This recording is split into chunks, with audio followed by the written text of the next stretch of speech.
Good morning. Calling today's Finance Committee hearing to order. Today we are on right now we're on our first agenda at 10 a.m. We're in conference room 308 and it's Tuesday, February 27th. First up on our agenda is HB 2241 HD1. This is relating to Civil Air Patrol and appropriates funds for the Civilian Auxiliary Aviation Services.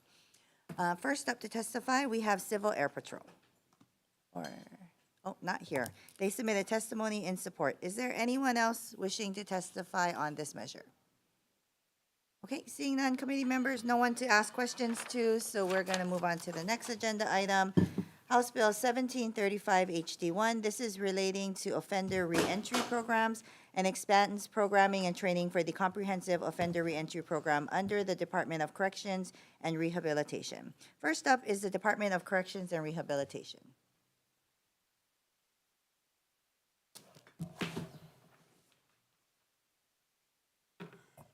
Good morning, Chair Yamashita, Vice Chair Kitagawa, and members of the committee. I'm Tommy Johnson, the Director of the Department of Corrections and Rehabilitation. I'll summarize our testimony. In short, we support this measure. We would need funding for additional teachers and staff specializing in employment issues. We would request a appropriation of approximately $1 million. We also would like to pay the inmates who participate in this program and also pay for their initial tool belt, boots they might need, and some initial tools they may need as well.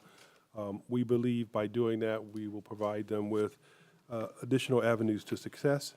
There may be more discussion needed on this bill because we would need to work with the different unions, and so we stand ready to participate in those discussions. Thank you very much. Thank you very much. Next up to testify, we have the Hawaii Paroling Authority.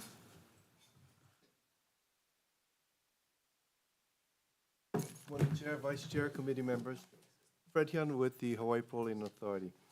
We still stand in support of the measure as previously written. However, we do make a recommendation to strike number 11 of one of the changes, and we are available to answer questions. Thank you very much. Next up, we have Gary Guan.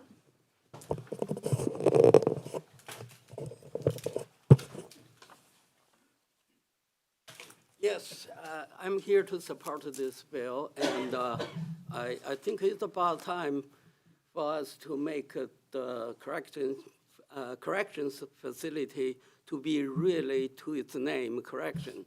So they're not a punishing facility.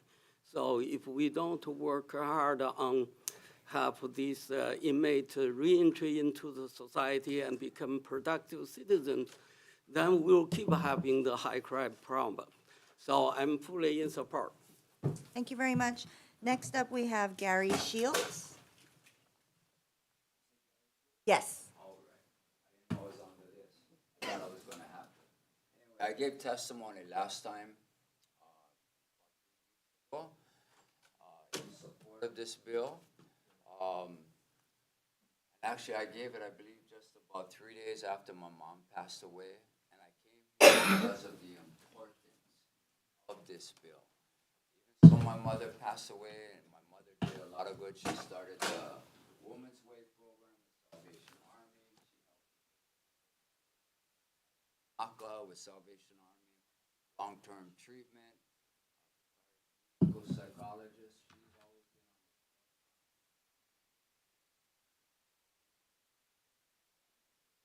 been on has always been is the vocational aspect of inmates when they're locked up. Otherwise, they're just warehouse. And for a warehouse, all our prisons become are universities of criminology. They only get better at their game. But when you have a prison that will focus on training and equipping people to give them marketable job skills to make a meaningful wage, as I said before, these guys know how to go out and make hundreds in minutes, stealing and dealing drugs. But if they're making a reasonable wage, because they have that trade and ability under their belt, and they also have funding available for transitional components, success is far, far greater. So I'm here to say this bill is absolutely vital. Thank you. Thank you very much. That's all that we have indicating they'd like to testify. Is there anyone else here who'd like to testify on this measure? Okay, seeing none, committee members, questions? Seeing no questions, we're going to go on to our next agenda item. This is House Bill 2482 relating to meeting notices and mandates the Office of the Lieutenant Governor or the appropriate county clerk's office to ensure access to paper or electronic copies of all meeting notices and deletes the requirement to post notices in a central location in a public building. First up is the Office of the Lieutenant Governor.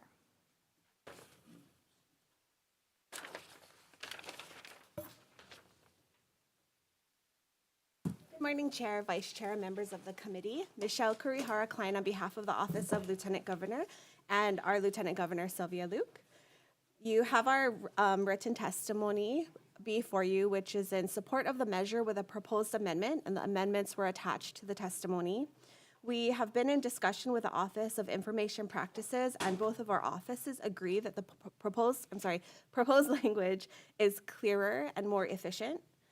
Very briefly, Chapter 92.7 already ensures that residents and interested parties have a variety of methods to view notices for meetings. There's the electronic calendar, which is mandated for all postings to be posted on.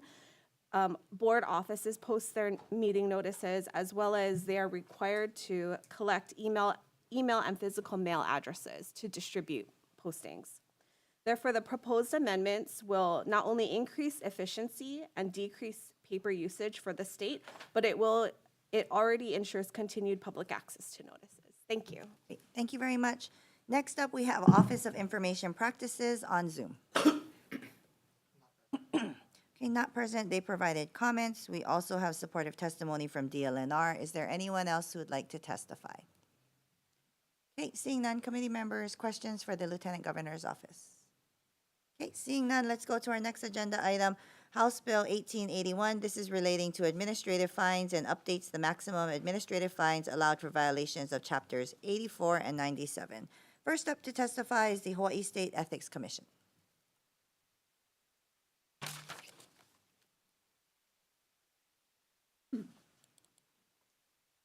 Morning, Chair, Vice Chair, aloha members. My name is Robert Harris, testifying on behalf of the Hawaii State Ethics Commission. We are in support of this bill. The bill initiated after a national review of similar entities, looking at what the average was. That average appeared to be, again, it's not exactly an apples to apples comparison, but it appeared to be closer to $10,000 per violation.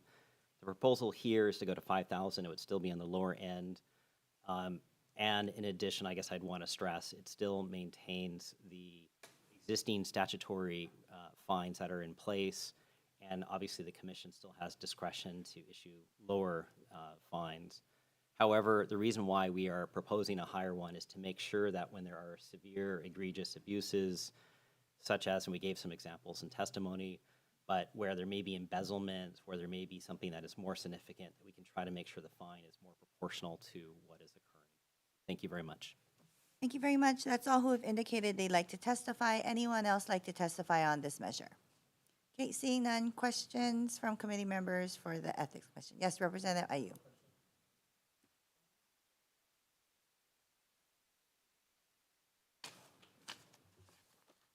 So according to our annual report, our total amount of fines is around $9,500 last year.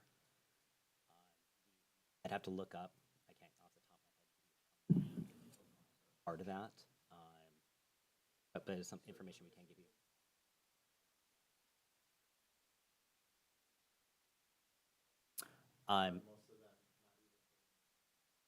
So for example, if there is a late fine,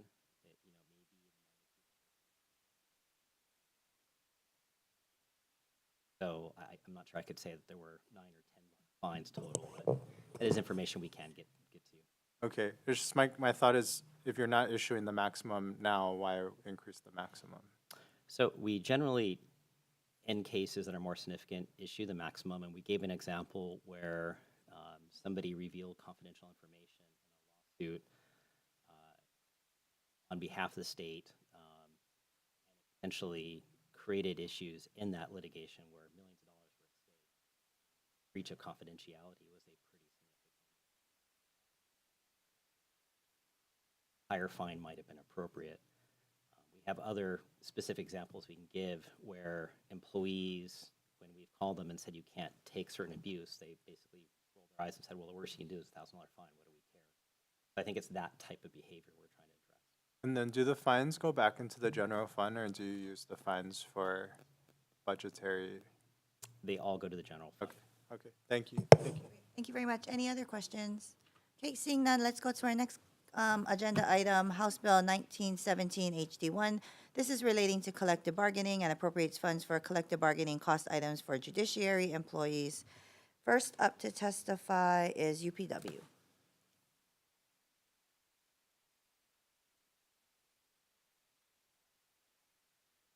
Chair, Vice Chair, members of the committee, Kamakana Kaimalo, United Public Workers. You have our written testimony and strong support. We just like to say that this appropriation would provide our members with the temporary hazard pay they earned during the COVID-19 pandemic. They waited approximately 2 years for the THP, and so we humbly ask that you pass this measure. Thank you. Thank you very much. We also have supportive testimony from the judiciary, but they indicated they would not be here. Is there anyone else who would like to testify? Okay, seeing none, committee members, questions for UPW? Okay, seeing none, let's go to our next agenda item, House Bill 2373 HD1. This is making emergency appropriations for public employment cost items. This is for bargaining units 1 and 10. First up to testify is Department of Budget and Finance. Good morning, Vice Chair. Chair, Louis Oliveria, Department of Budget and Finance. We will stand on our support of the bill. Great, thank you very much. Next up is UPW. Thank you very much. We also have supportive testimony from the University of Hawaii and the Hawaii Health Systems Corporation. Is there anyone else wishing to testify on this measure? Okay, seeing none, committee members, questions? Yes, Representative Garrett. Thank you, Vice Chair. Finance Director, please.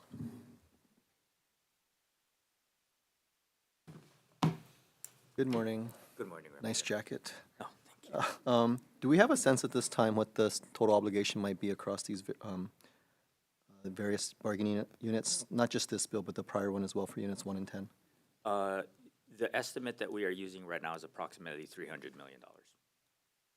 Okay, thank you very much. Thank you. Thank you very much. Any other questions? Okay, seeing none, let's go to our next agenda item. Next up is House Bill 2374 HD1. This is making emergency appropriations for public employment cost items for bargaining units 2, 3, 4, 9, 13, and 14. First up to testify is Department of Budget and Finance. Again, we will stand on our testimony and support. Thank you very much. Next up is Hawaii Government Employees Association.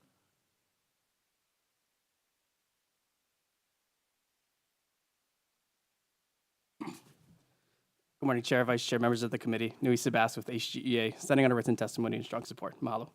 Great, thank you very much. We also have supportive testimony from the University of Hawaii, Hawaii Health Systems Corporation, and one individual. Is there anyone else wanting to testify on this measure? Okay, seeing none, committee members, questions? Yes, Representative Kobayashi. For BNF.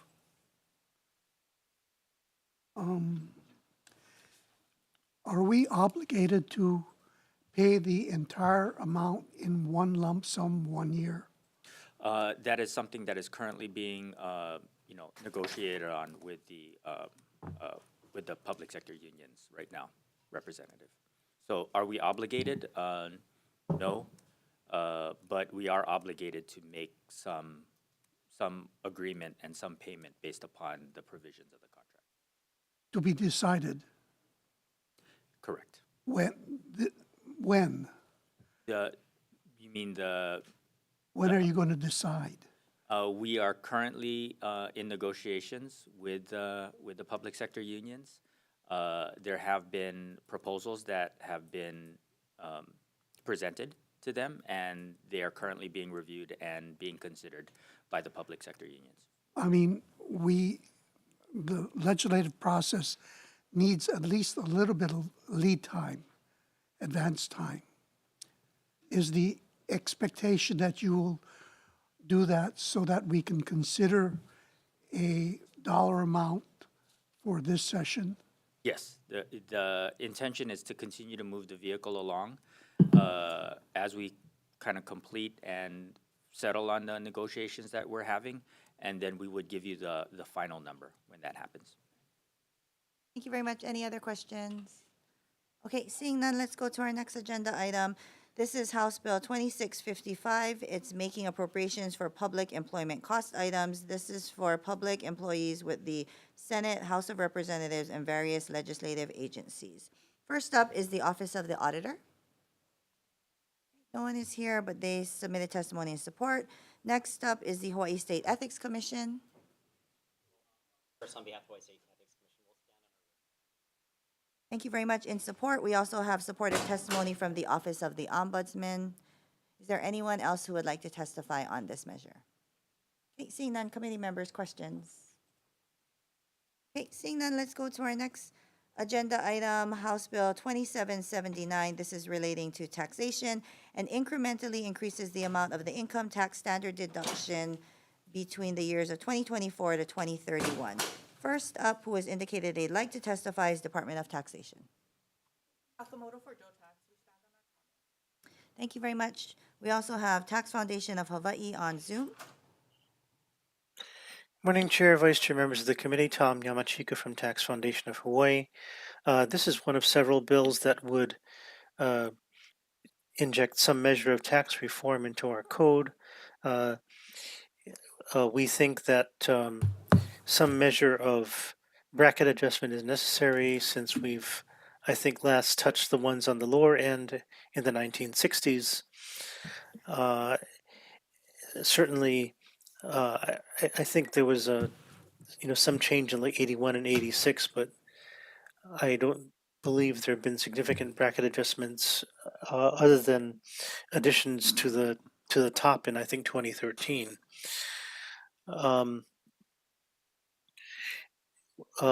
We do have testimony that we would stand on.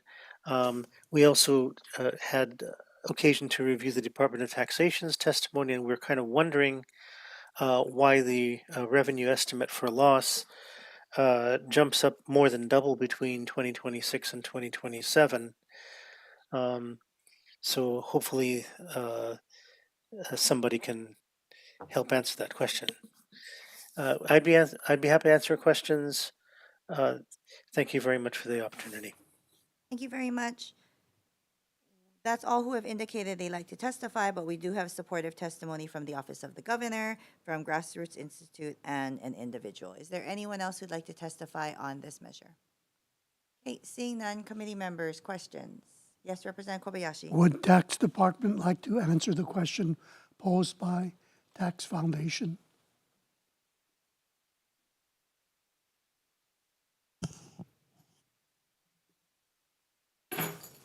Aloha, Kristen Sakamoto for Dole Tax. I do not have that answer with me, but I can provide it to the committee. Why is standard deduction being considered a loan and not personal exemption? This measure is not an administration measure. In the governor's package, there is a more comprehensive amendments proposed to the tax code, including personal exemption adjustments, standard deduction adjustments for inflation. This specific bill would do part of that in that it would update the standard deduction. Does it make sense to choose one over the other? The department supports the governor's plan because it's more comprehensive, but we do support the intent in updating the tax code. Very much. Yes, Representative Ayu. Sorry, I'm not an expert in tax, but is this like a dollar for dollar realization that people are going to see in their pockets, or is it not quite? Not quite, because it's a standard deduction. It lowers the gross income, which the tax rate applies to. Credits are usually more dollar for dollar based on the liability. This will just lower your Okay, so tax say liability. for like 2023, it's going from 4,400 to 10,000. What is the effect that someone's going to see based on that? So a simple example, if you have $50,000 in gross income, under the current amounts, you would deduct 4,400 from that. So you would use your, what is that, 55,600, and the tax rate would be applied to that versus with the $10,000 deduction, you lower your gross income from $50,000 to $40,000, and then you look at the tax brackets and adjust the tax rate there and apply the calculation. Okay, so something short of, So the actual dollar amount, I would have to look at the tax tables and get a calculator, but okay, just wondering. Thank you very much. Very much. Any other questions? Okay, seeing none, let's go to our next agenda item. House Bill 2780, this is relating to taxation and incrementally amends income tax rates for every other taxable year beginning after 12/31/2024. First up to testify is the Department of Taxation. Thank you very much. Next up is Tax Foundation of Hawaii on Zoom.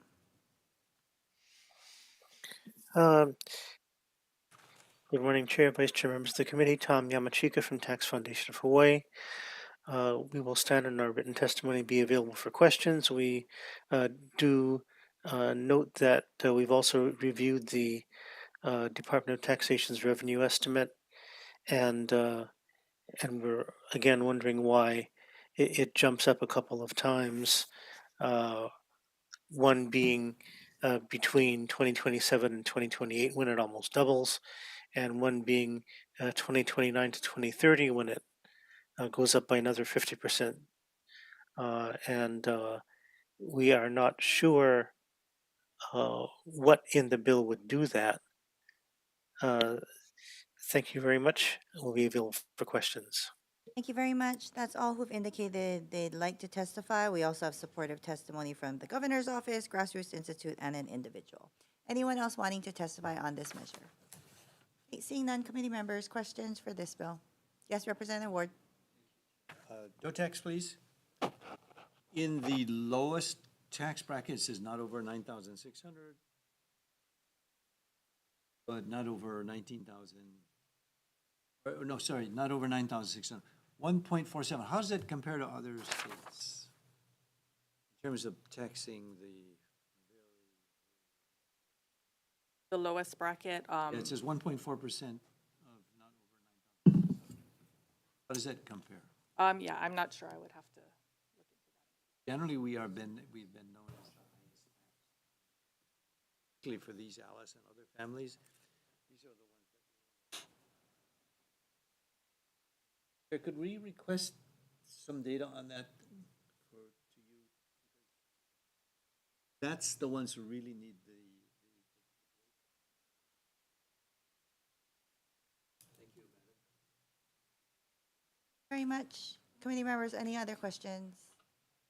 Okay, seeing none, let's go to our next agenda item. Next on the agenda is House Bill 2404. This is relating to income tax, and this includes recomputation for standard deduction, itemized deduction, income tax brackets, and personal exemptions, as well as other things listed in the bill. First up to testify is the Office of the Governor.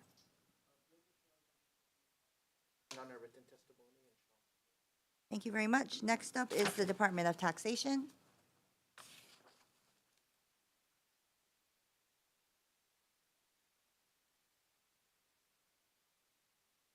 Good morning, Gary Sugunuma, Director of Taxation. The department supports this administration measure, which advances the administration's initiative to lower the cost of living for working families in the state. And we also support the targeted approach of the tax credits and other changes in this measure. We do have one proposed change, which is to amend Section 235-2.4K to eliminate the limit on deductions for state and local taxes.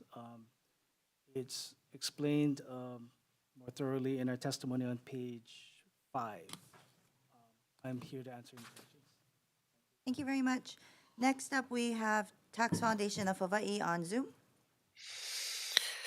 Morning, Chair, Vice Chair, members of the committee. Tom Yamachika from Tax Foundation. We will send the written testimony to be available for questions. Thank you very much. Next up, we have Hawaii Children's Action Network Speaks. Aloha, Chair, Vice Chair, members of the committee. Thank you for hearing this bill. Hawaii Children's Action Network Speaks also is concerned about ALICE families here in Hawaii, and almost all of the governor's package does help them. The first thing is inflation adjustments to various parts of personal income tax. The federal government already does this, and it prevents us all from getting a hidden tax increase. As our incomes go up, it keeps us from creeping up to the next tax bracket. The Child Independent Care Tax Credit part is finishing something that you all started last year. Last year, you increased the amount of money that families could get in a tax credit for their child or adult care expenses. And this bill would just increase the percent of the expenses that people can claim to allow people the families, the working parents, to actually get the amount that you already raised last year. So it's a great way to fix the CDCTC, the Child Independent Care Tax Credit. But the last bit about the state and local tax deductions, we agree with the prior testifier.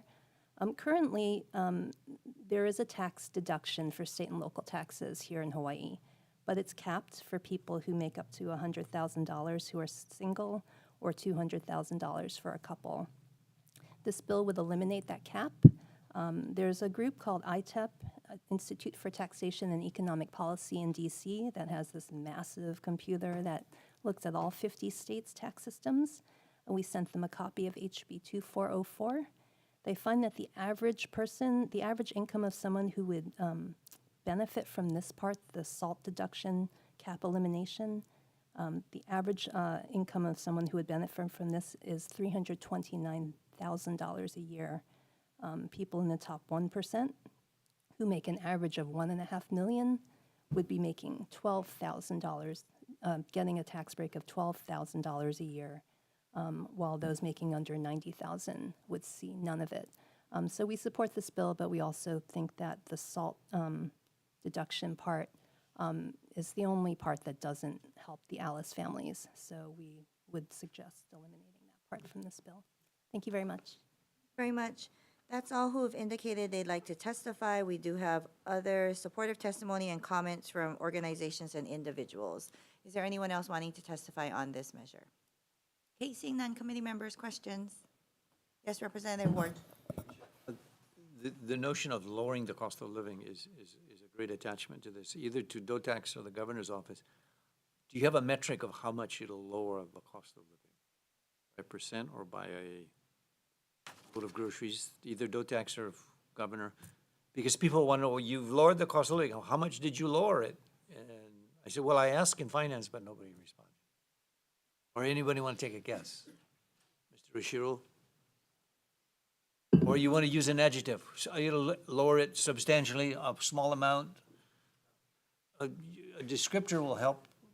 Blake Ushiro, Office of the Governor. And so I don't have that calculation with me. The bill has changed as it's moved through the process, but or has been suggested to be amended. And so we can get you that information on what the actual realization would be for an ALICE family taxpayer in terms of what they might see.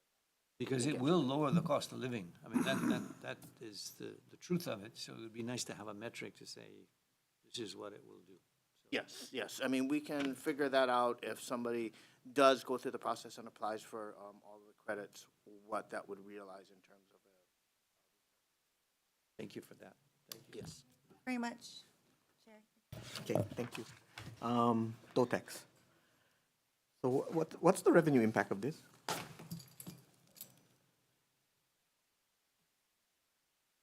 Assuming the committee accepts the recommendation to remove the limit on the deduction for state and local taxes, revenue loss of $98.6 million for fiscal '24, and losses of $126.4 million in '25, $153.1 million in '26, $176.6 million in '27, $120 million in 2028, and $152 million in 2029.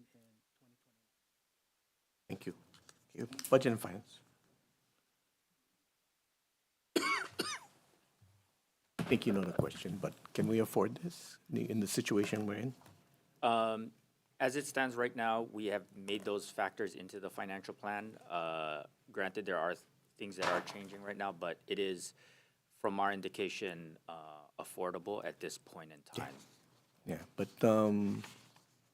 with the unknowns going forward, hazard pay, all those kind of things, depending on the Unit 6 decision goes, it could double. What's Plan B on this? We would have to take a look at all of the different provisions with regards to what's being requested in terms of revenue loss, as well as our projected spend going forward, Chair, in order to make those adjustments. I think the administration has been pretty consistent in our desire to try and reduce the cost of living in the state. And there are a couple of actions that we could take going forward, but we would definitely have to go back and take a look at the losses of revenue. No, I think we agree that there has to be something to adjust. As minimum wage goes up, because it's going to go up, it went up this year, 26 it goes up, 28 it goes up. So if we don't adjust the brackets and other things, right, it's just people on the bottom are going to be paying like over the middle, or right. So. And that was a concern, and one of the reasons why, through no particular reason other than just inflation and wage increases, that people would get, driven into higher tax brackets. So I think we need to do something, and I think it just needs to be a little more comprehensive as far as trying to put something together at the state and county level. I think that kind of comprehensive look needs to be put forward. Would love the opportunity to work with you. Okay, thank you. Okay, thank you very much. No, that's it. Any other questions, committee members? Okay, seeing none, let's go to our next agenda item, House Bill 2781. This is relating to taxation. It establishes a surcharge on general excise and use taxes. First up to testify is Department of Budget and Finance. Good afternoon, Vice Chair. Chair, you have our testimony in front of you. Department of Budget and Finance respectfully opposes the bill in its current state right now. I just wanted to point out, I think the idea of looking at taxes is one of extreme importance and something that we should do. When we looked at this particular bill and when we saw, again, this particular sunset is not going to happen in 2030. The idea of maybe looking at it now may be a little bit premature, but also there were other provisions within the bill that talked about potentially fencing off a portion of the surcharge specifically for areas of education, understanding that education is absolutely important when we do, but we just need to be very cautious when we start earmarking portions of the general excise tax. Because the general excise tax is essentially our strongest credit position when it comes to how rating agencies view it. And when we start making particular carve-outs of the general excise tax, it could have serious credit implications. So for those reasons, again, Chair, would love to work with you on this particular bill, and we're ready to answer any questions you may have. Thank you very much. Next up is the Department of Taxation. Thank you very much. Next up is the County of Kauai, Mayor Kawakami.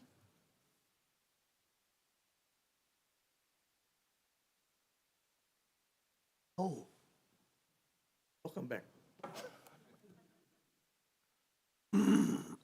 Oh, it feels different on this side. Good morning, Chair, Vice Chair, Representative Morikawa, and to the committee members on finance. Thank you very much. I feel very honored to be here. Unfortunately, I have to testify in strong opposition to this bill, but Chair, I love you, brother. You know that. And that's all that matters.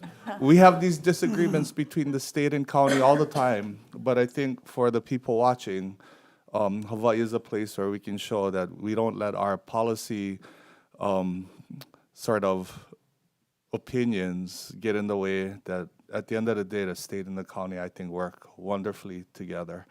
I'll stand on my written testimony. I'm here with my managing director, Reiko Matsuyama, so that if you folks have any questions at all, we'll try our best to answer them. If we don't have the answers, we have staff watching to make sure that we can compile sort of like a fact sheet just to show you why we think this general excise surcharge is good for our economy, especially for the building industry, and for quality of life issues, how it's just been able to be a game changer for the island of Kauai when it comes to public transportation. And of course, our, previously dilapidated infrastructure in the name of roads and bridges, and how we've been able to make monumental improvements with the general excise tax surcharge. So, Chair, I love you. Sorry, I got to oppose this bill. Thank you, members. Thank you very much. Next up, we have Tax Foundation of Hawaii on Zoom. Oh, you're on mute. Thank you, Chair, Vice Chair, members of the committee. I clicked the wrong button there. Tom Yamachika from Tax Foundation of Hawaii. We share budget and finance concerns about the proliferation of special funds. Some people call it dedicated sources of funding, and some people think that's essential. But their presence, and I think we have more than 2,000 of them at this point, make it increasingly difficult for lawmakers such as yourself to set priorities, because you not only have to deal with the general fund, but you have to work around all these special funds. With that, I will stand my testimony, be available for questions. Thank you very much. Next up, we have Hawaii Children's Action Network speaks. Aloha, Chair, Vice Chair, members of the committee. I also am testifying in opposition to this bill on behalf of Hawaii Children's Action Network Speaks. Our point of view is that the GET is the most regressive tax that we have here in Hawaii, which means it burdens lower income people more than high income people. We have as Representative Ward said, we have some of the highest tax burdens on low income people. A new analysis came out this year from the Institute on Taxation and Economic Policy. They found that we have the third highest burden of state and local taxes on low-income families. And they actually look at all the different types of taxes here in Hawaii, and the main reason for that upside-down tax burden is our GET. The reason is because low-income people have to spend almost all of their income on goods and services that are taxed by the GET. That means that folks who are making less than $22,000 a year are paying 8.8% of their income in sales and excise taxes, which is GET, while those at the top who are making $595,000 and more are paying only 1.5%. We're actually slightly better than the last time they did this analysis. We went from second worst to third worst, and part of it is because of the tax credits that this body has passed over the past few years. And with the EITC improvement that you passed last session, we hope to get even better in this analysis.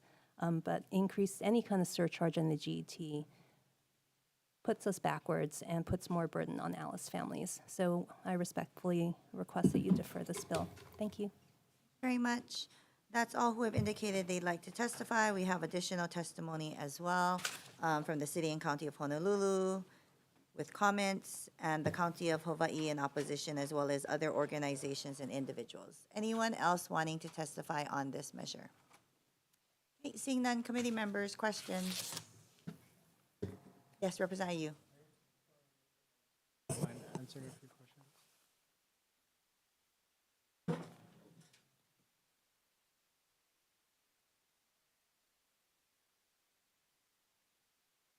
Thank you for coming in person. I really appreciate your testimony. My question is to meet the needs that the surcharge was having, why wouldn't you just increase property taxes in the county? Well, so we technically we could. I don't think we would ever generate the type of revenue that we are with the 0.5% general excise tax surcharge. And in all honesty, since coming into this seat as mayor, and even previously as a council member, we've raised rates on transit vacation rentals, the investment properties, second homes. When we lost our share of the TAT, we raised the TAT by 3% to make ends meet. We really feel that this general excise tax surcharge is just a great tool so that we have a diverse stream of revenue. And we think it's a good sort of way for counties to be able to address infrastructure needs such as roads and transportation. Back when this general excise tax surcharge was created, I think the intent was specifically for rail. But when we had the realization that if you offer to one county, essentially it should be offered to all, the nexus for the counties is saying, okay, the closest thing is for your public transportation and roads. So it's difficult to make up that gap to the pace that we are, just because we feel that we've risen property taxes consistently, and it would be a tall order to cover that gap strictly by just raising property taxes. So we think it's a good tool. Do you have a breakdown of what the increase in property tax would be to have to offset the 0.5 sunset? We have folks working on it right now. Okay. We'll get that over to Chair and to the committee members. And we're even taking a look at tiering our property tax categories so that we don't create a situation where there's like a big cliff or a big jump between the value of one property to the next. And that was all through learning by trial and error. So we'll get all that info over to you. Okay, Yeah. thank you. Actually, I guess my last question is, do you know what the percentage of like non-residents that own property on your island? I don't have that on the top of my head, but I do know from a revenue standpoint that non-residents contribute about 60% of our revenue, and residents are covering about 40%. So that's something else we can get for you, is how much non-residents we have living on Kauai. But from a revenue standpoint, which to me is equally as important, the non-residents are paying the lion's share of all of our operating expenses and costs. Okay, okay, thank you very much. Any other questions? Yes, Representative Ward. Thank you for being on both sides of the table and saying that you appreciated being on this side of the table more than the other, even though I don't believe that. I never said that. No, no. It's good to see you, and Good to see you. I want to make sure I understand this correctly. How much is the GT tax on Kauai? Given state, county, all the moving parts. If I buy something, how much do I pay on Kauai? Well, with the surcharge, it's 4.5. It's so the same as Oahu, because Yeah. we do the rail, you guys Yeah. do transportation or something. Yeah, we do This the bill Kauai will bus. take that 5% off from you guys and give it to us. Sure. Is that the way we read it? Yes, correct. And that was a deal, like, just for everybody's kind of knowledge and history, we always knew that there was an end date in time. So I'm not saying that for any which way that the legislature is pulling a quick one on us, because the way the bill is written, we all knew that the sunset date was 2030. What we're here advocating is we want it in perpetuity. And we'd like to make the case that it's good spending because it reinvests in infrastructure. And we take a look at economy, the jobs that it creates in the building industry, those are the jobs that are paying living wages. And so we think it's good spending. We think that Kauai is a good case to say that, hey, thank you very much to the legislature for granting us this opportunity. This is our report card up until this point on where the money has gone. How many counties did the county surcharge? You guys did, Big Island, Big Island, I think all of them took it. all of them? Yep. But did Oahu, did Blangiardi? Oh, Maui, I mean, for Oahu, it's funding rail, right? Yeah, Helping to. it's already, it's not on top of the rail, it's just the 4.5%. Yep. So this, as it expires and we add 5%, means the GT tax will be 5% for Oahu. He's gonna add 5% to the GT tax, he's not gonna do that. So it's already in there. Oh, This bill okay, would use so- that 5% that's now going to the counties. It takes it back to use it for goes to the state general fund instead of This the only counties. punishes the counties then? Well, I wouldn't say punish, but it just, it doesn't put any additional tax on Okay, the I public. thought it was additional, okay, that's a good clarification. Thank you for being here in person, that means it's something to us. Oh, Representative, it always feels like you're asking me trick questions, so I appreciate you as well. And just to clarify, because this I didn't type know I was of that smart. you're pretty smart, but and getting smarter. Just to clarify, because me being here testifying in opposition, I fully understand how our public schools, our school teachers, our early childhood advocates, our advocates for social services could see that I'm testifying in opposition to them. In no way, shape, or form are we saying that we oppose these initiatives. In fact, Kauai County tries our hardest to engage with Lieutenant Governor Luke's Ready to Learn program. We are investing in our own county space to add capacity for early childhood education initiatives. And as far as partnering with our public schools, we take great honor and pride in trying to provide a good playing surface for many of our interscholastic federation athletic programs that our public high schools are able to benefit from. And as far as social services, these are all core elements of a strong community. So we're not in opposition to those initiatives. We're here to just say that this general excise tax surcharge is a good investment into the counties and has created tangible results. And Mayor, I think you made history today because you're the first one who's ever testified saying, "I love you" to the chair of Finance Committee. I've never heard that in 25 years. Maybe I'm the only one that loves him. Oh, good response. So that should mean something, Chair. All you need is love. Okay, thank you, Chair. Thank you very Mayor. much. Thank you very much. Any other questions? I have a question. Sure. Oh, go ahead. Thank you, Representative Derek. Thank you for Thank being you. here. It's a treat to see you here. I know that this GT has helped Kauai tremendously in transportation efforts, but we do know that we also have major wastewater issues that we have to deal with in order to help residents in the whole state. So would keeping this help you to allow funding for that infrastructure? Absolutely, Representative. The challenge that we have with our wastewater system and adding more capacity is similar to the situation that we saw with roads and bridges previous to the general excise tax surcharge. We were so far behind in regular repairs and maintenance because all we could budget for in the past was to patch the system just to make it, drivable at times. When we got the general excise tax surcharge, we felt at the time that, sure, it would have been fantastic if the language just said public transportation and infrastructure, because then we'd be able to utilize some of this general excise tax to take care of all of the infrastructure that's underneath our roads instead of just fixing the roadways. But we have been able to become more flexible in our spending because of this surcharge.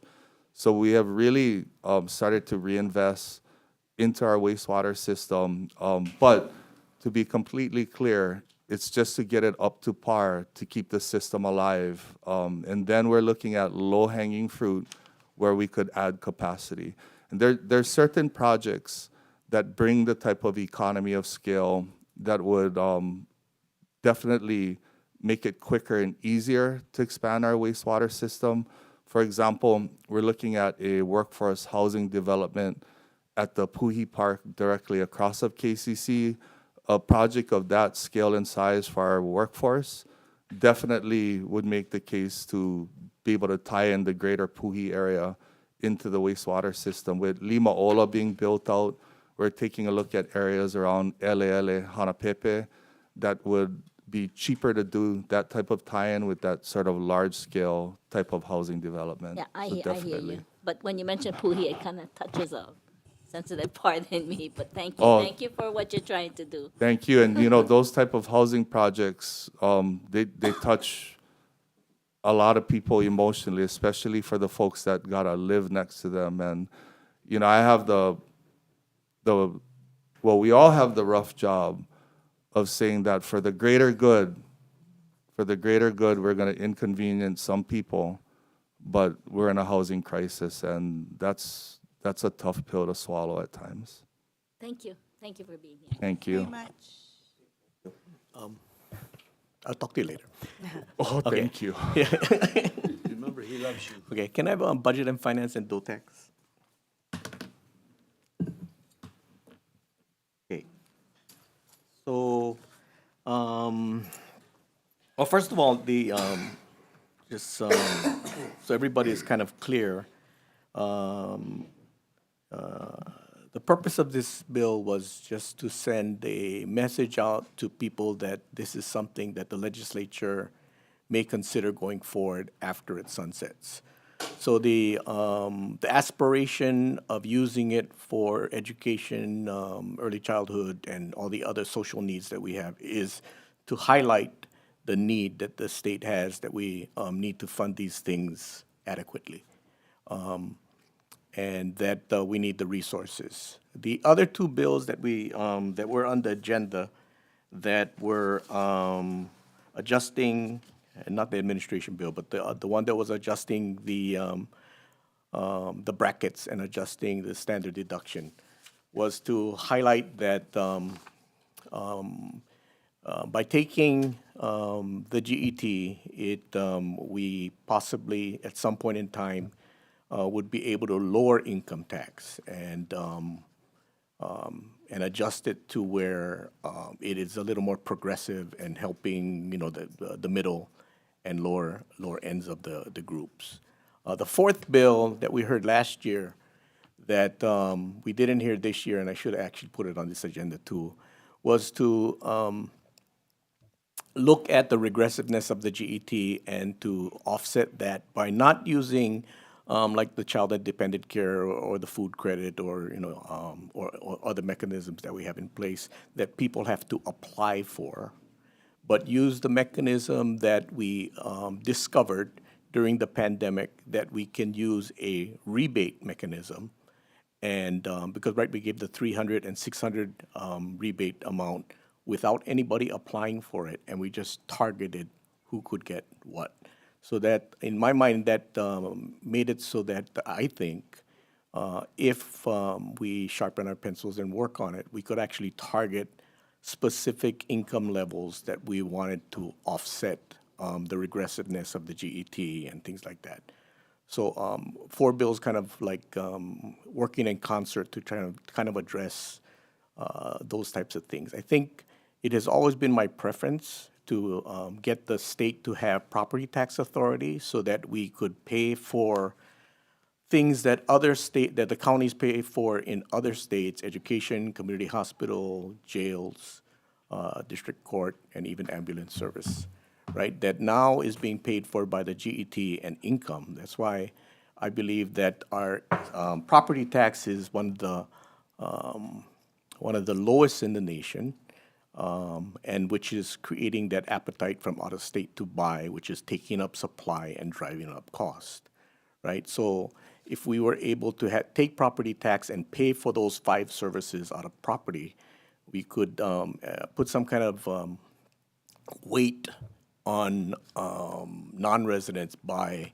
increasing property to everyone, and then increasing the homeowner exemption proportionately to offset that, and then also putting mechanism in place where, HFTC, I think the county of Kauai has something where if you rent at an affordable rate, then you get a break and things like that. You could set all these mechanisms so that you don't affect the renters and things like that, and you actually target people that are buying from out of state, which currently right now it's around 30% statewide.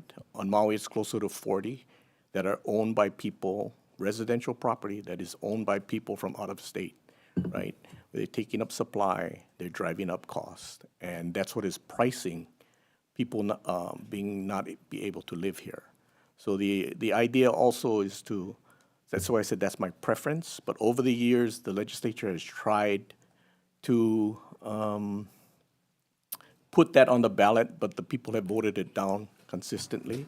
So the alternative is that we stop giving the county money, and then they have to make that shift, right? So take the GET away, and when it sunsets, even at some point, maybe even looking at the TAT, and having them do what I just explained, right? Weighted, increase the homeowner exemption and weight it and do all those different things. But at the same time, what we would be able to do by taking those sources of income is one, fund those things that I said, but also at some point in time coming up a strategy of how to lower income tax, because our state income tax is one of the highest in the nation. So the tax that taxes people from out of state is the lowest, and the tax that taxes only local people that live and work here is the highest. It's kind of we're taxing the wrong people, right? So we have to lower state income tax. We have to have the mechanism to offset the regressiveness, things like that. But that's always been my vision of what needs to be done. I think at some point in time, which I think we started conversations with your administration and with the others, with your hero and others, to do some kind of comprehensive look at redoing this whole tax structure. That I think is actually causing high cost of living, is actually causing the exit of our local people because it's too expensive to live here. And so if we do not make these kind of changes at the state and county level, we will continue to have this exit. I believe that we have not peaked yet. We are going to still continue to see people leave until we address this appetite from out of state to buy our residential properties and things like that and drive price up. So, with all that being said, I know that you have the administration bill. I think it is trying to address some of that, but at the same time, I think until we do a comprehensive look with all the different taxes that we have and have some kind of plan, as I explained, or something close to that at least, we are going to continue to see the exit of young people out of our state. Right now, demographically, workforce age people is the shrinking demographic, and people coming into our state. We have our baby boomers retiring, and people coming into our state to retire is the growing demographic. And so we are becoming a retirement community, retirement economy without even trying.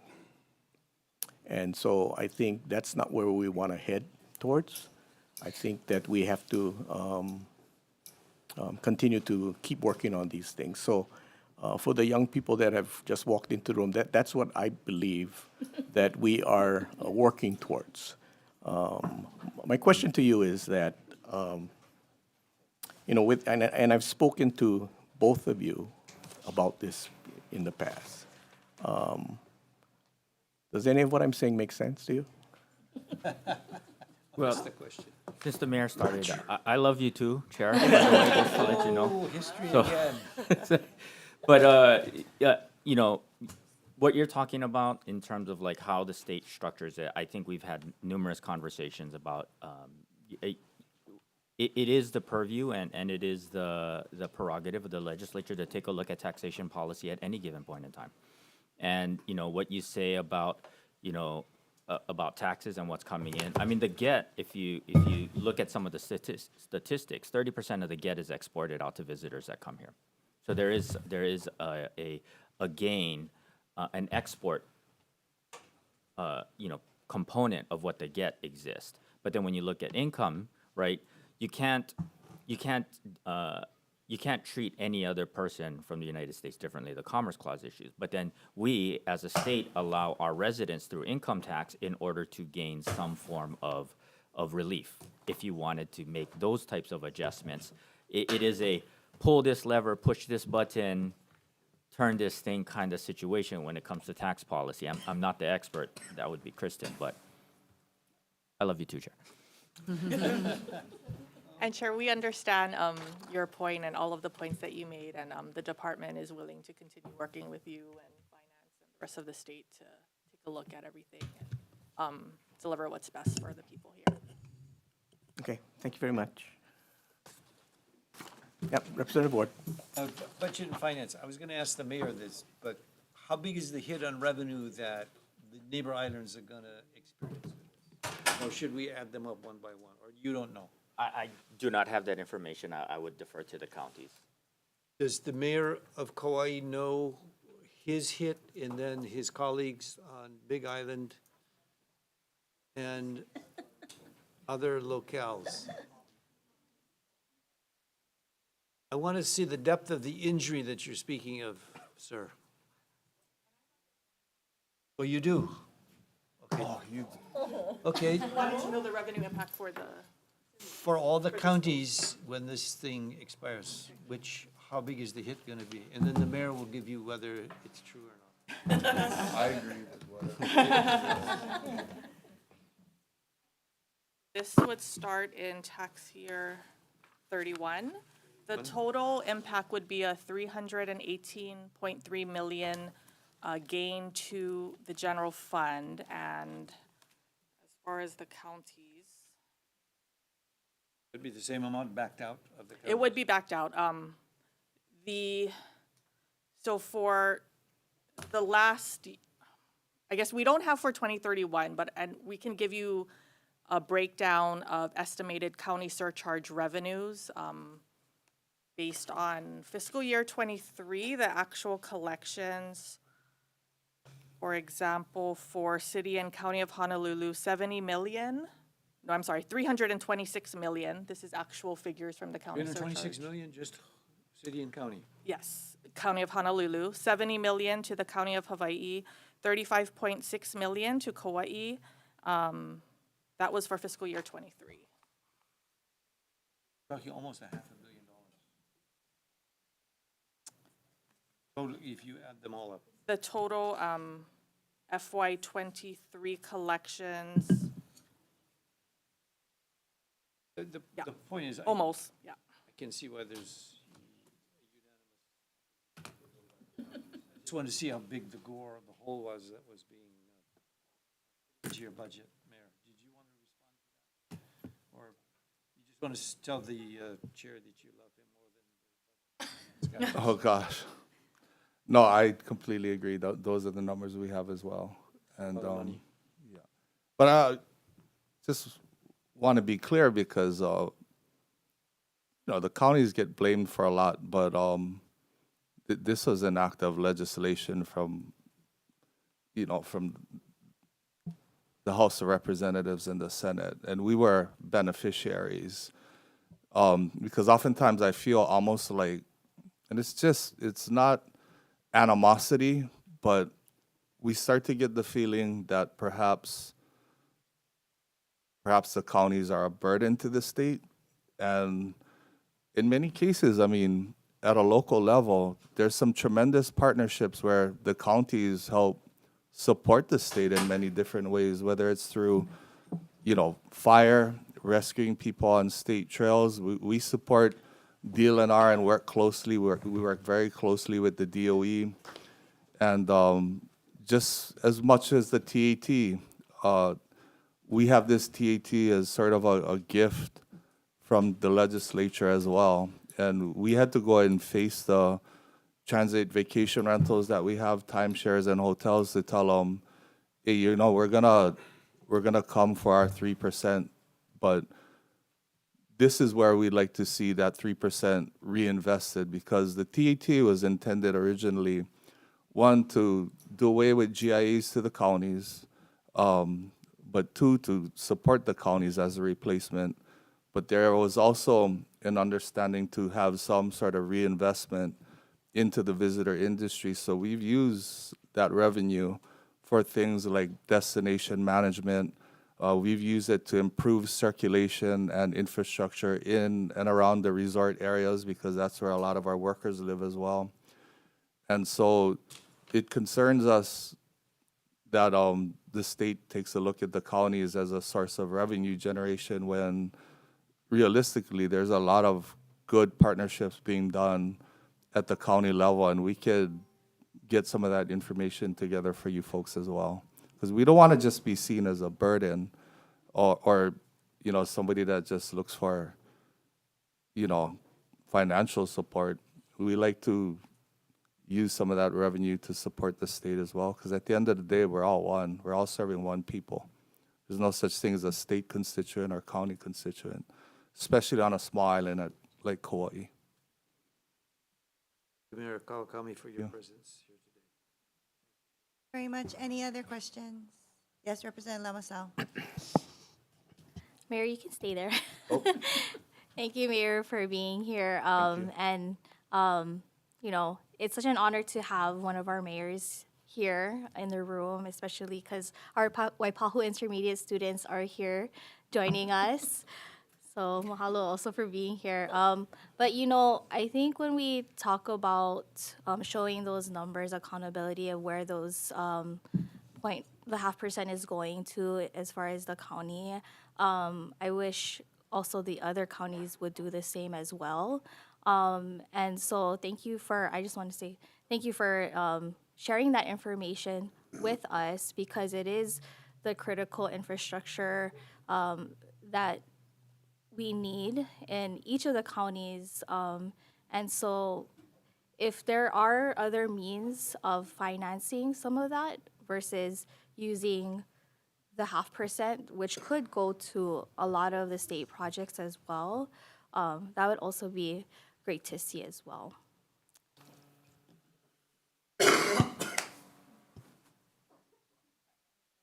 Okay, thank you. Thank you very much. Any other questions? Okay, seeing none, thank you very much for being Thank you. here and for the great discussion, everyone. We're going to move on to our next agenda item, House Bill 2652. This is relating to taxation, and it amends the definition of Hawaii taxable estate to provide that the marital deduction under Section 2056 of the IRS shall apply to the passage of any interest in property to any immediate family member. First up to testify is the Department of Taxation. Thank you very much. Next up is the Tax Foundation of Hawaii on Zoom. Thank you, Chair, Vice Chair, members of the committee. Tom Yamachika from Tax Foundation of Hawaii. On this bill, we have technical comments only. I'd be happy to answer any questions if anybody has any. Thank you very much. Next up, we have Servco Pacific.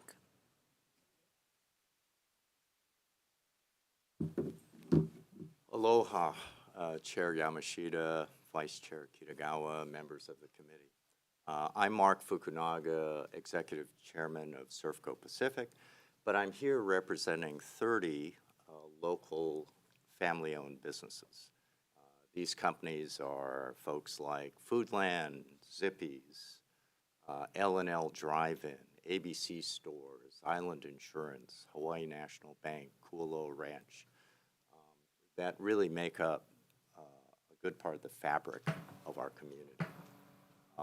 They employ thousands of employees, support numerous nonprofits, and really, I think, look at Hawaii not just as a place to do business, but really their homes that they care about. We are in support of this bill, which would help those businesses retain and continue their business. We also are requesting an amendment which would include lineal and descendants of great-grandparents. Essentially, this helps owners who do not have kids and whose siblings may have predeceased them, so that they can pass on their stock to nieces, nephews, and cousins who want to continue the business. The estate tax, as I've mentioned in my written testimony, is a huge burden on closely held businesses like family-owned businesses. The tax goes up to 20% of the value of the business, and no business carries that kind of cash.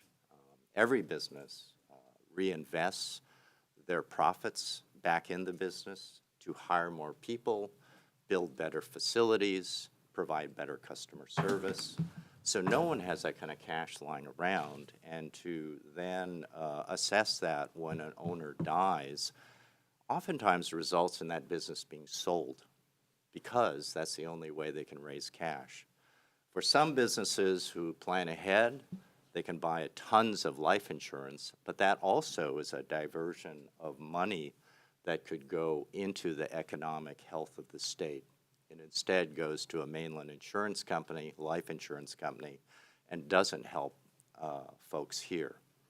So in addition to that, the estate tax unfairly burdens closely held businesses. Public companies don't have to worry about it. It's a shareholder problem. But in a family-owned business, shareholders and the business are the same. So it ends up being paid by the business. We compete, every one of us competes with big public companies. And they don't have to worry about this estate tax. They don't have to divert capital to it, prepare for it, because frankly, it's not their concern. It's their shareholders' problem, and their shareholders can sell their shares on a public exchange. That simply is not available to a family-owned business, and again, results in the hardship I mentioned. Last, I would say that there are only 12 states with a state estate tax. There used to be quite a few more, but those have all repealed their state taxes. And of the 12, I think one is phasing it out. So it is a declining population, and I think for the reasons mentioned. Last, I would say that family businesses continue to be a vital part of Hawaii. I think all of the businesses that I represent have new next-gen family members who want to continue serving Hawaii, being better employers, better companies serving customers because we live here, because everyone we serve, everyone we employ are our neighbors. We're in for the long haul and not just to make a buck. So thank you for allowing me to present testimony in support of the bill with the suggested amendment. Very much. Next up to testify is Altris.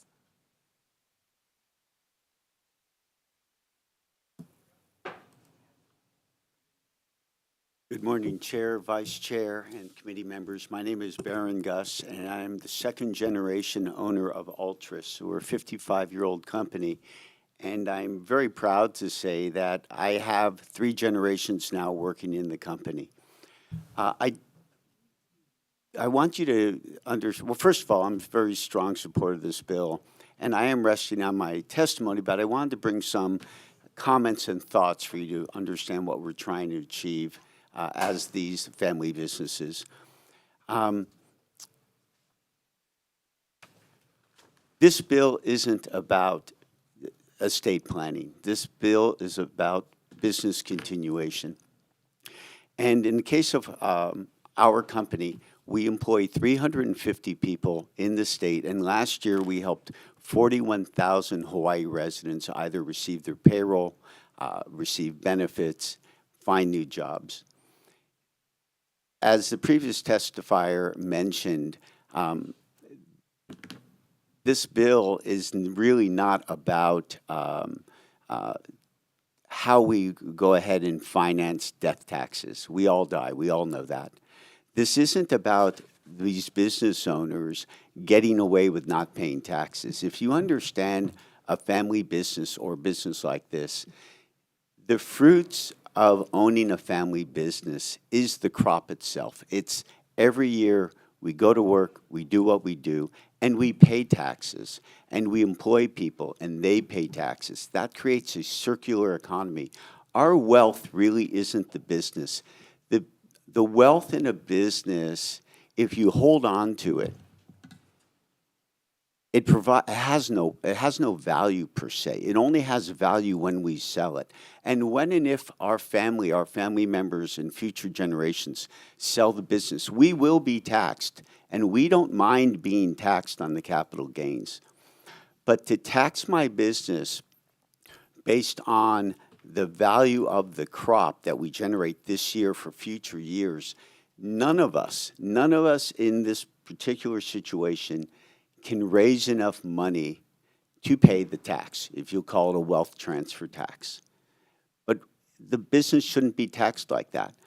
So what ends up happening, and we've seen it time and time and again, we end up selling the business. And in my case, we're a service business. I will sell my business, to a mainland competitor, and they will figure out a way to eliminate probably 300 jobs. And think about those 300 jobs. It's the butterfly effect. Those 300 jobs will no longer be part of the circular economy. They won't be paying taxes, and as we've talked earlier today, they will move out of state. The people who occupy my jobs will no longer be here. Hawaii will not be a fertile place to raise your family and raise future generations. The best example to give is, think about a farmer who has a plot of land, and that's my company. And our crop, what we produce this year, is what we make. That's our profits, that's how we pay our workers, that's what we do. If you're asking me at the time of my death to have my children pay a wealth transfer tax on the value of this farmland, we will have to sell 30% of the farm. And at that point, we will be producing less crop, less food, less jobs, less taxable income. And you have to take a good look. All the 30 businesses we just mentioned, specifically our business, we have a charitable foundation attached to us. Last year, our company gave away over $1 million into the community. We didn't ask for anything in return. Just this week, we gave away to the food bank $50,000 in food for families that need it and need to eat. If we go away, I promise you, the mainland people that buy me are not going to care about our community. Finally, I just want to thank you for your consideration. And I've been at the legislature for 30 years. I know it's a give and take, and I'm looking forward to having a dialogue with those who want to help us achieve this for the betterment of our community. So thank you. Thank you very much. Next up, we have Hawaii Children's Action Network Speaks.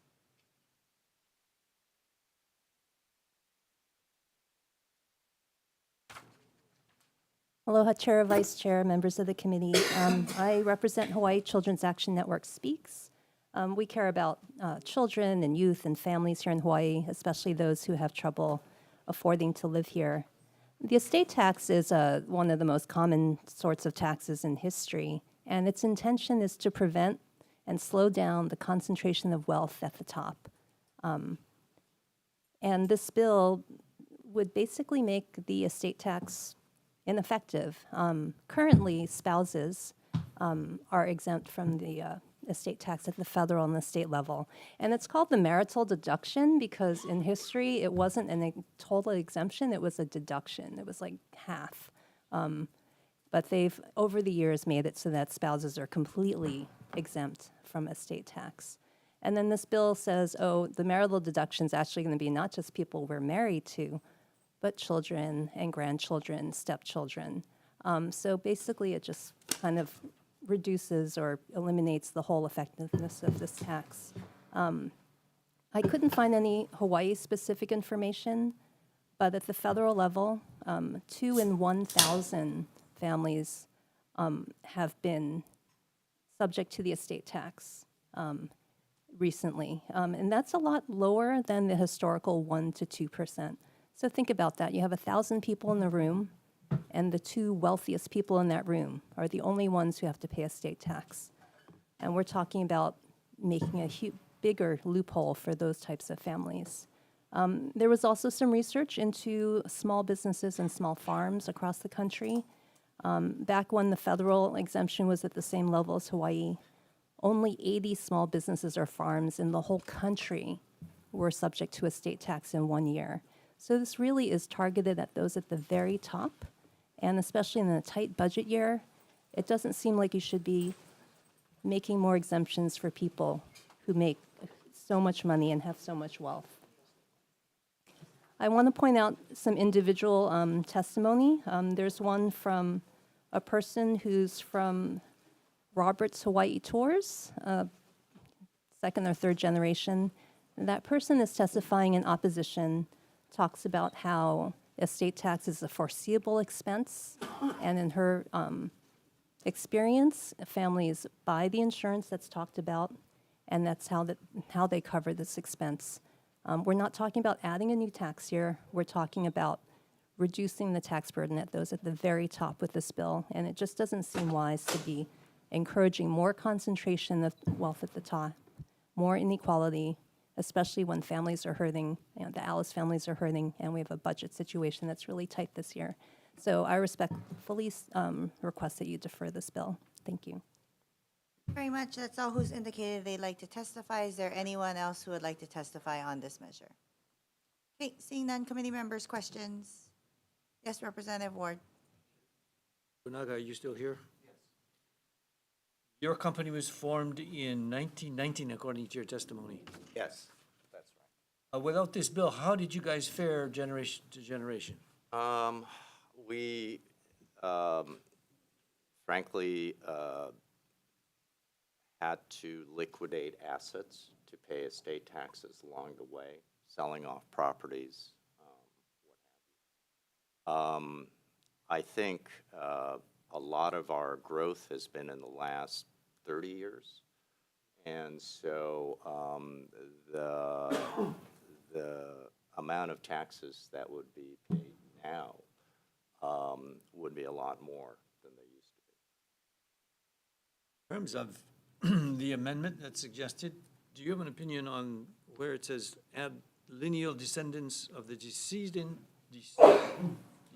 great-grandparents, including any adoptees by them? Could you explain that? Yeah. Basically, right now, as the bill as drafted would expand the deduction for immediate family members, which would be parents, children, and siblings. But it would not allow relief if stock were passed to a niece or a nephew or first cousin, first or second cousin. And particularly over time, in our case, for example, we're going from the third to the fourth generation. You have other members, cousins who are involved, nieces, nephews, and many times they want to continue that business, but the way under the existing definition in the bill, it would not give relief to those transfers. So someone who doesn't have kids, and we have some in our group of businesses that do not have kids, that would be a problem. In some cases, their siblings have already passed before them. Many of these owners are, advanced age. So if you don't have sibling, you don't have kids, but you have relatives who are continuing the business, like nieces, nephews, cousins, we'd like to allow them to continue without this. So I get the impression that from the state's point of view, this is a income source, and from the point of view of the small business community, this allows us to thrive and survive and pass things on to the next generation without a punitive drop. I see that the L&L has weighed in on Foodland. Yes. Others. Do you know of businesses that basically dropped out of existence because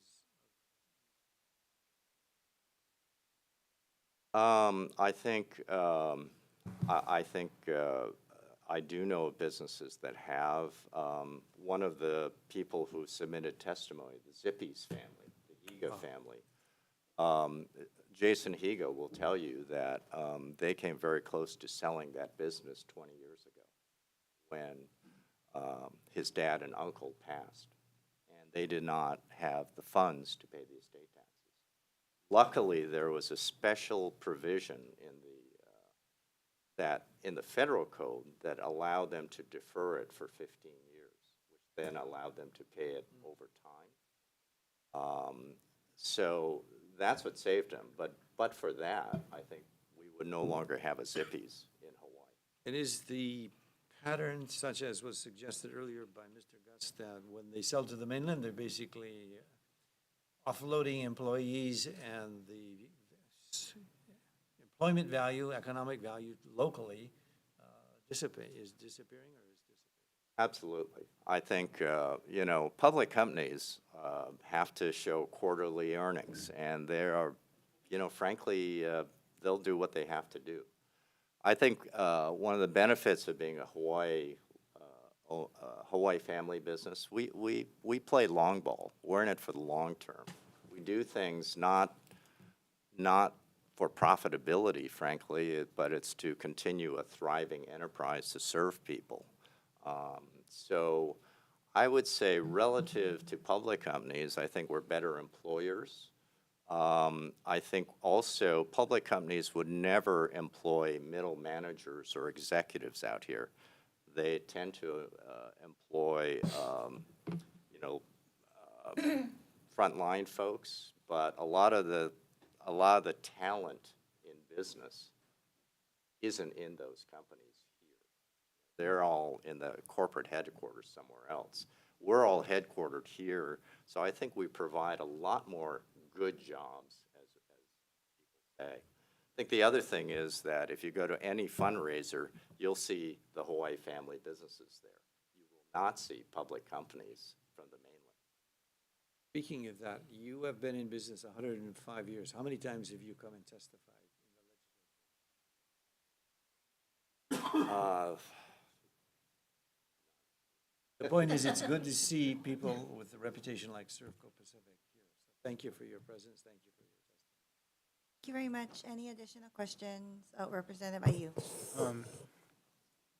How often do businesses transfer upon the death of the owner? Ideally, I think in family businesses, it's a part of the family. It's part of the family identity. So I'd say most family businesses would love to transfer it to their kids to continue. Prior to death? I think sometimes, yes, in tax planning that can happen. It's really up to how the owner wants to do it. Because this would only apply upon the death of the... That's right. So if businesses are planning...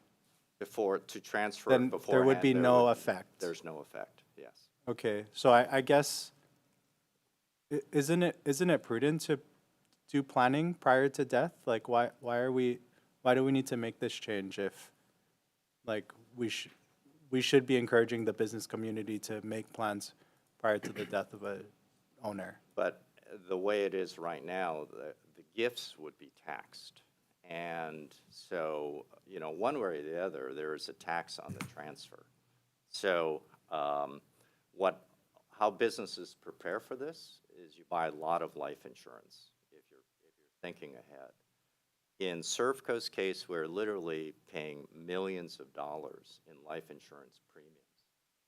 That millions of dollars could go towards hiring a lot more people in Hawaii. Could go into better facilities that result in higher property taxes. Could go into things like training people and developing talent. All those things that a business must do. Okay, so, I'm still confused, but you're not asking us to change the gift transfer during the life of the owner, which it wouldn't change anything as far as how you're operating your business. Yeah, now. it is interesting. The state does not have a gift tax. Okay. The federal government has a gift tax that then gets imposed, and the federal gift tax is 40%. Right, so you're not transferring during the life of the owner because of federal gift tax. That's right. Okay, so if you're evaluating based on federal or state gift, like federal gift tax versus a state tax, you've obviously made a decision that paying the state tax is better than paying the federal tax. Well, both taxes, on death, both taxes are imposed. I understand the that. federal at 40, the state Right. at 20%. But you're not making the transfers during the life of the owner because of the federal gift tax and not a Hawaii state tax. That would be part of it, yeah. But it's also, I think, part of, I think individual preference. Some owners want to really be involved in the business, want to continue being there. Yeah, but there's a point where they're 90 or 95 and they're not, they can't be involved in the business.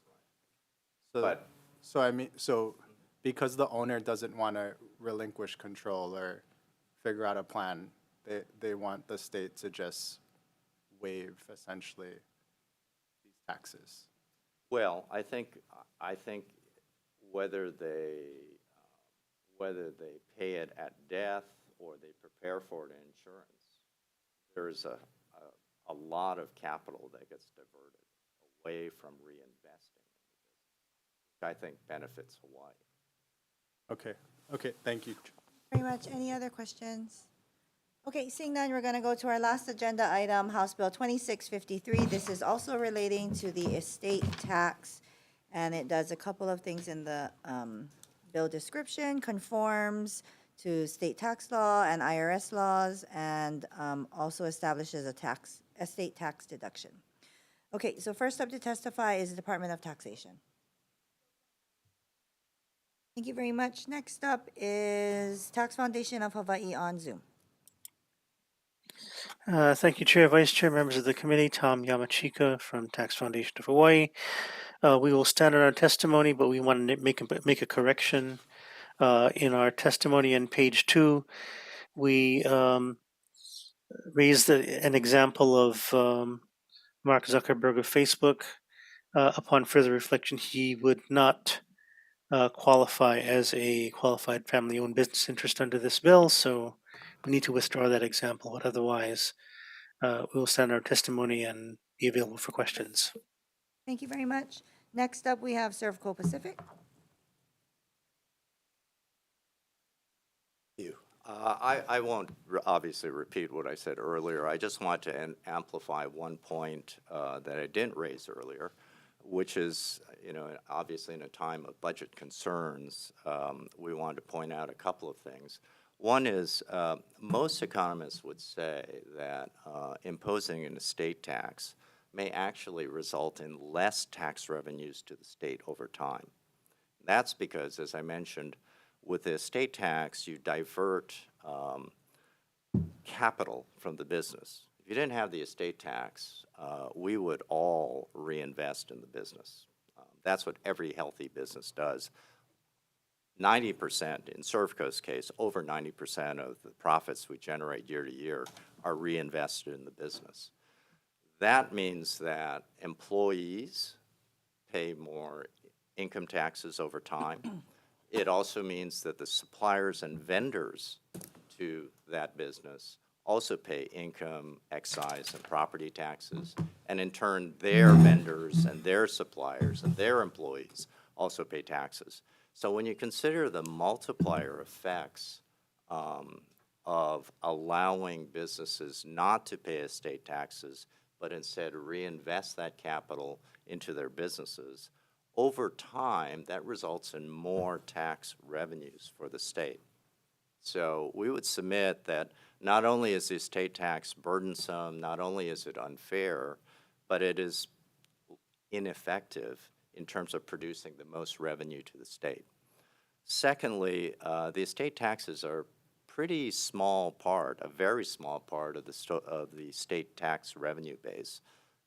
It roughly is 0.5% in terms of total estate taxes.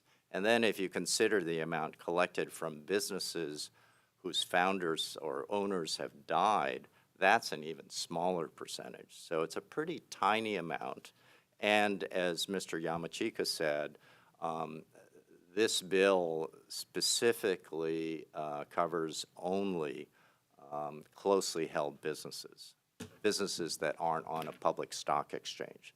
So this is very narrow relief to those businesses who I think in many ways help Hawaii be a better place. Thank you very much. Next up, we have Ultras.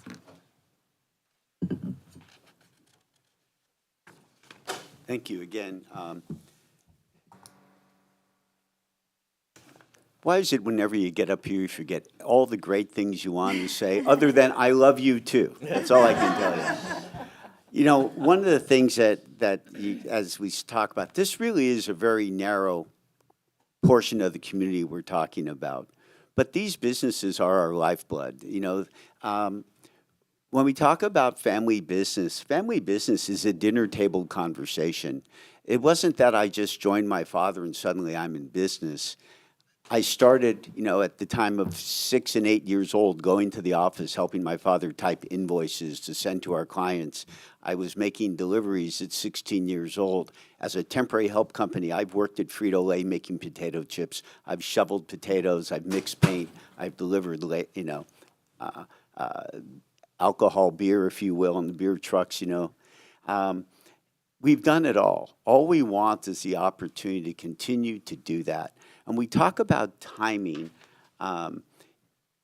When I die, it'll be the most traumatic thing that ever happened to my family as well as my heirs. Do you really think they're going to be in a position to raise all the cash they need to pay these taxes and make the business survive? We've got to give them an opportunity to do it again, to perpetuate. I've set a great moral standard for my family, my employees. We have that. Give that an opportunity to go for another generation.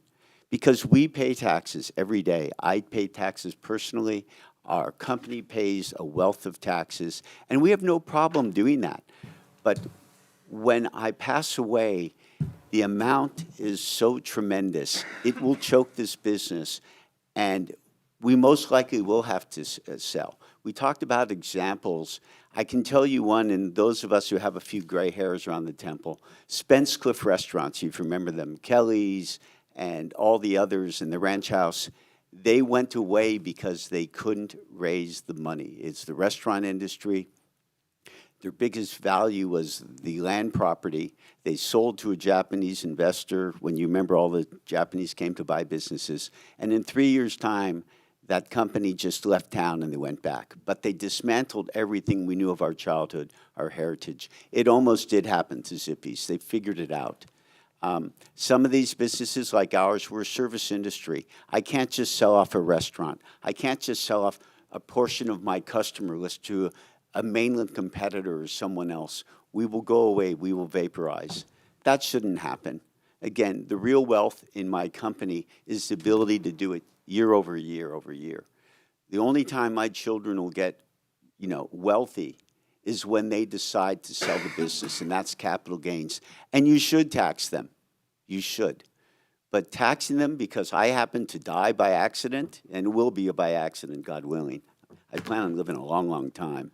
But when it happens, let's make that event as a gentle blow as possible for them as well as the community. Thank you so much. Very much. Next up is Hawaii Children's Action Network Speaks.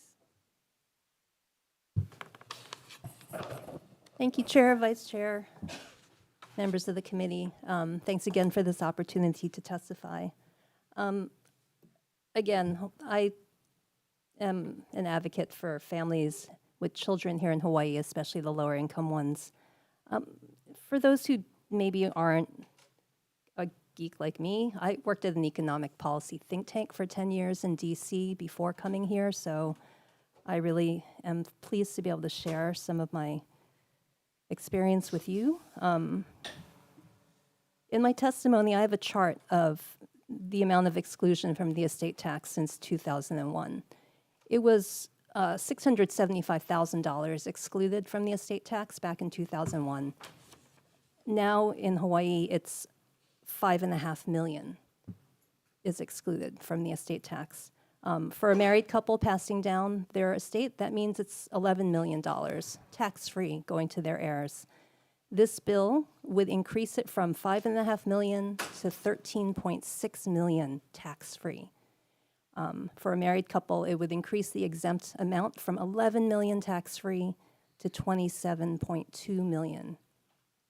Again, tax-free to their heirs. So we're basically giving a tax break to these family businesses that are very successful. And as the Roberts Hawaii Tours person says in their individual testimony, this is an entirely foreseeable expense. And in their experience, they do buy that life insurance.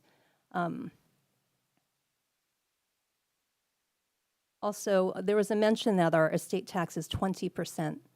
That's only when the estate is worth at least $10 million above the current exemption. So right now you're paying 20% when you get up to $15.5 million, or double that for a couple passing down in the state. So for example, right now our exemption is $11 million for a couple passing down a business. So if that couple is passing down a $12 million business, their tax is $100,000. $100,000 over 12 million. I haven't even done that calculation, but it seems very small. So again, as the Budget and Finance Department said, you know, our tax system is a system of levers and pulleys. We have a tight budget situation, and who are we going to ask to pay for all our needed goods and services for our recovery from what happened over the summer? These are the wealthiest families, the top 0.2%. This bill asks for family businesses to be completely exempt from estate tax. And that just seems like not the wisest thing to do right now. Again, the Roberts Hawaii person in their testimony says that this bill would just lead to extra cash for the heirs of these businesses. So, you know, I don't think there's full unanimity in the small business community either. So I just, you know, urge you again to defer this bill. It's not the right time to be giving tax breaks to those at the top. Thank you. Very much. That's all who's indicated they'd like to testify. Is there anyone else wanting to testify? Okay, seeing none, committee members, questions? Okay, seeing none, we are going to recess briefly for decision making.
Okay, we're going to reconvene the Committee on Finance for decision-making on our first agenda. First up is House Bill 2241 HD1. Recommendation is to pass as is. Any discussion? Vice Chair for the vote. Recommendation of the chair is to pass House Bill 2241 HD1 as is. Chair and Vice Chair vote aye. Representative Ayu. Representative Chun. Representative Cochran is excused. Representative Garrett. Representative Kahaloa. Representative Kila. Representative Kobayashi. Representative Lamosao. Representative Morikawa. Representative Nishimoto. Representative Poi Poi. Representative Takenouchi. Representative Alcos. Representative Ward. Chair, your recommendation is adopted. Okay, thank you. Moving on to House Bill 1735 HD1 as is. Discussion. Vice Chair. Recommendation of the chair is to pass House Bill 1735 HD1 as is, noting the excused absence of Representative Cochran, who will be noted excused for the rest of this agenda. Are there any reservations? Any noes? Chair, your recommendation is adopted. Okay, moving on to House Bill 2482. Members, we're going to move it out with the LG's amendments. Any discussion? Okay, Vice Chair for the vote. Recommendation of the chair is to pass HB 2482 with amendments. Are there any reservations? Any noes? Chair, your recommendation is adopted. Okay, thank you very much. Moving on to House Bill 1881. We will just be defecting the effective date. House Draft 1. Any discussion? Vice Chair. Recommendation of the chair is to pass HB 1881 with amendments. Are there any reservations? Any noes? Chair, your recommendation is adopted. Okay, the next few are hazard pay vehicles. First up is House Bill 1917 HD1 as is. Any discussion? Vice Chair. Recommendation of the chair is to pass House Bill 1917 HD1 as is. Are there any reservations? Any noes? Chair, your recommendation is adopted. Okay, moving on to House Bill 2373 HD1 as is. Discussion. Vice Chair. Recommendation of the chair is to pass House Bill 2373 HD1 as is. Are there any reservations? Any noes? Chair, your recommendation is adopted. Okay, moving on House Bill 2374 HD1 as is. Discussion. Vice Chair. Recommendation of the chair is to pass House Bill 2374 HD1 as is. Are there any reservations? Any noes? Chair, your recommendation is adopted. Okay, moving on to House Bill 2655. We're going to be defecting the effective date. Any discussion? Vice Chair. Recommendation of the chair is to pass House Bill 2655 with amendments. Are there any reservations? Any noes? Chair, your recommendation is adopted. Okay, thank you very much, Mayor. Moving on to House Bill 2779. This is a standard deduction increase. In light of the current situation what we are in, I'm going to be pushing the changes out 2 years so that it'll start in 2026 and ending, and all the changes will end. Instead of 2031, it'll end in 2033, and we'll be defecting the effective date. Any discussion? Okay, Vice Chair for the vote. Recommendation of the chair is to pass House Bill 2779 with amendments. Are there any reservations? Any noes? Chair, your recommendation is adopted. Okay, thank you very much. Moving on to House Bill 2780. Same kind of recommendation. We're going to have this start beginning after December 31st, 2026 instead of 2024 and defecting the effective date. Any discussion? Okay, Vice Chair for the vote. Defective date. Yeah, with a defective date. Vice Chair. Recommendation of the chair is to pass House Bill 2780 with amendments. Are there any reservations? Any noes? Chair, your recommendation is adopted. Okay, thank you. Moving on to House Bill 2404. This is an administration bill. We're going to be taking out the CPI. We're going to be blanking out the dollar amount, blanking out the percentages, and defecting the effective date. Any discussion? Vice Chair for the vote. Recommendation of the chair is to pass HB 2404 with amendments. Are there any reservations? Any noes? Chair, your recommendation is adopted. Okay, thank you, members. Moving on to House Bill 2781.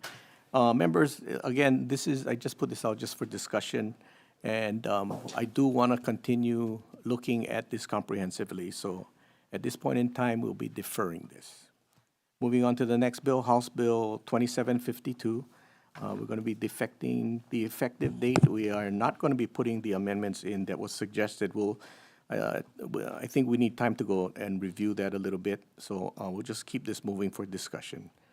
House Draft 1. Any discussion?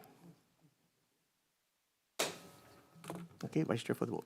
Recommendation of the chair is to pass HB 2652 with amendments. Are there any reservations? Reservations by Representative Poi Poi. Any additional reservations by Representative Lamosal, Representative Kobayashi? Any additional reservations?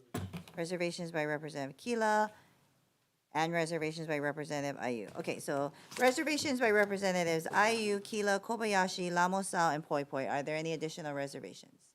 Any no's? Chair, your recommendation is adopted. Okay, thank you. Moving on to House Bill 2653. We'll just be defecting the effective date. Any discussion? Okay, Vice Chair for the vote. Recommendation of the chair is to pass HB 2653 with amendments. Are there any reservations? Reservations by Representative Poi Poi, by Representative Kobayashi, Representative Lamosal, Representative Ayu, and Representative Kila. Okay, reservations by Representatives Ayu, Kila, Kobayashi, Lamosal, Poi Poi. Any additional? Any no's? Chair, your recommendation is adopted. Okay, thank you very much, members. We're going to take maybe a 30-minute recess. I'd like to thank the members for honoring Maui by wearing pink today. And then we are adjourned. Thank you.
Good afternoon. Calling today's second Finance Committee hearing to order, which starts at 12 p.m.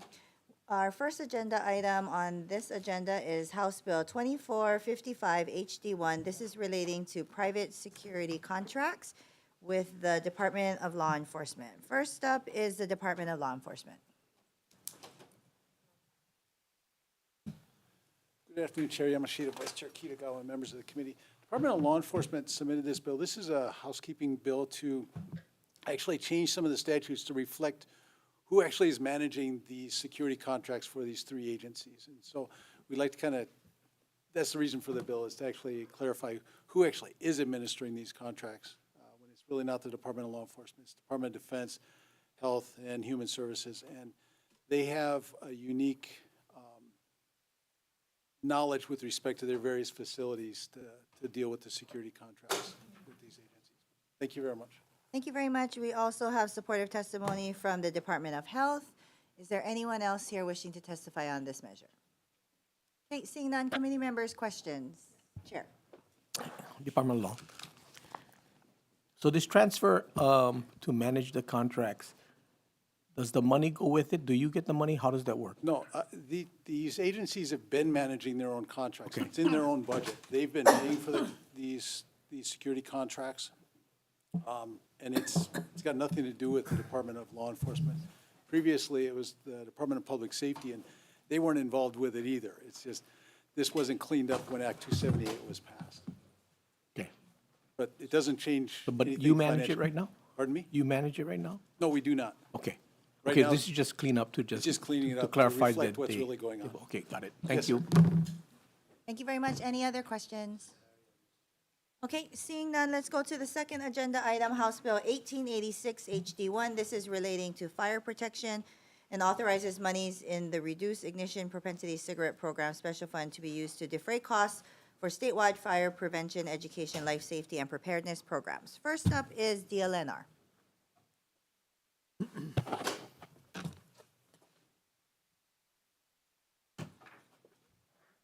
Aloha, my chair, vice chair, members of the committee. My name is Michael Walker. I serve as a statewide fire protection forester for Department of Land and Natural Resources. And we stand on our written testimony and available for any questions you may have. Thank you very much. Next up is the Hawaii State Fire Council on Zoom. Not here. They offer comments. Is there anyone else who would like to testify? Yes, come on up. Aloha, Angela Melody Young, testifying in strong support. This is in support of the RIPC Special Fund. And this is administered from the State Fire Council under the Department of Labor and Industrial Relations, and it's comprised of 4 county fire chiefs.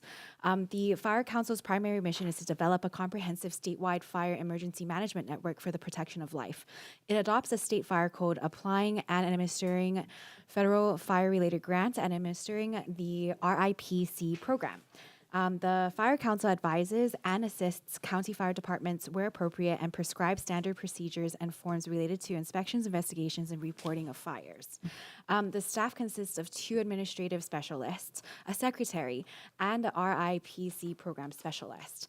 The DLIR administers appropriation of funds to pay for the salaries of the 2 administrative specialists and the salary for the RIPC program specialist and a secretary. Is acquired from certification fees received every 3 years from cigarette manufacturers. So it's good to learn about the internal office procedures to see, what's going on there, where the special fund is going. Within this process, every 3 years, cigarette manufacturers must submit documentation to recertify that the tobacco products are fire standard compliant cigarettes, so that it's a safety issue. So we're in strong support. Thank you.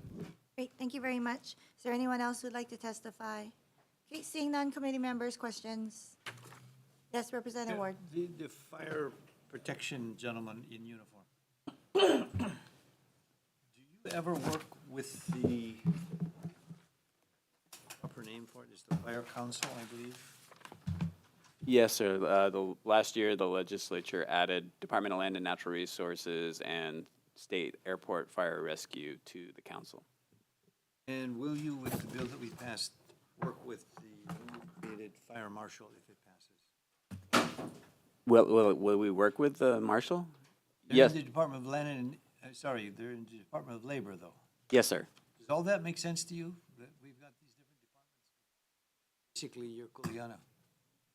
Yes, sir. So the fire council is currently sits within the Department of Labor and Industrial Relations, and the council's view is that the marshal should be in there in the Department of Labor and Industrial Relations as well, in order for to work cohesively with the fire council. What does the Department of Labor have to say about that?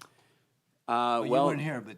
Well, yesterday the gentleman was a bit confused as to why the council was placed there in the first place, and trying to look back into the history of the fire marshal's office. It was actually the fire marshal in 1978 who recommended to the legislature that the office be disbanded. So the council's main task currently is to create and adopt the state fire code. And that's a tremendous burden for the fire council itself in order to do that, on top of the duties that they have as the fire chief. There's no mandate and funding for them to serve on the council. This is all on their own time, and they have all the other duties of being a county fire chief. And so creating the marshal's office would allow the fire chiefs to not be burdened with the development of the state fire code, as well as there's many other duties, such as incorporating wildland-urban interface language into the codes to help protect communities. And also, there's a variety of other bills for the marshal's office that would give them law enforcement capabilities, et cetera. You know, it really has to be worked out by the legislature in terms of what those duties are and how that marshal's office will move forward. Thank you for your testimony and your service. You're welcome. Thank you very much. Any other questions? Okay, seeing none, let's go to our next agenda item. This is relating to the Office of Elections. It requires the Office of Elections to annually request funding for statewide election accessibility needs advisory committee, and then also provides funding to have the committee gather information and provide outreach and voter education services. First up is the Statewide Elections Accessibility Needs Advisory Committee.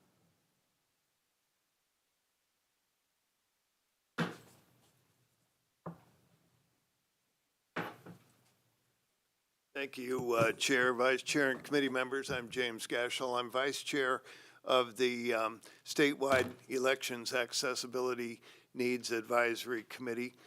We were created by the legislature, were appointed by the governor, confirmed by the Senate. It's a 5-member committee. I'm going to stand on my written testimony on behalf of the committee and also point your attention to the testimony of our chair, Dr. Patricia Morrissey, who in her testimony skillfully outlines a number of the projects that our committee needs to undertake, particularly in this run-up to the 2024 elections, and I'll be available for any questions. Mahalo for your consideration. Great, thank you very much. Next up, we have the Hawaii State Council on Developmental Disabilities.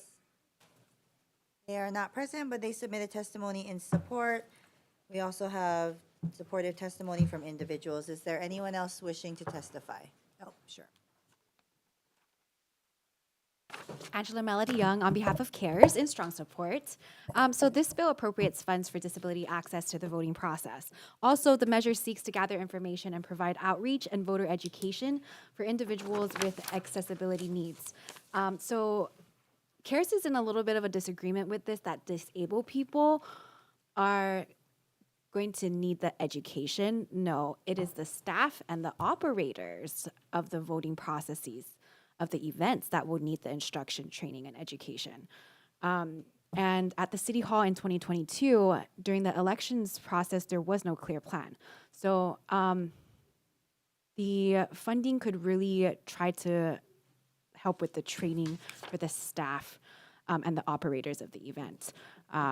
So according to the Americans with Disabilities Act, it requires state and local governments to ensure people with disabilities have a full and equal opportunity to vote in all elections. This includes voting, voter registration, and the entire voting process, whether on election day or during an early or absentee voting process. And so we're appreciating the creation of the statewide elections accessibility needs advisory committee to meet the ADA requirement. And with this measure, it will get our state closer to compliance to a federal civil rights law which prohibits discrimination against those with disabilities in access to governmental services and everyday activity. And if you read the ADA website, it says, for example, something to this effect, that if a student, and we're at public school, a disabled student is struggling to get into the pool or struggling to get on stage, then these are the parameters of the Disabilities Act, right, to create a civil law that accessibility and equality is a standard for disabled people. And I still think that this is very applicable to the voting process as well, is that disabled people need to vote. Thank you. Very much. Is there anyone else wishing to testify? Okay, seeing none, committee members, questions? Yes, Representative Ward. Thank you, Chair. Mr. Geschel? This bill assures equal access to voting by people with disabilities. Do you happen to know the voter turnout rate of persons with disabilities? No, we really don't know, and as long as you bring it up, we probably should know.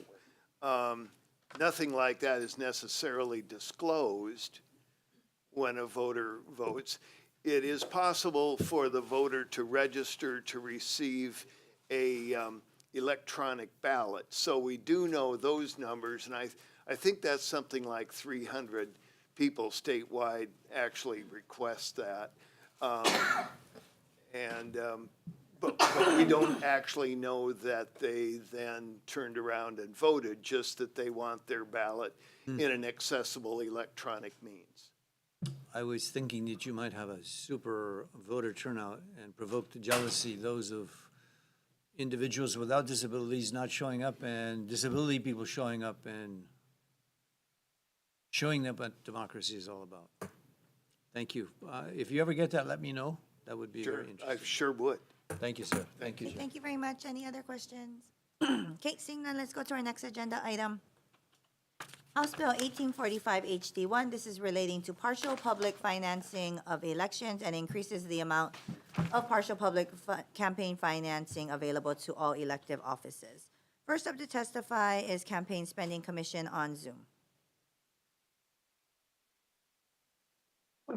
Good afternoon, Chair, Vice Chair, members of the committee.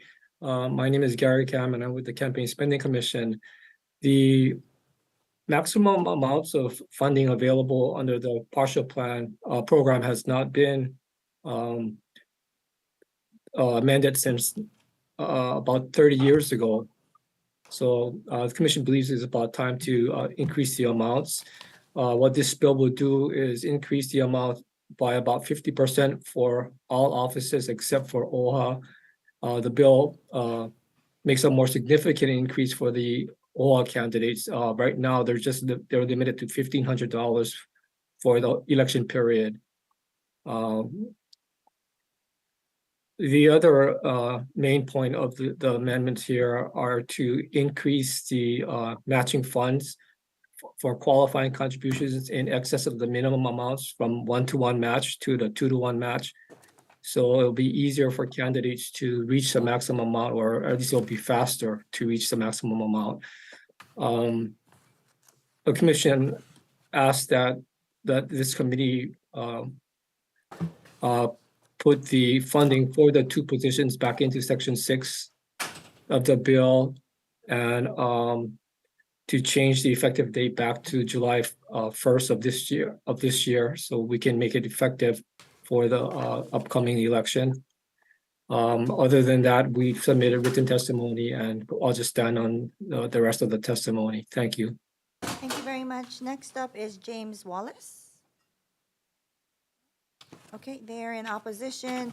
That's all who indicated they'd like to testify on this measure. However, we do have numerous testimony in opposition of this bill. Is there anyone else who'd like to testify? Okay. Oh, yes.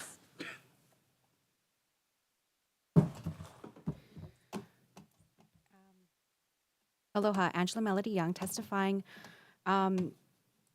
wishing to comment. So, public funding will ensure equality and impartiality can be achieved in the race.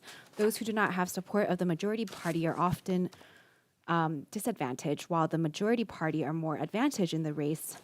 And the minority and every other party may not have equal access to a wealth of resources.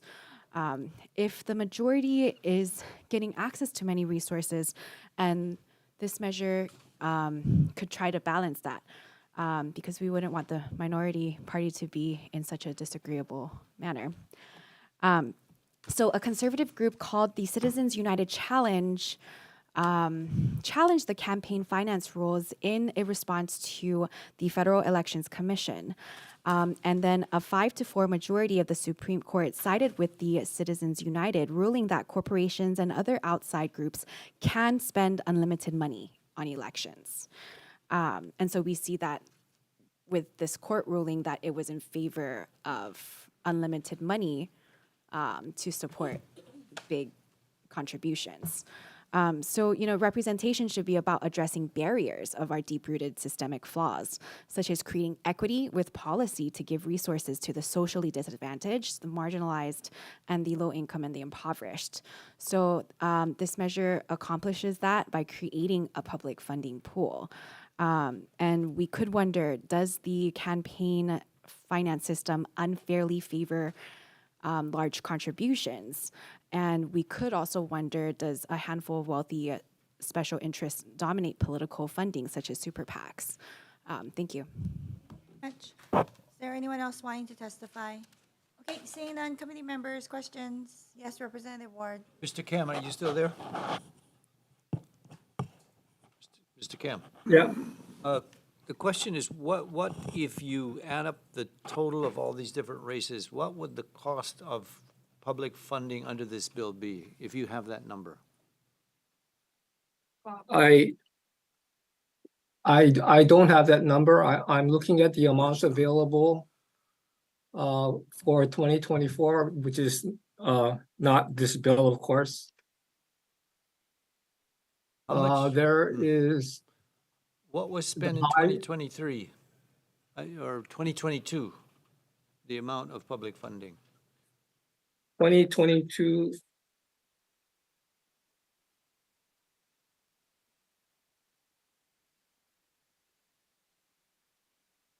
Roughly.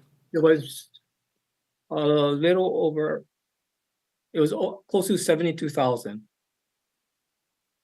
That was the total amount of public funding in 2022?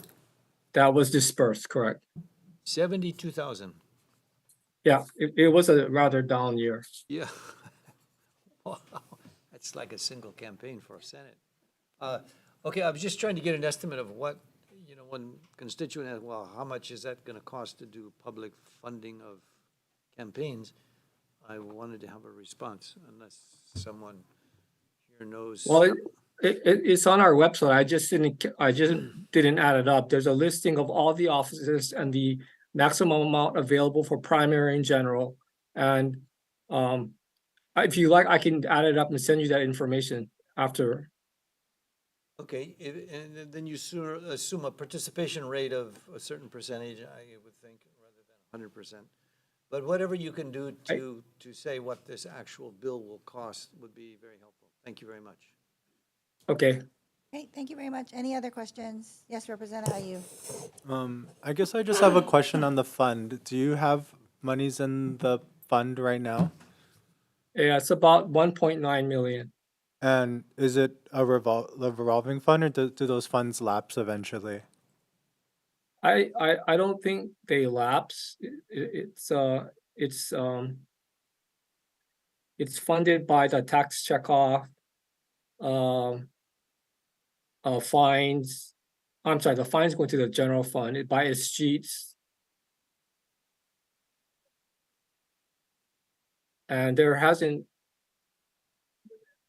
been any direct appropriations to the fund, at least not recently.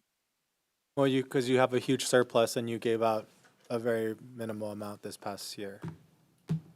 Right? Well, there is a surplus of 1.9. I think what really helped was we took our administrative costs, which was being paid for by that trust fund. Our costs now are like a budget item for the administration. But in 2022, So that helped a lot. But in 2022, you only dispersed 71,000, right? Yeah, closer to 72. And 2020, you dispersed 85,000, so it's not. Yeah. Okay, so you're not draining the fund every year, is my question. No. Okay, thank you. Very much. Any other questions? Okay, seeing none, we're going to go to our next agenda item, House Bill 1674 HD1. This is relating to campaign finance. It authorizes candidates and their candidate committees to donate residual campaign funds to the general fund of the state or the real property tax general fund of any county. First up to testify is Campaign Spending Commission. Good afternoon again. Commission supports the intent of this bill. We submitted brief written comments, and I'll just stand on those. Thank you. Thank you very much. We also have one individual in support. Is there anyone else here who would like to testify on this measure? Okay, seeing none, committee members, questions? Okay, seeing no questions, let's go on to our next agenda item. Next agenda item is House Bill 2444 HD1. This is relating to criminal history record checks. It authorizes DOH to conduct criminal history record checks on applicants for permits to operate as a hemp processor. First up to testify is the Department of Health.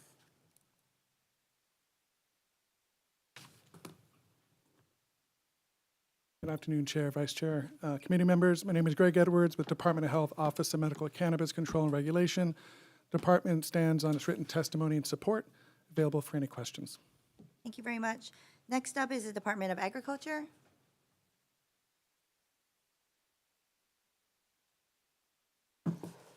Good afternoon, Chair, Vice Chair. My name is Artemio Tulio, and I'm here in behalf of Department of Agriculture. DOA supports the intent of this bill. However, we defer to DOH and offer comments. Thank you for the opportunity to testify on this measure. Very much. Next, we actually have, that's all who has indicated they'd like to testify. We have two individuals with opposition. Is there anyone else who'd like to testify? Yes. Angela Melody Young testifying in strong support. So background checks can help reduce risk for criminal activity, such as violence, abuse, and theft. The process can also verify the information on an applicant's resume. The law varies from jurisdiction to jurisdiction. To lawfully grow and process market industrial hemp in Michigan, for example, all applicants or key participants of a business must be free of felony drug convictions for 10 years preceding the date of the application. The hemp industry causes safety concerns because it is related to the marijuana industry. So background checks are good. So the hemp and the marijuana plant, right? It's related, it's like a mother plant and a sister plant. But because of the specific chemical compound, the law distinguishes hemp as technically a different plant. Science does not distinguish the two plants. Hemp is a marijuana plant, but hemp has less THC. Legally, the difference is the THC content. THC is responsible for the high. And so the term hemp is to classify marijuana, which has 0.3% or less THC. In law, hemp is defined as a cannabis sativa plant with no more than 0.3 THC. The marijuana that we typically think of that gets people high has 15 to 20% THC. In 1976, Dr. Small and his colleague published an article, A Practical and Natural Taxonomy for Cannabis, which sets a dividing line between hemp and marijuana at 0.3% THC for the purpose of biological taxonomy, which is a branch of science concerned with classification. And as a safety coordinator, I'm very worried about the implications of a plant that is like a cannabis plant which is a Schedule 1 illegal drug with no medical value, and it poses a danger to society, although culturally it's minimized as a relaxing medicine. Thank you. Thank you very much. Is there anyone else wanting to testify? Okay, seeing none, committee members, questions? Okay, seeing none, let's go to our next agenda item, House Bill 2443 HD1. This is relating to medical cannabis. It repeals the sunset date of the authorization for primary caregivers to cultivate medical cannabis for qualifying patients. First up to testify is the Department of Health.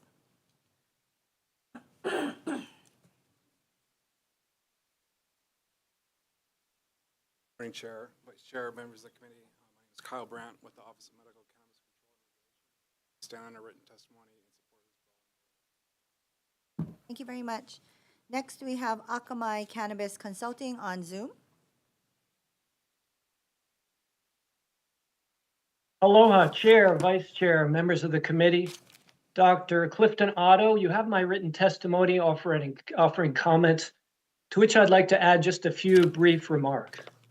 This bill appears to be helping patients because it removes the sunset on primary caregivers, but it would also hurt patients because it hastens the limitation on the number of patients who can grow together on one property, which is set to go to 5 at the end of this year.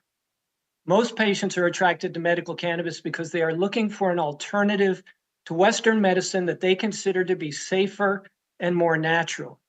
This means that patients want access to cannabis that is being grown outdoors under organic conditions at a reasonable cost. However, growing cannabis is difficult for most patients, and it is especially challenging in residential neighborhoods. For these reasons, patients should be able to grow in groups larger than 5 patients, which would be more appropriate on agricultural land. Primary caregivers also need to care for at least 5 patients because of the difficulties associated with growing, but there must be department rules and voluntary grow site inspections to encourage compliance and steer patients away from manufacturing and commercial operations. I believe that the testimony you are seeing today in opposition to this bill reflects the desire of patients to do away with the 5 patients per property limit altogether. I've included amendments in my written testimony to address these issues, which I hope you will adopt. Thank you, and I'm available for any questions. Thank you very much. Next, we have Care Waialua.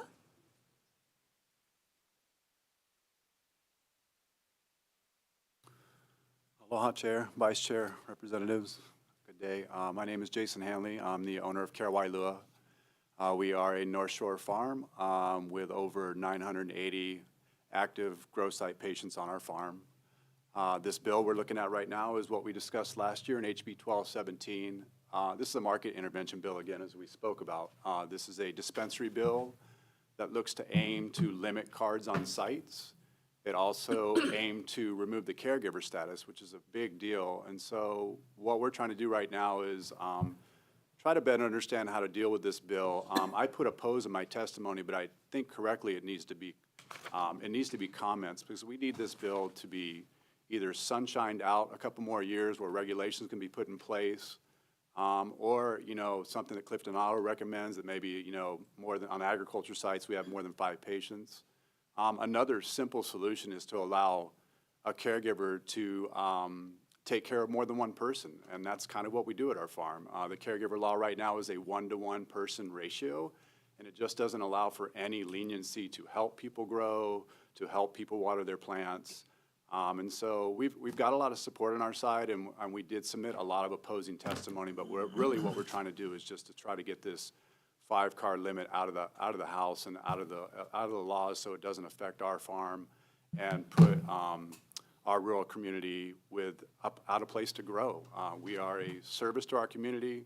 We have grown from 20 patients in 2016 to sometimes over 1,000, just helping people and trying to help people grow and get medicine that they cannot afford at dispensaries. And so, yeah, I'm here for any questions, and I thank you very much for your time. Thank you very much. Okay, thank you very much. Next up, we have Joshua Seifman on Zoom. Not here, he is in opposition. Next, we have William Peters. Not here, he is also in opposition. That's all who have indicated they'd like to testify. We do have numerous testimonies with comments or opposition as well as support. Is there anyone else who would like to testify? Yes. Aloha, Angela Melody Young testifying, wishing to comment. So while I'm not supportive of legalizing marijuana, I think there can be a balance to get people their medicine, because if they're already on medicine and then they don't get their medicine, they could go through withdrawals. So I think it requires a delicate balance. So the purpose of this measure is to repeal the sunset date of the authorization for primary caregivers to cultivate medical cannabis for qualifying patients. And secondly, to clarify that primary caregivers may continue to cultivate medical cannabis for qualifying patients subject to certain restrictions. Marijuana is an illegal Scheduled I substance, as I've said before, according to the Federal Controlled Substances Act, as declared by the DEA and the Federal Department of Health and Human Services and the Federal AG. Schedule I is the most dangerous of drugs, such as MDMA, marijuana, and magic mushrooms. The reason is because these drugs have the highest potential of abuse and no medical value, as declared by the federal government. So within the state of Hawaii, the Hawaii's Uniform Controlled Substance Act in HRS 329 reflects the federal provisions with exemptions. And because of the state exemptions, marijuana is legal for medical use. Although at the federal level, it's only legal if it's approved by the DEA. So I think for medicine, like if there is credible evidence through medical clinical trials and research studies that marijuana is medically beneficial and helps a lot of people, that can get submitted to the federal HHS for approval to unschedule it from Schedule I. There is that proper procedure to go through from HHS at the federal level. And until that happens, I testify for more protective statutory provisions to protect the people of Hawaii. Thank you. Very much. Is there anyone else who'd like to testify? Okay, seeing none, committee members, questions? Yes, Representative Ward. Dr. Otto, are you still there? Yes, I'm here. Would it be logical, appropriate, or objective to call this a turf war, the way I see some of the testimony here? The small guys versus the big boys, the dispensaries versus the independent growers, who, as the North Shore indicated, grow in the dozens of patients rather than just 5. Or if you get a better number than 5, if you don't like 5, how many should it be? Well, to answer your question, your first question, yes, I think it has turned into a bit of a turf war. And I don't think that's necessary, because the dispensaries are in a very unique position to be able to produce manufactured products, some of which require solvents and a chemical laboratory. And I think part of this turf war has also been propagated by a lack of supervision of these patient grow sites. And maybe it's a staffing issue, maybe it's a training issue. There are certainly experts in the community that could help the Department of Health learn how to do patient grow site inspections. But we need these grow sites to be inspected to help them become compliant. And from the patients I've talked with, they want to be compliant. They want guidance so that they're not going to be at risk of being raided by federal agencies. And I think one thing that I'm hoping that both sides of this turf war could agree on is that patients should not be making manufactured products and should not be engaging in commercial operations. So if we leave commercial operations and manufactured products exclusively to the dispensaries, which I think is very appropriate, and protect the ability of patients to grow flower and hash and rosin, which are very low tech products that don't require solvents or any chemical processing, that we would be able to serve the needs of patients, but also be able to protect the interest of the dispensaries. Market share question. Of those who buy the medical marijuana, what % go to the dispensaries versus those who go to the individual growers? Or I forget what you call them. The ones that are the independent, they're not the dispensaries. The ones that are being restricted to 5 patients. What is the percentage of the market share of the dispensaries versus the non-dispensaries, let me put it that way. Well, I believe that the most recent Department of Health data, and please correct me if I'm wrong, I think it's around 50% of patients have made at least one purchase at a dispensary, and maybe that's within the past 6 months or past year, I'm not sure. But the thing that we have trouble tracking is how often are patients returning to dispensaries? Are they just making one purchase and then they're not coming back because it's too expensive or the quality or the selection is not what they're looking for? I'm not sure we have accurate data on that. And then there's the other side is, well, where are these patients going? Are they going back to growing for themselves? Are they trying to cooperate with other patients? Or are they having to make use of the illicit market? So I think we could actually encourage patients to avoid the illicit market if we protected their right to grow in groups, in small groups together, groups perhaps larger than 5 patients on agricultural land that should be based on need. So groups being able to demonstrate that they have patients that can't afford dispensary products or want access to outdoor organically grown material, and have the need within the community to warrant the regulation of such a grow site. And that's why I think it's important for the department to adopt rules to make this happen and to have those voluntary grow sites so that growers want to cooperate. You don't want to be antagonizing growers and saying that you can violate their privacy whenever you feel like it and bring law enforcement onto private property. So there has to be a cooperation between the department and patients in order to make this work. Okay, if not 5 patients, how many? What would you suggest? You said larger than Well, 5. Well, again, you could argue that this should be based on need. And perhaps that's something that could be included in the rules. I put 5 in my testimony because this is the number that keeps getting thrown around. So at least a step in the right direction would be 5. But there would certainly be instances where a caregiver needs to grow for more patients. And so that's something the department, I believe, could address in rules, but it does require a statutory change.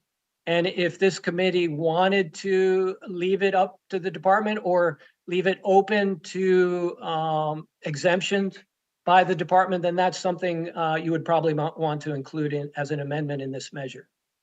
Thank you, Dr. Otto. Thank you, Chair. Okay, thank you very Thank much. you. Thank you. Are there any further questions on this measure? Okay, seeing none, we'll move on to the next bill. House Bill 1968 HD1 relating to sexual abuse of a minor. First up, we have the Attorney General.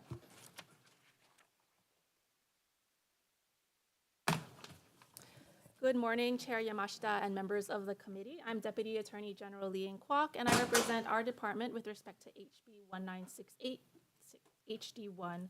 While our office does not discount the right of survivors of sexual abuse to initiate lawsuits, we have serious concerns with quadrupling the time period contained in the proposed statute of limitations. As reflected in our written testimony, expanding the SOL by decades will make it nearly impossible for the state to defend lawsuits of this nature. The type of sex assault lawsuits my division handles would usually follow this format. Plaintiff sues the state, alleging some kind of supervisory negligence of the employee who is accused of perpetrating the sexual assault. The plaintiff does not actually sue the alleged perpetrator because the perpetrator is already dead or they don't have money and are therefore not worth suing. With the alleged perpetrator gone and witnesses from prior decades being deceased or relocated or otherwise missing, the state has no witnesses to refute the plaintiff's allegation and defend its case. If the state cannot rebut and defend its case, a mere allegation may be sufficient to allege damages which the state will ultimately be responsible for. Thank you for the opportunity to comment. Okay, thank you very much. Next is Stonewall Caucus of the Democratic Party of Hawaii on Zoom. Good afternoon. Michael Galoya Jr., Chair of the Stonewall Caucus on the Democratic Party of Hawaii. We stand in strong support of this bill. We are sorry to hear that the Attorney General's office is again peddling fear to try to kill this bill. Other jurisdictions have done this such same thing, and they've not seen their coffers be dwindled because of the lawsuits. They have had to, in some cases, they did have to pay for failure to protect the keiki. So we encourage the Attorney General's office to reach out to those different jurisdictions to see how they handled it. We are sorry to see that the insurance company has come forward to say that this is going to bankrupt them, and that it's not the case again in other jurisdictions that have done such things. We know, so we encourage you to pass this bill because sometimes this is the only avenue a survivor of sexual assault of a minor will ever be able to see because of the laws. So we encourage you to pass this bill, do what's right, protect our keiki. Let's stop making Hawaii a dumping zone for pedophiles, and let's make it a safer place for us all. So we encourage you to pass this bill. Mahalo. Okay, thank you very much. Moving on to the Sex Abuse Treatment Center on Zoom. Not present. Okay, next is Hawaii Coalition Against Domestic Violence.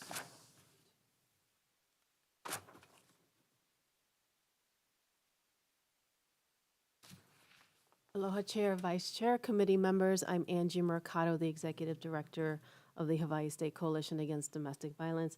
And on our behalf of our 27-member program, some of them are dual domestic violence sexual assault programs. We stand in strong support of this measure. We know that many children do experience sexual abuse before they're the age of 18, and we send on our written testimony that includes some data about what those numbers look like, as well as some of the cases that the Sex Abuse Treatment Center sees in their doors. We're available for any questions you may have. Aloha. Thank you. Thank you very much. Next, we have the Hawaii Public Health Institute. Present. Okay, next is Rainbow Family 808 on Zoom. Present. Okay, that's all we have that signed up to testify on this measure. Is there anyone else wishing to testify on this measure? Please come forward. Angela Melody Young, testifying on behalf of CARES in strong support. So the idea behind criminal statutes of limitations is to ensure criminal trials and possible subsequent convictions are based on evidence that has not deteriorated over time. We need this measure to set forth this policy. So the policy will expand the time limit for when a child abuse lawsuit can be initiated. This law will allow victims to bring a civil claim for damages against a party from 8 years to 32 years after the 18th birthday of the victim, and from 3 to 5 years after the date of the victim discovers or reasonably should have discovered that psychological injury or illness has occurred. And so child sex abuse is a nationwide issue. It can involve online child pornography and adolescent rape. In August 2023, the news released data from FBI about Operation Cross Country to deal with sex crimes nationally against children. 6 children were found in Hawaii. We as a society need to understand these very disturbing sex abuse trends, because it is important to helping to make our communities safer. Project Safe Childhood is a nationwide strategy led by the Department of Justice to combat sex crimes against children. Then Congress enacted the PROTECT Act. And as mandated by the Act, Department of Justice, working with the National Drug Intelligence Center, completed a first-of-its-kind threat assessment, which showed a disturbing trend of 1, child porn, 2, online enticement of children, and 3, child tourism. Child sex tourism. Okay, so this is when people from around the world travel to a tourist destination to have sex with children. That is very disturbing. And in 2016, the department submitted a strategy describing in detail the efforts of law enforcement partners to find, prosecute, and punish those who prey on the nation's children. And I believe in this policy. I think it's a good measure. Thank you. Okay, thank you very much. Is there anyone else wishing to testify? Okay, members, questions? Okay, no questions. We'll move on to the next bill. House Bill 2425 HD1 relating to child abuse and neglect in Central Registry. Okay, first up is the Attorney General's office.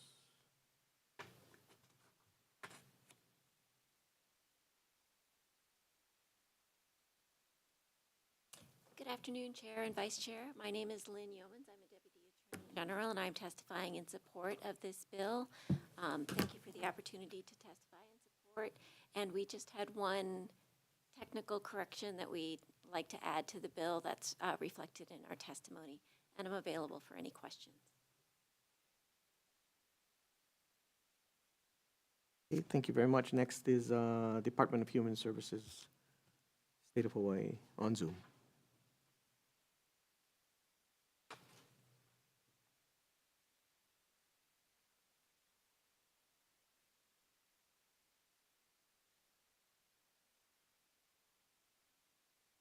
Okay, not available. Okay, is there anyone else wishing to testify on this measure? Okay, please come forward. Angela Melody Young testifying in strong support. So this measure will set forth a policy to clarify confirmed reports of child abuse or neglect, harm, or threatened harm which results in the perpetrator's name being maintained at the Department of Human Services Central Registry of Reported Child Abuse or Neglect Cases. And if the criminal record of the abuse is expunged or forgiven, then this measure will set forth the policy for expungement. I think, as I had mentioned in the previous measure, that sex abuse against children is a very important issue. So for your consideration, please support this policy. Thank you. Okay, thank you very much. Is there anyone else wishing to testify? Okay, members' questions? Okay, seeing none, we'll move on to the next measure. House Bill 2657 HD1 relating to abusive litigation. First up is the Judiciary.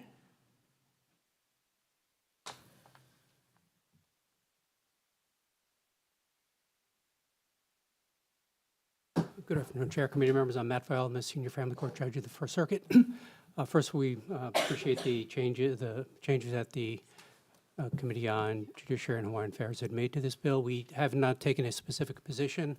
We do offer a couple of more recommendations for this version of the bill. That is essentially to make sure that the predicates to a person being deemed or subject to the litigation abuse provisions of the bill has been the subject of an actual court finding that they've engaged in intimate partner violence. And we've also asked for an effective date of January 1st of 2025 to let us do the operational things that we need to do to make sure that we can handle these matters. And available for any questions if you have any. Okay, thank you very much. Next is Hawaii Children's Action Network Speaks on Zoom. Aloha, Chair, Vice Chair, members of the committee. I'm Nicole Wu from Hawaii Children's Action Network Speaks, and we submitted a written testimony in support of this bill, which establishes judicial procedures to prevent and remedy abusive litigation. Because a lot of these cases of abusive litigation happen during child custody disputes, that's why our organization takes a strong interest in this bill. We believe that passing this bill will help protect domestic violence survivors and their children from further abuse within the judicial system. So thank you for letting me testify. Thank you. Okay, next is Hawaii State Coalition Against Domestic Violence.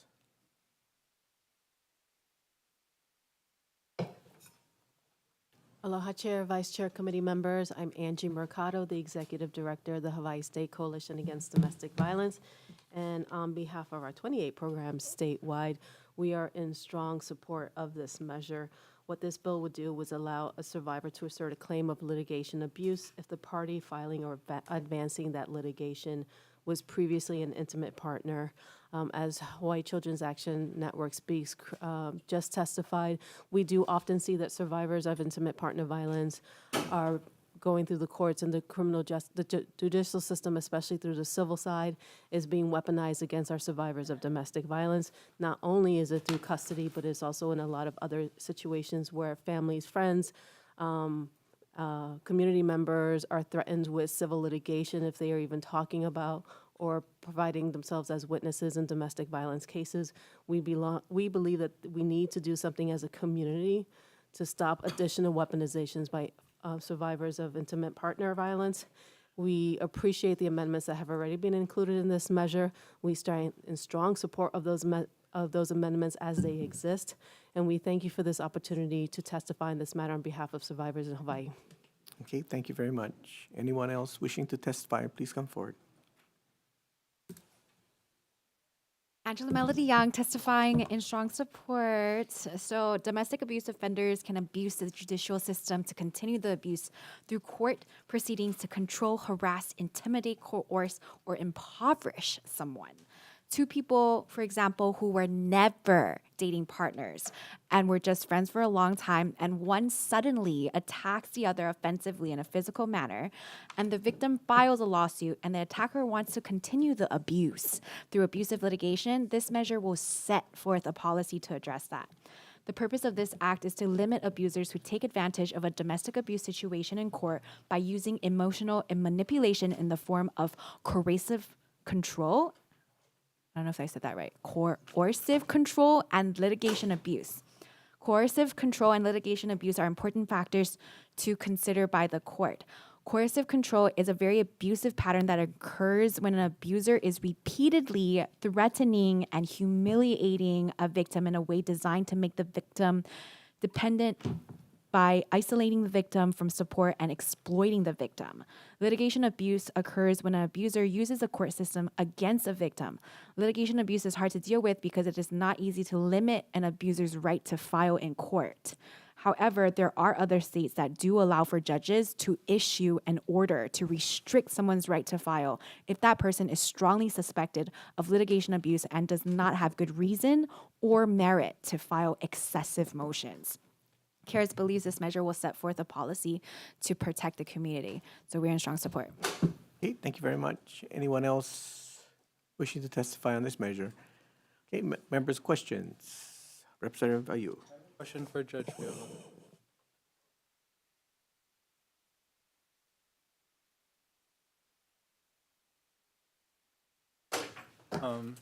I guess my question is, doesn't the court already have the inherent power to dismiss these types of actions? We do have inherent power to dismiss actions. So you don't think there's a due process concern by the legislature preemptively?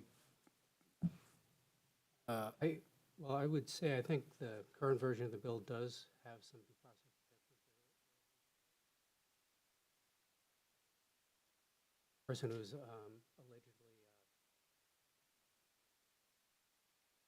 Okay, so then what's the difference between the status quo and the bill if there's going to be hearings and the court could dismiss an action after a hearing if it has the inherent power to dismiss? This kind of routinizes a little bit of the findings. It's a little bit more clear. I think it's unusual for us to.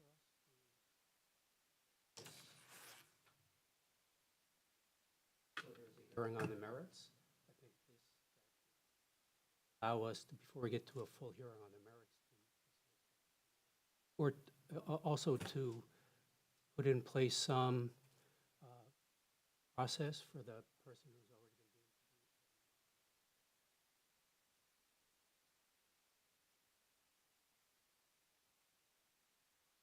be. Sorry, so you're saying this would allow a person to file a motion prior to a hearing, like prior to some other hearing to get the action dismissed? This current version of the bill, if there's already been a determination that that person is litigation abuse, and then the remedy is to put in place just like Okay, well, I'm going to stop you. So you're saying already has been determined to engage in litigation abuse? for this statute. Meaning there would have been a hearing to determine that? And then based on that, you don't even need the statute. Couldn't you just preclude a individual from filing additional motions with the court? If they were deemed as, we do have a vexatious litigant Right. statute, that would allow for that. Okay, so, but that's not happening now. It happens rarely. There are some limitations on, to that statute. You have to be a plaintiff. There's some limitations. I will say, Representative, I am aware of some other states. I think California has expanded its vexatious litigation statute to cover some of these situations. So it's a current tool. I don't think it's particularly designed for the situation Okay, and then if the legislature does pass this, how willing is the judiciary going to be to make this kind of determination? And I only point to like motions for summary judgment or other, procedural or dispositive motions that the court sometimes, refrains from making because they'd rather have some, some final decision or some actual hearing in short of that to make some of these determinations.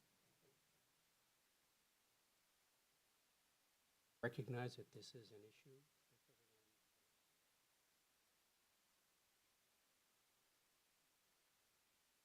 Say also that there has to be due process. Have to be hearings to make those determinations. Facts, present them, and it's consistent with this law, make those findings. Okay, this conversation seems like it's very circular, but okay, I appreciate it. Thank you very much. Okay, thank you. Any further questions? Okay, seeing none, we'll move on to the next measure on this agenda, House Bill 2622 HD1 relating to firearms. First up is Department of Law. Good afternoon again. Department of Law Enforcement supports this bill. We're looking for funding to continue our gun buyback program, expanding it out to neighbor islands, one in Hilo, one in Kona, Maui, Kauai, and 2 per year on Oahu. The last one that we had was successful, approximately 500 firearms, a number of illegal firearms, suppressors, ghost guns, assault weapons. Part of the thing, that it also gave an opportunity for people that were left with firearms that were legally owned by loved ones when they passed away. They weren't sure what to do, and now they had one opportunity to at least do something with them. But it's something that allows us to help get some guns off the streets and move forward with making our communities a little safer. Okay, we're in support of this. Thank you very much. Okay, thank you. Next up is Michael Rice on Zoom. Not present. Okay, next we have James Wallace, also on Zoom, or in person, sorry. Not here. Okay, anyone else wishing to testify on this measure? Okay, seeing none, members' questions? Represented by you. Law enforcement. How many guns did you buy back in 2023? It was either 495 or 504. I'm sorry, it was right around 500. Right around 500. And I don't know if you know this, but do the statistics show that gun-related incidents are going down after we instituted this buyback, or are they going up? I don't know. We're not tracking that. I mean, we see violence increasing in our communities. We just see it going up across the board, and I think there's a lot of reasons for that. This is just one measure to try and find a way to get some guns off the street that otherwise might end up getting stolen or end up in the hands of people who shouldn't have them. Okay, I know this is probably an anonymous program, but are we seeing those guns that we're buying back are unregistered, or are they people who, they don't want their gun anymore and they want $200 from the state to give their gun back? Both. Okay. We have people that, like I said, that have this firearm and are looking for just a way to get rid of it.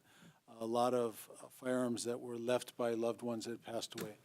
A number of firearms that should have been registered that were not registered. Every gun that was collected was run through the system to see if they were reported stolen. The firearms that were reported stolen, the owners were contacted and given an opportunity to recover them. Otherwise, they were destroyed, but there were a number of guns that were not registered. So when I say illegal firearms, there's a wide range of what made them illegal, and a good chunk of them were firearms that should have been registered but were never registered. Okay, because I want to make sure that we're buying back the guns that are, and I don't know if you can make this determination, but the ones that are going to be used to eventually. We don't have the ability yet to run them through NIBINs. Okay. We would like to. We're working on getting that capability. When we get our lab up and running, that part of the testing will be part of the lab that we're looking at. I know, having spent the day at the gun buyback across the street. Give you, for example, someone rolls up in a scooter, face covered, gun in a shopping bag, hands it off and drives off. And I'm pretty sure he was disposing of evidence. But the idea was, okay, it's off the street. Okay. And then as far as how successful the program was in 2023, did you give out all the money that you had, or was No, there we- like we excess have- demand? Are you, okay. We have some left, some Foodland gift cards that we purchased. We've still got a supply left. We're looking at doing a gun buyback on Maui. And some members of our detectives in Criminal Investigations Division are working with the Maui PD right now to try and set one up for them so we can use them. Okay, thank you. Thank you, Chair. Okay, thank you. Any further questions? Representative Ward. Thank you, Chair. Yes, sir. Just to follow up with that, how many guns are out there? In our community? Yes. No idea. No estimate? Oh, no, plenty. I don't know. When we say guns, are we talking about shotguns also, pellet guns, air rifles, BB guns? You mean that were turned in? Yeah, no, in terms of what this, We are only focusing on firearms. There were some people that tried to turn in pellet, air, BB guns, and those were not taken. so only, but shotguns are part of that or not? There were people turning in shotguns, yes, sir. Oh, okay. $200, how did that come to be the selling price? I think it or was buying $100, price? $200, and I'm not sure how they came to that number, sir. How much did your gun cost that you're carrying in front of us? 400 and something dollars. So if you turned it in, you would lose 200 and something dollars. I would be in big trouble, sir. I'd probably be arrested and put Okay, into prison. but the question is, if you offered Yes. more, would you get more guns? I don't know. I know there was a couple that decided after sitting in line for 3 hours not to turn in their firearms. But they knew how much. So for some reason, while they were sitting there, they decided that they would go and sell it legally, which is just fine. Go through a dealer and do a legal transaction and then sell to a legal owner. We are obviously not the first ones to do a buyback. What are the prices that they're giving on the looks? We don't know how to do any comparable comparisons, analysis, differentiation.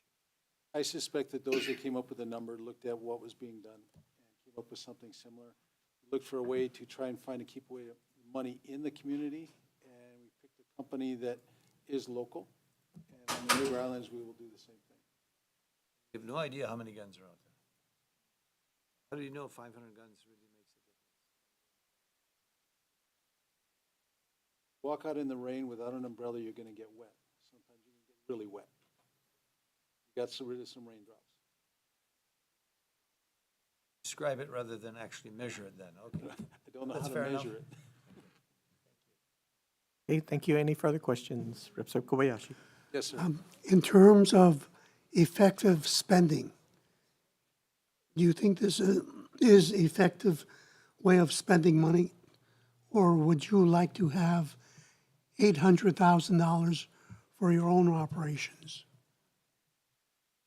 I think that there's lots of money that goes into law enforcement operations. I think that looking at, we spent the day at the site and seeing the people that were coming through, I think there's value in this.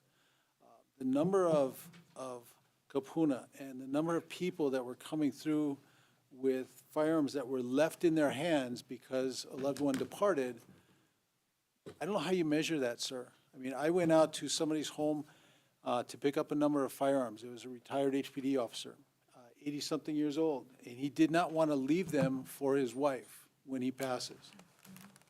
I don't know how you put a value on that, but I know in seeing the relief on some of the faces, there's value to them. So What about others? I mean, that's your opinion. That's correct. Have you talked to others? The number of people that were lined up waiting hours to go through this tells me that there's some people in the community that think it's worthwhile. Thank you. Thank you. Any further questions? Okay, seeing none, moving on to the next measure, House Bill 2058 HD1 relating to dangerous dogs. First up is the Attorney General.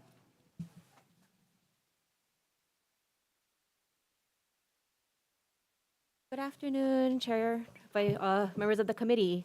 Kelsey Nagata, Deputy Attorney General, providing comments on HB 2058, House Draft 1. The House draft wording contains certain inconsistencies in the word that could cause confusion and be difficult for enforcement. We have provided suggested revisions in our written testimony. I'm available for any questions. Thank you. Okay, thank you very much. Next up is Office of the Public Defender on Zoom. Good afternoon. My name is Sarah Haley. I am here on behalf of my office, which is the Office of the Public Defender. We do oppose this bill for several reasons. I think time limitations, I cannot get into everything, so I would encourage you to read our written testimony. But a few highlights are, first, that this proposed law violates a defendant's constitutional due process and equal protection rights because the same act committed under the same circumstances is punished as a misdemeanor in dangerous dog county ordinances. And under this bill, it would be considered a felony. So basically, the same person doing the same thing could be charged with a misdemeanor or a felony, depending on which statute. Second, there's a clear due process violation with having a police officer without court review or an opportunity for a dog owner to contest the determination can make a probable cause dangerous dog determination with significant consequences for the dog owner.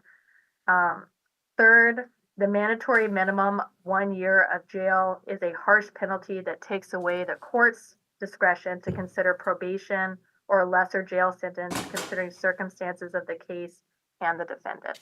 And again, I would encourage for further legal arguments to review our written testimony, and I am available for questions. Thank you. Okay, thank you very much. Next up is the Hawaiian Humane Society.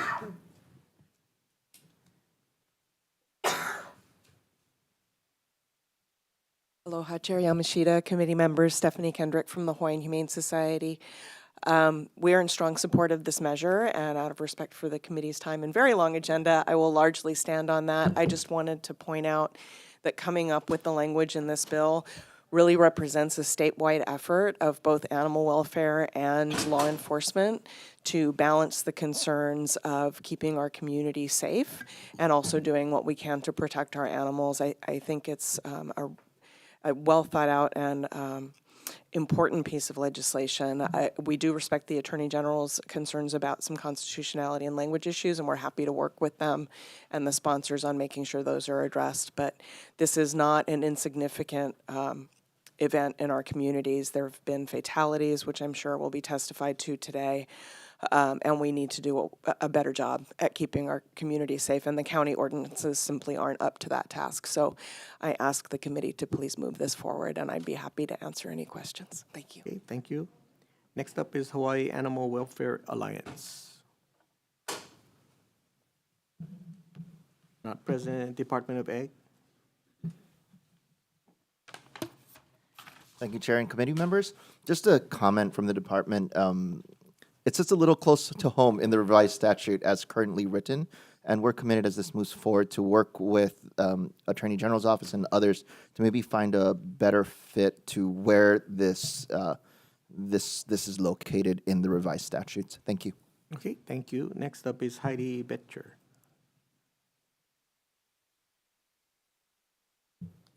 Not here. Okay, Michelle Edwards. Michael Edwards.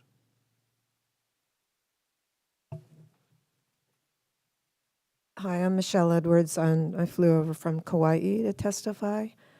I was attacked by a dangerous dog on December 6th, and here's a picture of it.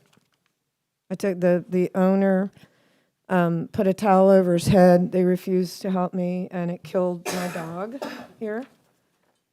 My dogs were leashed.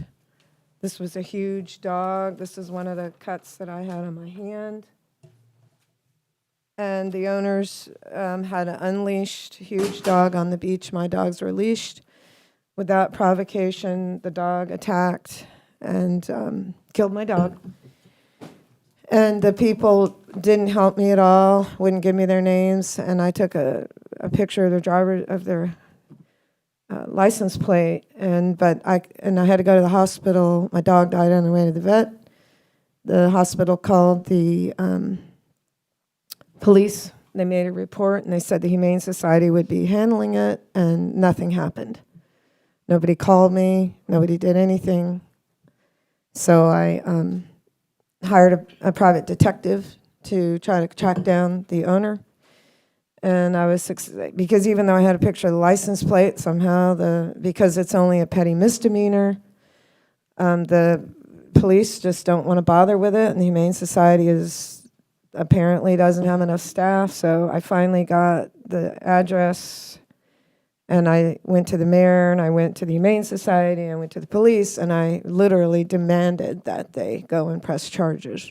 They finally did. And there's been an arraignment. The case won't be till May 21st, but I am totally in favor of this bill because I'm finding out that my dog can be killed and it's just a petty misdemeanor. I can be attacked. Nothing happens to the owners, and there was really not enough. I agree with the bill, but there needs to be stricter penalties. If you're not aware of it, there's 4.5 million dog attacks in the U.S. every year, and 800,000 of these dog attacks require serious medical attention. Approximately 50 people are killed every year in the U.S. by dangerous dogs. And Hawaii lacking, petty misdemeanor if someone's attacked. This is crazy. I mean, this is a public health crisis.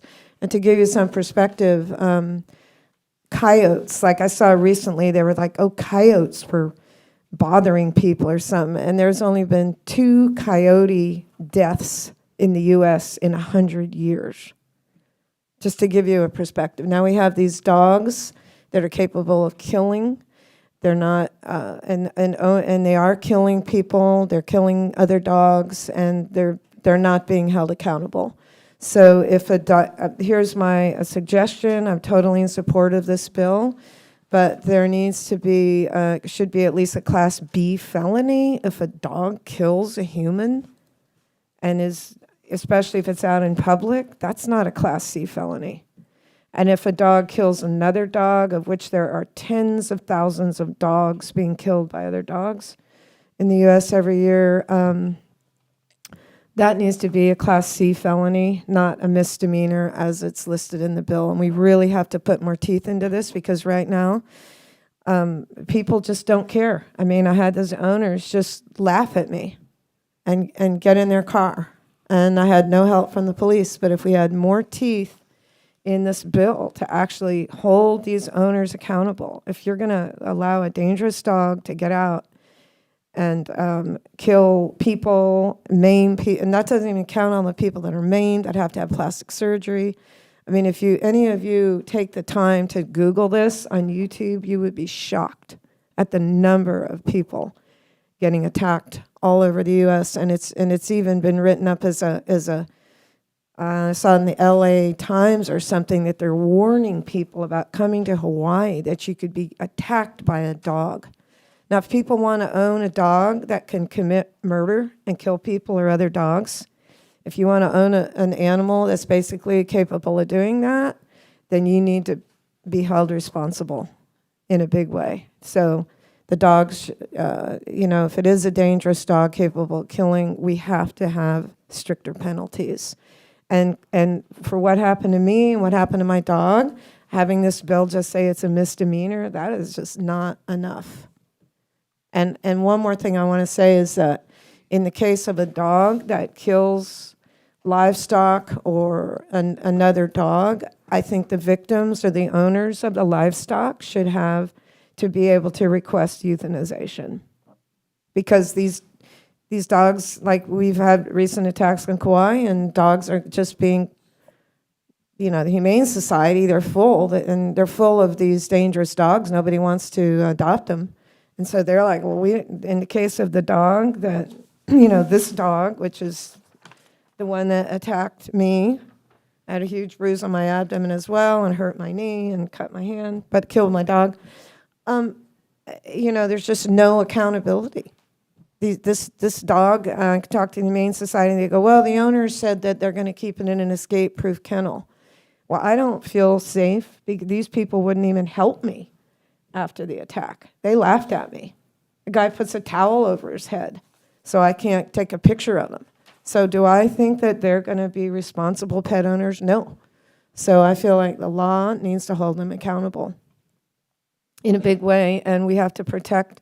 I mean, the thought of this dog being back on the beaches and maybe killing someone's kid, it's terrifying to me. And I've already got PTSD and nightmares.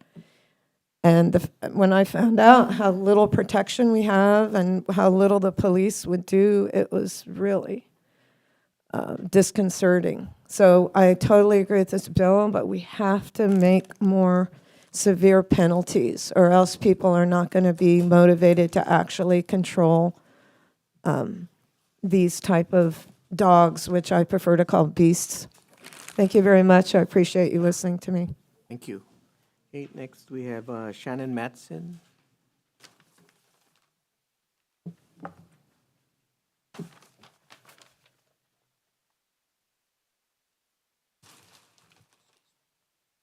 Aloha, Chair and committee members. Thanks for hearing this bill. My name is Shannon Matson. I'm from Hawaii Island, and I am testifying on behalf of myself and my family and my community in strong support of HB 2058. My father, Bob Northrup,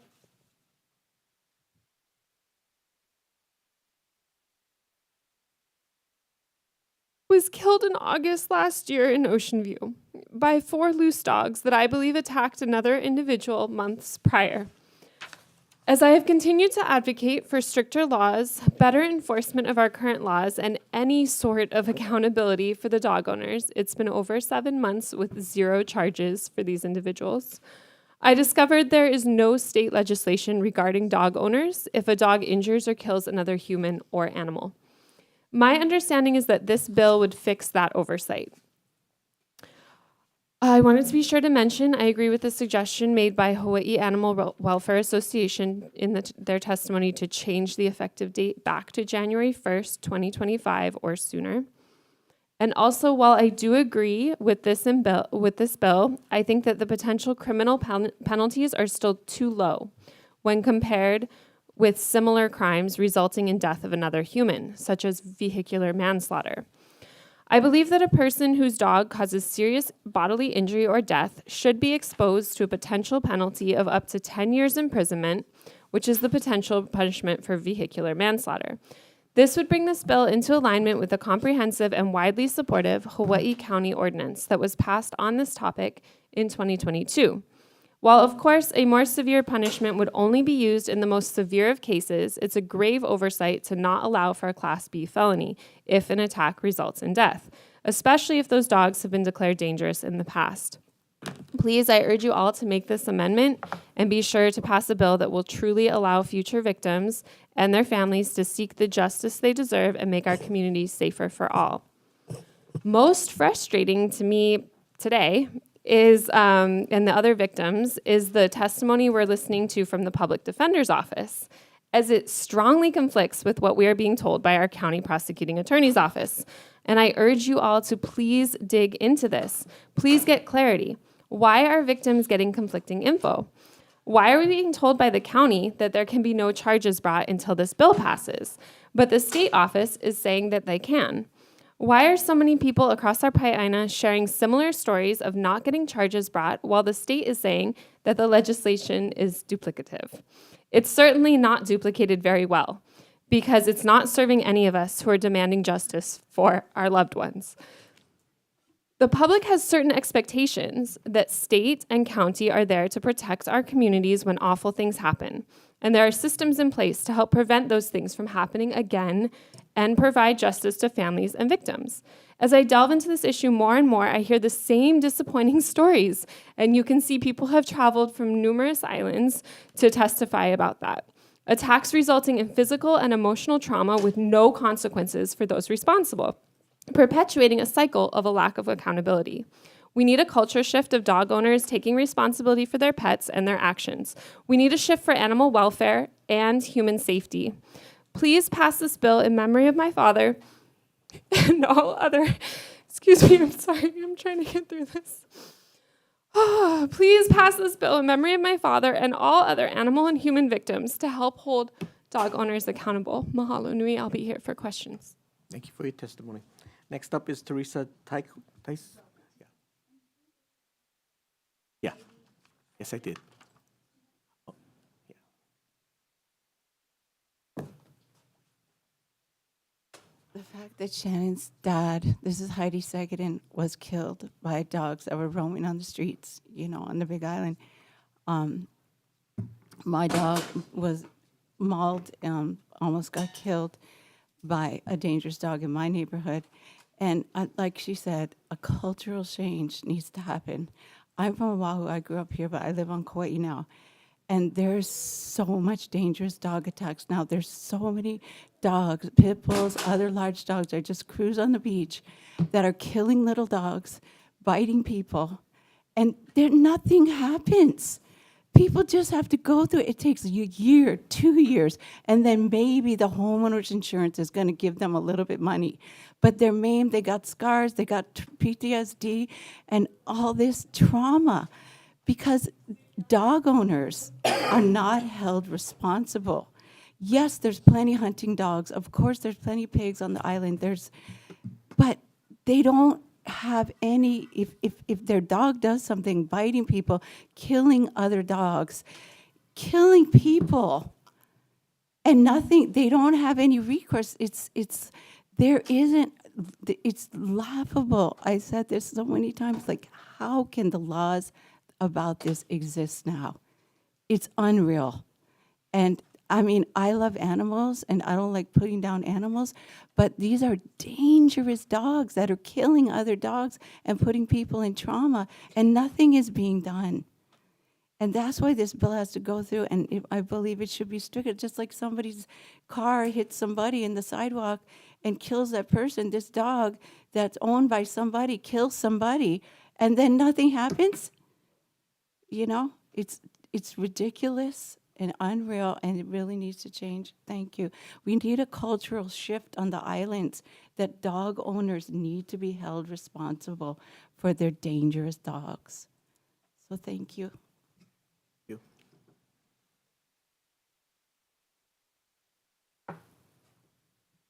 Good afternoon, Chair and committee members. My name is Teresa Tico. I'm an attorney from Kauai. I've had a private civil law practice there since 1977, and throughout those years, I've always handled dog bite cases. Not a lot, because we didn't have a lot until, I would say, COVID. During COVID, it seems that many people adopted dogs and felt free to walk their dogs on the beach or in the parks or on the street without their leashes. And now, since COVID, we have had an absolute epidemic increase of dog bite attacks. I can say just a month ago in Representative Morikawa's district, a very prominent doctor was attacked by a pack of unleashed dogs. He nearly lost his life. He was bit in the leg by a pit bull that severed the artery, and he nearly bled out. When the EMTs arrived, they said, had they been 3 minutes later, he would have lost his life. This was 1 month ago. These dogs, the 4 dogs in the pack, have not been impounded. They've been returned to the owners. The pit bull is staked in the front yard of the dog owner, attached to a chain. There's no fence around that yard. The neighbors are terrified. This is the type of thing that is occurring on our island. I can't speak to the other islands, but as an attorney who receives calls like this quite often, I can only say that this is an epidemic that is occurring, and occurring with more frequency. And it's accompanying the national trend. I've done the research all across the nation. Dog bites have increased exponentially. Deaths by dog attacks have increased exponentially, and it's happening here in our islands. One of the reasons is we don't have strong laws. On Kauai, the highest crime that a dog owner can be charged with is a petty misdemeanor, a dangerous dog violation. And then you have a leash law violation, which isn't even a crime. So dog owners really don't have any consequences when their dogs attack others. This is one of the reasons, I see people on the beach without a leash with their dogs, and they just tell me, well, it's a $100 fine. So until we pass stronger laws with greater consequences, people are not going to take these issues seriously. I've reviewed this bill about 4 or 5 times, and I really believe that dangerous dog attacking a human and inflicting serious bodily injury or death, the owner should be charged with a Class B felony, not a C felony.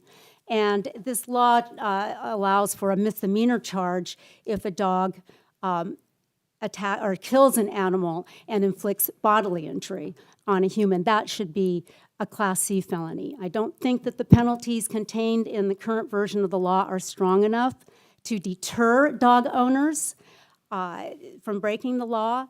And I would just ask for those simple amendments. We need laws with teeth, as Michelle said, to really make people responsible. I want to say one more thing. In all of my years of handling dog bite cases, my clients want justice. They don't come to me and say, how much money can I get? I want monetary compensation. No, they say, I want that dog owner held accountable for what happened to my daughter who was attacked or my grandmother who was attacked. They want these dog owners to be personally responsible. And so do I. I think it would make our communities a much safer place. Please pass this bill. Thank you. Okay, thank you very much. Is there anyone else wishing to testify on this measure? Okay, please come forward.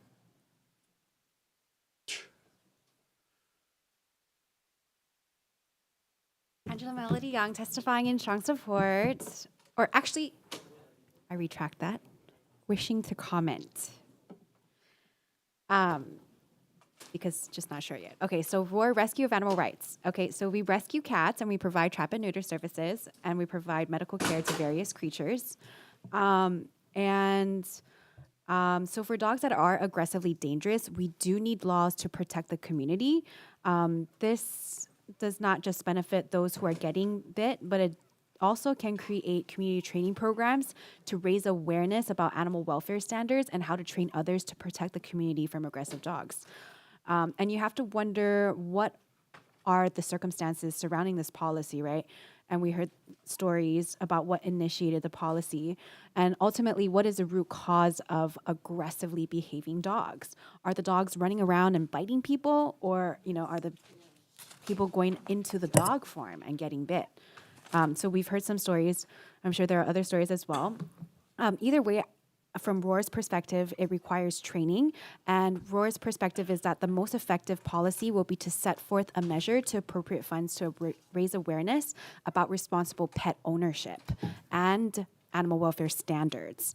So I'm going to refer to an example from the federal law, the Animal Welfare Act, which is a federal regulation to set the parameters to animal welfare within the limits of laboratory experiments. And although this is just about laboratory experiment animal welfare, we can apply the standards of this law to the state of Hawaii law. So from this example, you'll see the health and safety standards within animal welfare.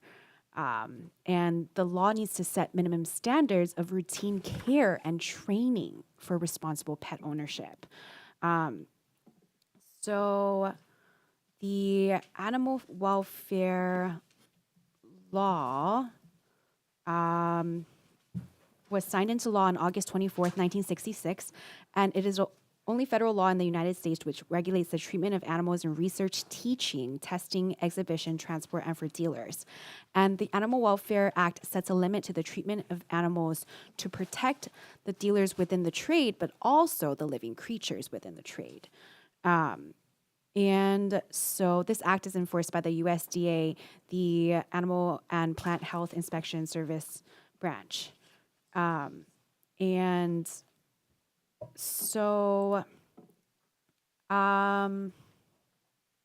this is an animal welfare issue.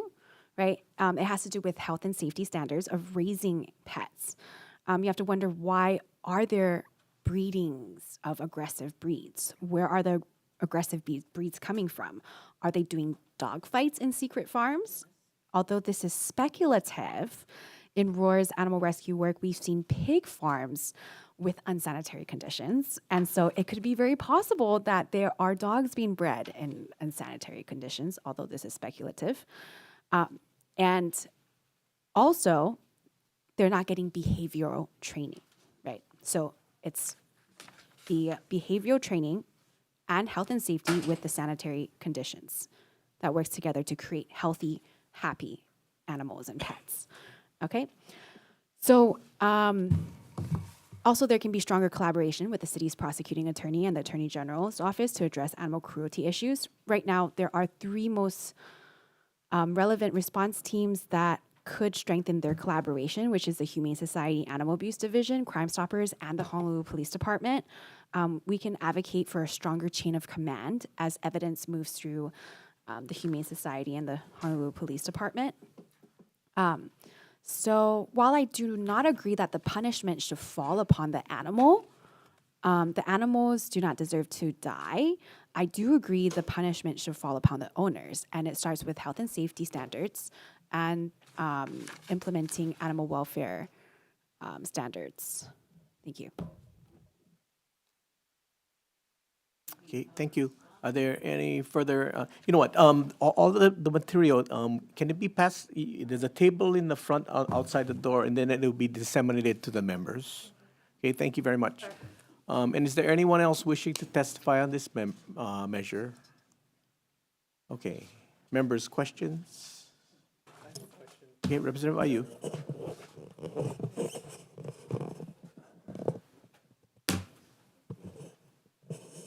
I'm not sure how many cases that you do of these, but how many, if a dog does kill someone, is the state or the counties precluded from pursuing a manslaughter or whatever case based on the current laws? I personally don't know, but I can get that information and get back to you. Okay, thank you. Okay, thank you. Any further questions? Representative Ward. Looking for some dog demographics. Is that the Humane Society? How many attacks have been? Do you have those numbers? Okay, if not, Humane Society left, and also the Kauai attorney left. I wanted to ask her a question also. Does anyone know the identity of these dogs? Are they all pit bulls? Are they hunting dogs? Are they other pets? So are kind of going up in the air. I'm going to ask the public defender. Are you still there? Public defender? Yes, I'm here. I'm here. Okay. I don't have an answer to your question, though, unfortunately. I don't know what the breed of the Well, dogs I are. was going to ask you a different one. Yes. In lieu of this bill, clearly we have a problem on our hands. Have you got any suggestions other than naysaying on the existing legislative proposal? We don't have other suggestions of how to deal with this problem, but as I already mentioned, there are significant constitutional issues that, you know, in our position that they won't be able to prosecute these cases successfully as it's written right now, because there's clear constitutional issues. That often doesn't deter the legislature, of course. I understand, but if I would just suggest if there is a problem and they want to find a solution, that unfortunately, as this is written now, I don't think that it would withstand a prosecution once the defense breeds these constitutional issues. County versus state jurisdiction. Do you have?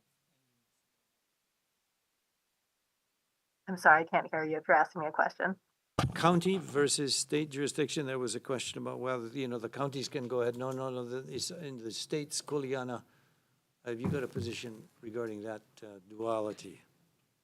I don't have a position on that. I would note that as to what I had mentioned earlier, that the county ordinances, if they are of a lower penalty than this statute, that it would be an issue. In our written testimony, we did cite a specific Hawaii Supreme Court case that basically finds that exact thing. So I encourage you to look at that. But I don't know as to who would have jurisdiction and who would be bringing those. Okay, thank you very much. Chair, the question I really want to have answered is, what other states have got laws that prevent people from being killed by dogs or dogs being killed by dogs? We cannot be the only state facing this situation. No one seems to. Yes, madam, can you add some light to that? If the chair you can will come agree, forward. you may do. Please proceed. So just to clarify, this legislation is not breed specific. So regarding your earlier question, It's not what specific? breed. It's not Oh, specific breeds. to Oh, any oh, yeah, of breed. course. Which I think is important as a It's dog. dangerous, is the. As a dog lover myself and someone who's rescued many animals, I think it's important to be more general. But overall, the national figures is that about 63% of fatal attacks are pit bulls. They do have a locking jaw. So, I mean, that is a much higher. I don't know what the numbers are for Hawaii. And then there is a website, dogbitelaw.com, that breaks down a lot of the different laws by state. There are comprehensive legislation on the books in many states, and it does vary widely. I believe that the Vice Speaker's office is who is responsible for writing this particular bill, and I believe that they did the research in a really good way overall, as the Humane Society has testified, and the Hawaii Alliance for Welfare of Animals, the Hawaii Animal Welfare Alliance has testified that this is a really comprehensive bill and should address the concerns that myself and others are seeing in the community. You said dogsbite.com? Dog Bite Law. Dogsbitelaw.com. Dogbitelaw.com. And that does break it down by state with all the legislation. And did you say earlier this is happening all over the country? Yes, yes, it Because is. of There has COVID? been an increase. Why The did attorney mentioned that. I can't speak to what research she's done, whether it's just, something that she's noticed, or if there is any citations that back that up. Thank you for your testimony and sharing your experience. Okay, thank Sure. you. I have a question Representative for the Ayu. Public Defender's Yes, Office. please proceed. I guess I was looking at your testimony and the case you cited, but doesn't that only relate to two state statutes that were in conflict with each other regarding a felony and a misdemeanor? And wouldn't a state statute preempt any county ordinance with regards to a different penalty? So I don't have the case in front of me right now, but I don't believe that it would preempt it, that it was a state statute. Why not? The issue is that basically in court, the prosecutor can bring it under the ordinance or under the state statute. So But essentially, if the state a statute and prosecutor the in county one courtroom statute could conflict, bring the misdemeanor, and then a prosecutor in a different courtroom could bring the felony, and the same person with the same set of facts could have vastly different punishment. That's the issue. hold on, I'm So- sorry. If a state statute and a county statute conflict, doesn't the state statute preempt the county statute? Well, the issue is, my understanding is that the issue is that where if you have two different courtrooms where they have two different cases, that these things that they can bring it under either one. Okay, that's So not my that's what I question, understand, though. but I don't have the case in front of me right now. Wait, but that's not my question. If a state statute and a county statute conflict, doesn't the state statute preempt the county statute? Yes, generally a state statute will preempt a county Okay, so how would a prosecutor be able to bring a statute under the county statute if the state statute preempts the county statute? This would be a better ask to the prosecutor's office, who I Well, don't it's your think is testimony. here. But my answer would be that they can bring it under either, so they could also bring it under the ordinance. How? How? I'm not the prosecutor, so that's just my best answer I have for you. Okay. So I don't have an additional answer to your question. Thank you, Chair. Okay, thank you. Any further questions? Okay, thank you. We're going to be moving on to the next bill, House Bill 1691 HD1 relating to the environment. First up is the Department of Health, Environmental Health Administration.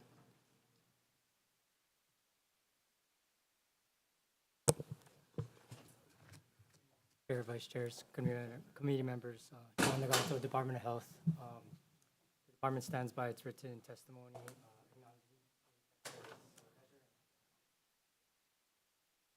Hey, thank you. Next up is Department of Land and Natural Resources. Aloha, Chair, Vice Chair, members of the committee, Brian Nielsen, representing Department of Land and Natural Resources. We stand on our written testimony in support, available for any questions. Thank you. Okay, thank you. Hawaii Reef and Ocean Coalition.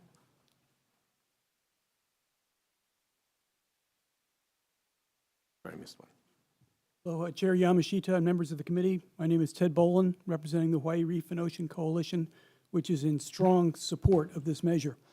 Hawaii's reefs are dying because of ocean, primarily because of ocean warming. We need to give the reefs as much time as we can so that they can survive. And they are currently being smothered by algae as a result of wastewater pollution. And so we need to do what we can to eliminate that wastewater pollution. This bill deals not with cesspools, but with septic systems, and it deals with new and modified septic systems in sensitive areas, not statewide, but where there are particular problems that will affect the reefs.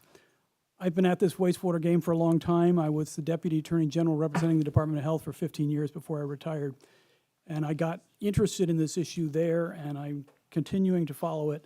We need to do something to save the reefs. We need to do something to eliminate the wastewater pollution.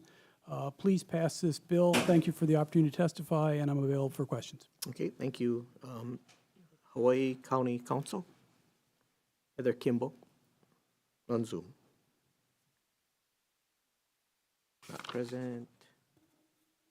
Okay.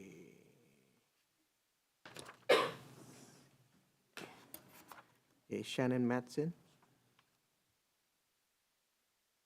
I'm going to stand on my written testimony in strong support. Thank you, Chair. Okay, thank you very much. Is there anyone else wishing to testify on this measure? Okay, seeing none. Questions, members? Okay, Representative Kobayashi. Dear Lennar, do you think you can enforce this law, this proposal? I'm looking at stuff like substrate less than 5,000 years old.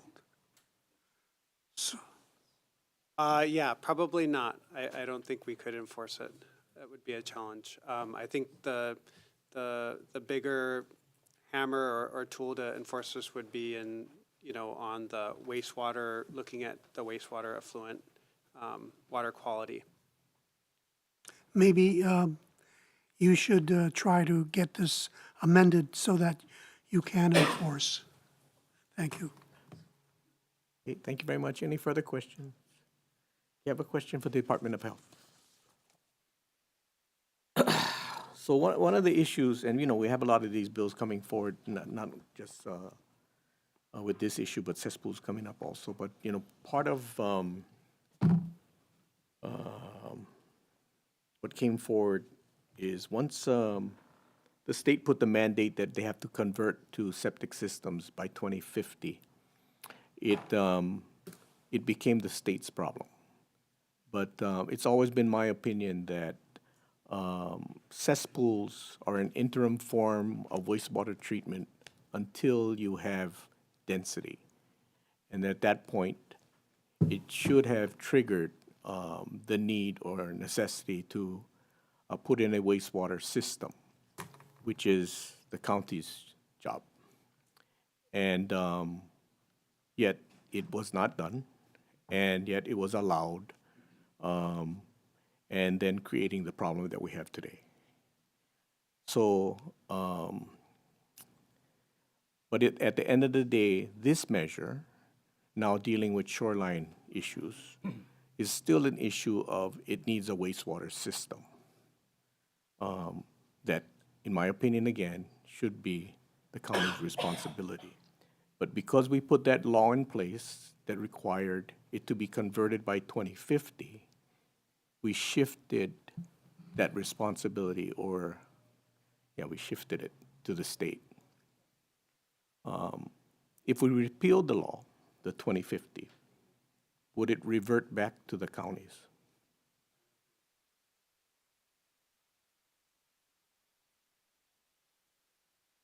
I do agree with what you're saying.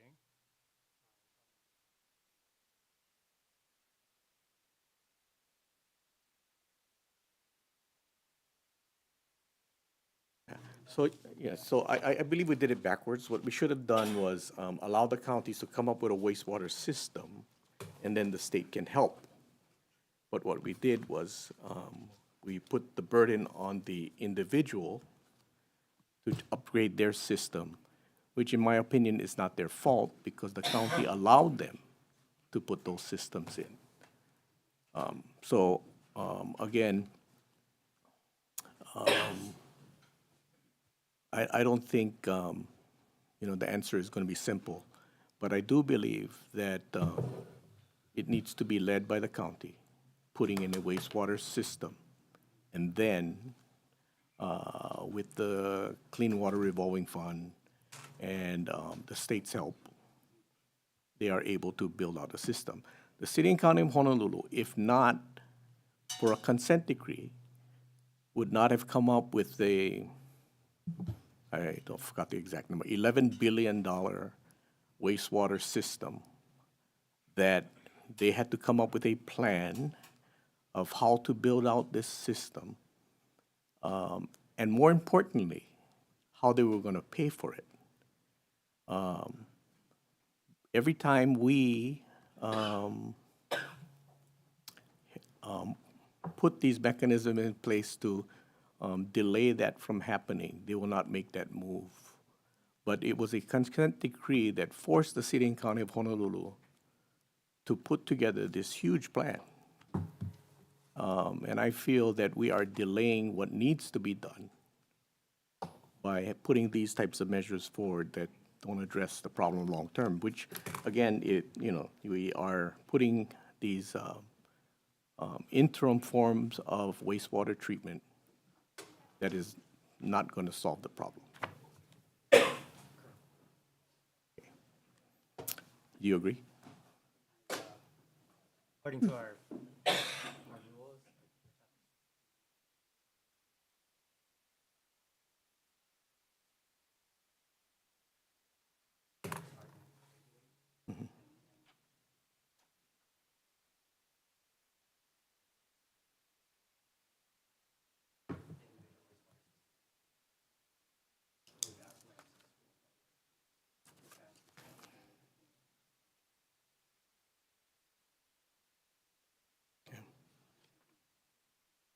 Yeah, and again, I don't think the burden should be,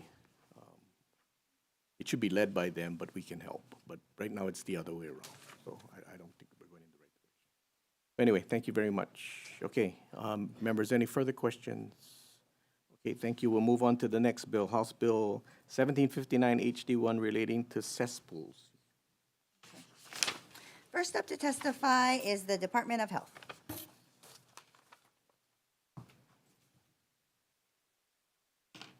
good afternoon, Chair, Vice Chair.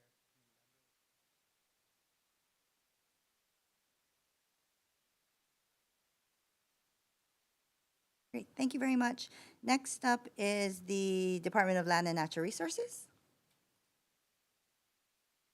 Aloha, Chair, Vice Chair, members of the committee. Brian Nielsen on behalf of DLNR, standing on our written testimony in support. Thank you. Thank you very much. Next up is Hawaii Reef and Ocean Coalition.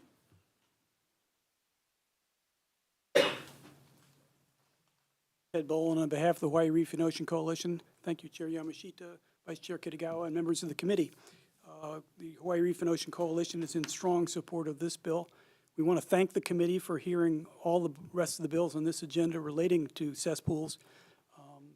I've been doing cesspools a long time as well as wastewater, and I got the nickname of Cesspool Ted last year in this committee, so.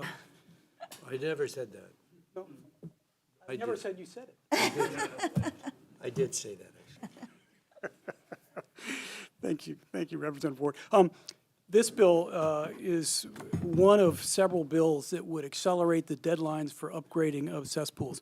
I want to say there are a couple things about cesspool upgrades. The law that required upgrades by 2050 is not the reason that it did not shift responsibility from the counties to the individuals. The individuals already had responsibility. The counties do sewer systems, and they haven't done individual wastewater systems at all. There are places in the state that will never be sewered. Most of the Big Island will never be sewered. If you don't have the density, which I don't think the Big Island will ever have, then sewers are uneconomic. So Chair, I appreciate your comments on this, and I don't mean to disagree, but I would say that there are some things that can't be done by sewers. And for that reason, you need some individual wastewater systems or some kind of systems. And the law didn't say that you upgrade to septic. It said you upgrade to a system approved by the department. And I hope that the committee and the legislature will allow us in the next bill that's coming up to study the best and most environmentally acceptable solutions to the wastewater problem so that we can find an affordable way to do this. I don't want to put the responsibility on the homeowners, and I don't want to make it cost more than it needs to. So this bill that would deal with transient accommodations is just getting started on the process of upgrading some of the cesspools. We're in strong support of that. Thank you for the opportunity to testify. I'm available for questions. Thank you very much. Is anyone here from the University of Hawaii? Nope. Okay, they are also in support. We do have a few other testimonies in support. Is there anyone else who wants to testify on this measure? Okay, seeing none, committee members, questions? Okay, no questions. We're going to go on to our next agenda item, House Bill 2264 HD1. This is relating to cesspools, and it establishes a 3-year new wastewater demonstration and implementation pilot program within the University of Hawaii Sea Grant College program. First up to testify is Department of Health.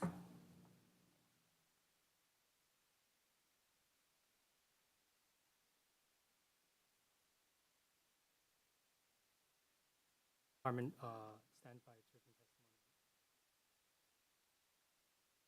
Great, thank you very much. Next, we have Department of Hawaiian Homelands.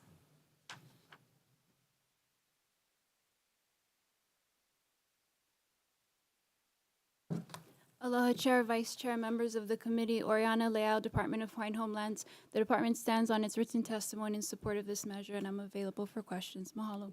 Thank you very much. Next, we have Department of Land and Natural Resources. Aloha again, Brian Nielsen on behalf of DLNR. We stand on our written testimony in support. Mahalo. Thank you very much. Next, we have Hawaii Realtors. Thank you very much. Next, we have Hawaii Reef and Ocean Coalition.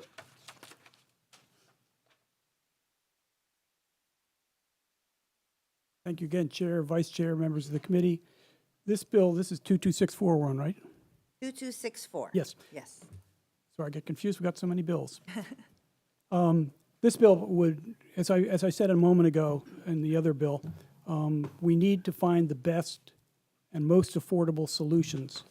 And this bill is a pilot that would enable some study and implementation of new technologies that will hopefully be better than the septic systems that we've got now, because septic systems don't even take out the nitrates that we need to take out for wastewater systems. So there needs to be some research done here and some implementation to see what works in Hawaii to get the best solutions. So that's the reason that we are in strong support of this bill. Thank you very much for the opportunity to testify. Available for questions. Great, thank you very much. Next, we have VI, Wastewater Alternatives and Innovations on Zoom. Not here, they are in support. Can I just say, Stuart Coleman asked me to report that he had to leave after the delay, so he apologizes. Okay, no problem. We also have supportive testimony from other organizations and individuals. Is there anyone else wishing to testify on this measure? Okay, seeing none, committee members, questions? Yes. Is there anybody from UH that can talk about this?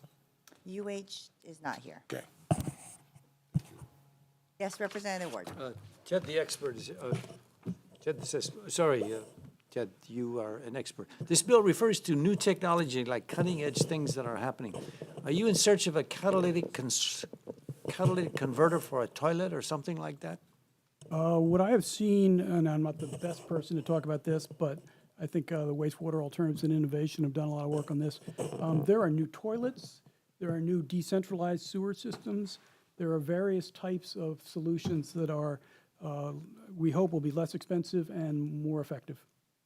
So there's a lot of options out there, and the costs are reasonable, question mark? Well, that's to be investigated to see what works and is the least expensive. Very good. Thank you very much for your expertise. Okay, thank you. Go ahead, Representative Ayub. So I guess I need a little bit more education too. So like septic tanks are not feasible in these areas, or what is the? Septic tanks are feasible in a lot of places, and they work. They capture the solids in a tank, so they are an improvement over a cesspool that is really just a hole in the ground. But they don't take out nitrates in the wastewater, and that's damaging to reefs. So it would be nice to have that Bill 1691, which in some areas was dealing with nutrient pollution as well. But we need, I think frankly, we need better systems than septic systems because they are both expensive and they don't take out enough of the nitrates. Okay, thank you, Chair. Very much. Any other questions? Okay, seeing none, let's go to our next bill on the agenda, House Bill 1892. This is also relating to cesspools, and there are multiple parts in this bill requiring certain priority levels to be converted sooner, as well as authorizing and appropriate funds to the DOH to retain qualified consultants for outreach, in addition to other things listed in this bill. First up to testify, we have the Department of Health.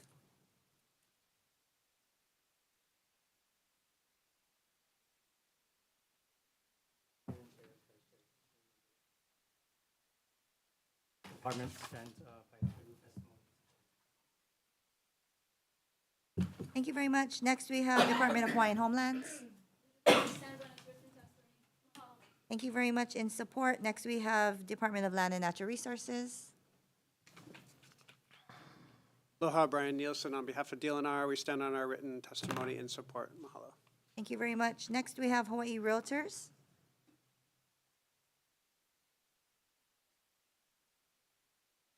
Aloha, Chair, Vice Chair, and members of the committee. My name is Lindsay Garcia from the Hawaii Realtors.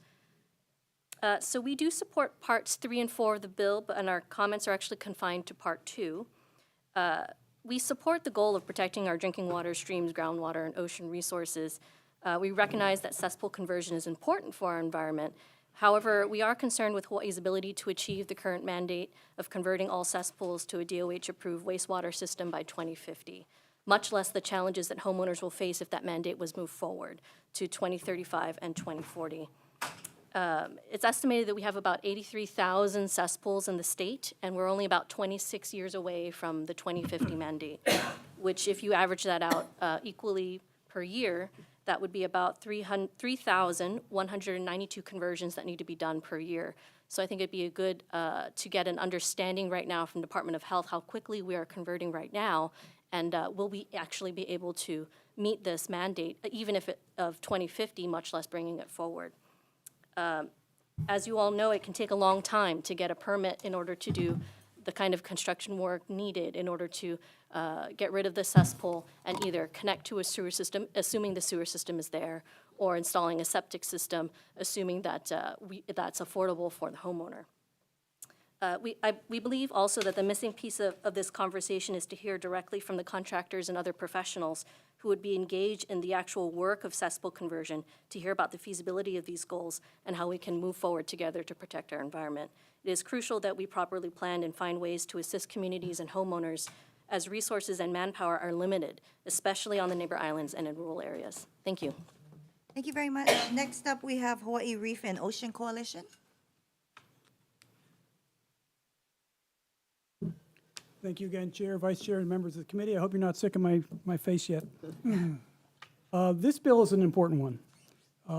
As I said in the previous testimony, we need to start upgrading cesspools now. We have a pollution situation which is not only bad for the reefs and water quality, but it's bad for human health. People are getting sick from the pollution that's in the water now. We need to get started and not wait until 2050. So this bill would provide that priority 1 cesspools, which are the most damaging environmentally, would have to be upgraded by 2035, and priority 2, which is the next group of cesspools, would be by 2040.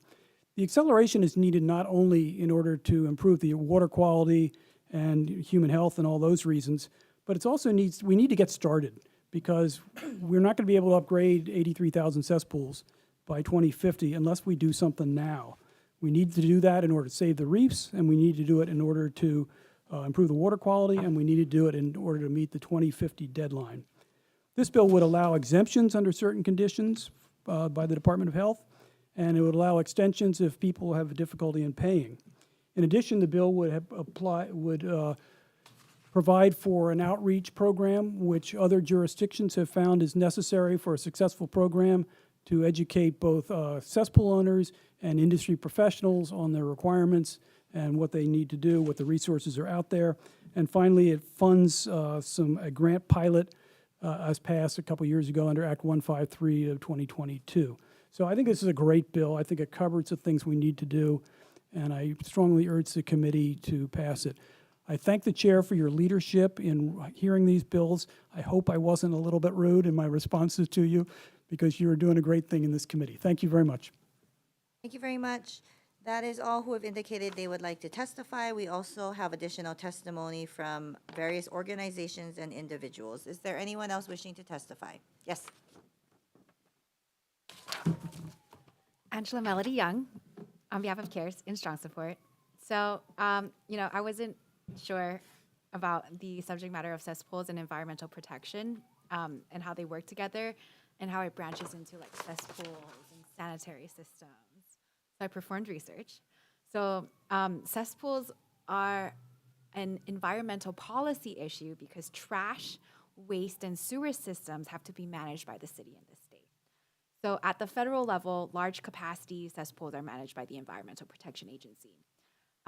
And with more than 9,000 cesspools across the islands, Hawaii has the highest number in the country. For the last few years, the Surfrider Hawaii chapter worked with the Department of Health to support upgrades to the Hawaii administrative rules relating to cesspools. And after years of advocating, Governor Ige signed into law the new Hawaii administrative rules in 2016 to stop the building of new cesspools because there was a lot of heat from the public, and the public was doing protests. But there is still work to do. For example, a few months ago at the City Council, there's a new resolution being heard for the EVA sewer systems. And as construction begins, the revised ordinance of Honolulu, Chapter 14, provides instruction that council must, by resolution, request the mayor to direct the director of environmental services to report to the council and to prepare and to furnish surveys, maps, plans, and drawings. And the procedures should be aligned with Act 125 of 2017, which has a set of requirements for conversion of all cesspools in the state to approve wastewater management systems before 2050. So managing sanitary systems helps with environmental protections and to protect special coastal resources, to ensure the ocean is healthy and to keep pollution out of the water, and to make sure every beach is clean and accessible. Just like how we should care about trash and litter being thrown into the ocean because it hurts turtles and causes environmental damage, we should care about the environmental effects of cesspools and propose policies to set forth standards for a healthier Hawaii. Thank you. Very much. Is there anyone else who wishes to testify on this measure? Okay, seeing none, committee members, questions on 1892. Yes, Department of Health.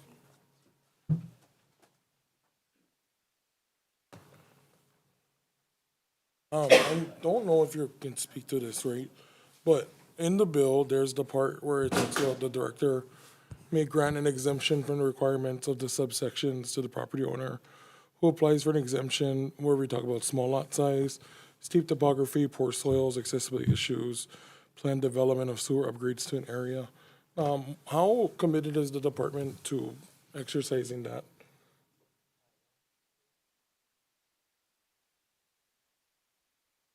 Right. Have to figure out.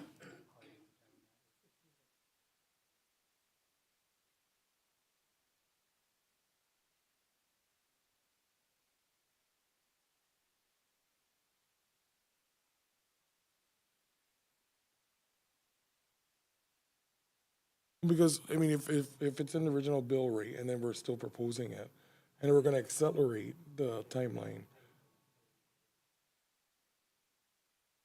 I would really appreciate, if you could talk to your director. Obviously, they probably won't be the director at the time, come 2035, 10 years from now. But I would like to know what the current administration for DOH is, their commitment to that. Thank you. Other question, Chair? Thank you. No, that's it. DHHO.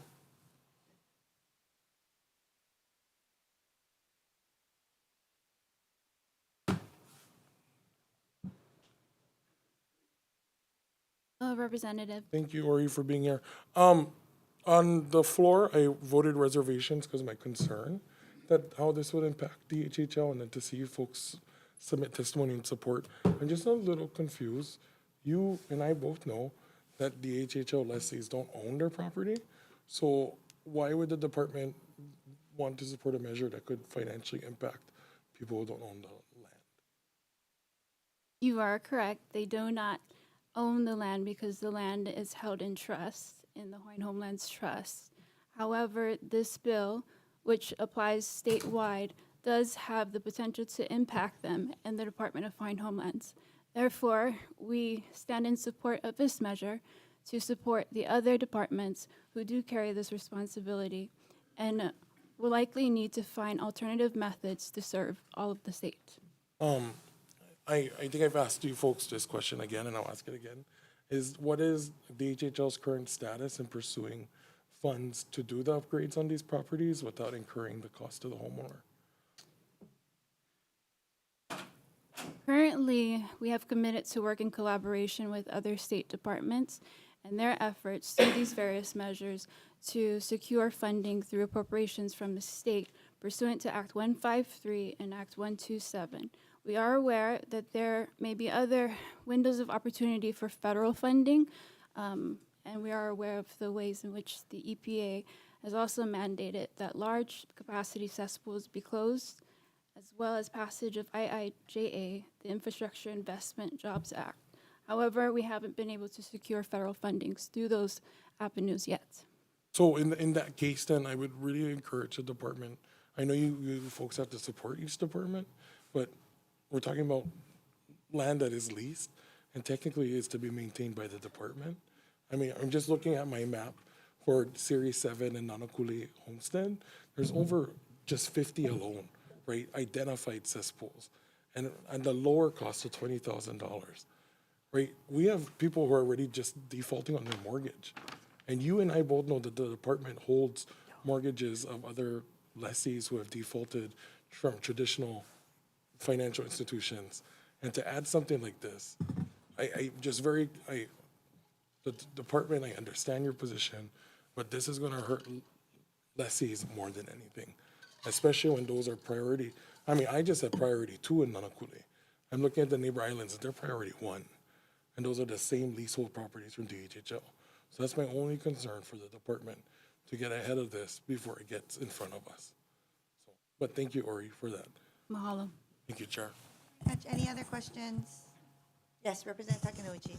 Department of Health, please. Hey.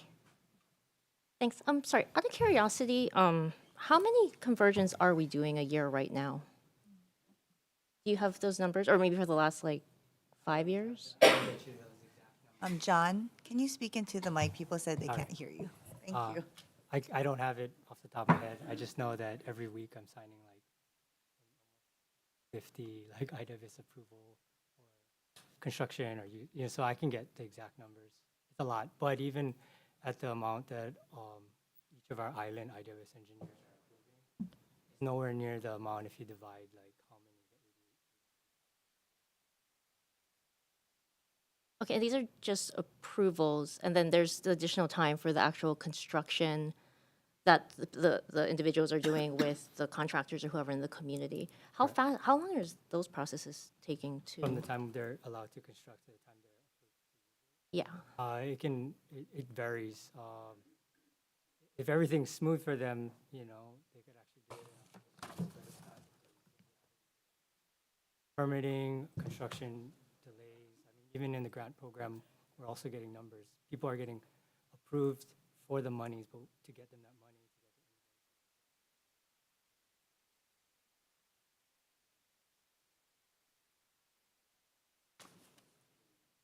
Okay, but in your guys' end, I guess, so understanding that you're churning what you guys can at that point to get us to the goal, though.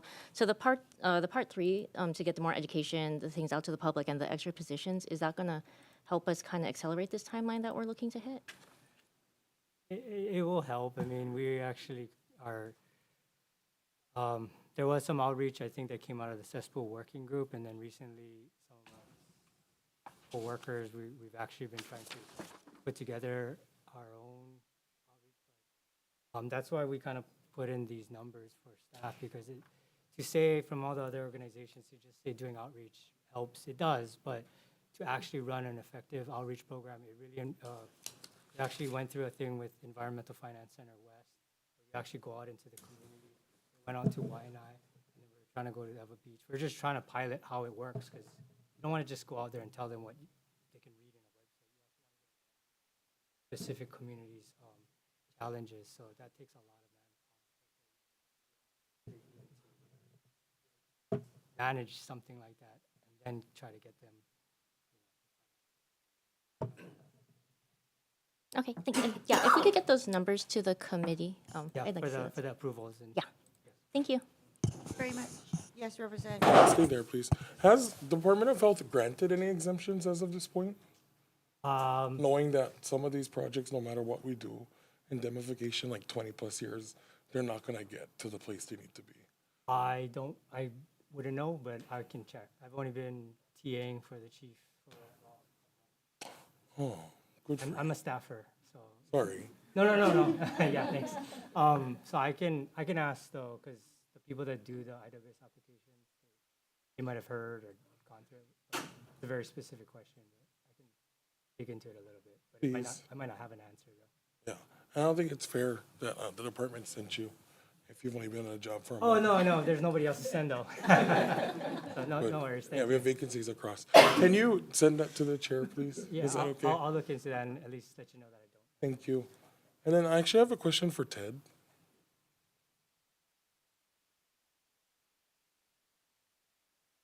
Wait.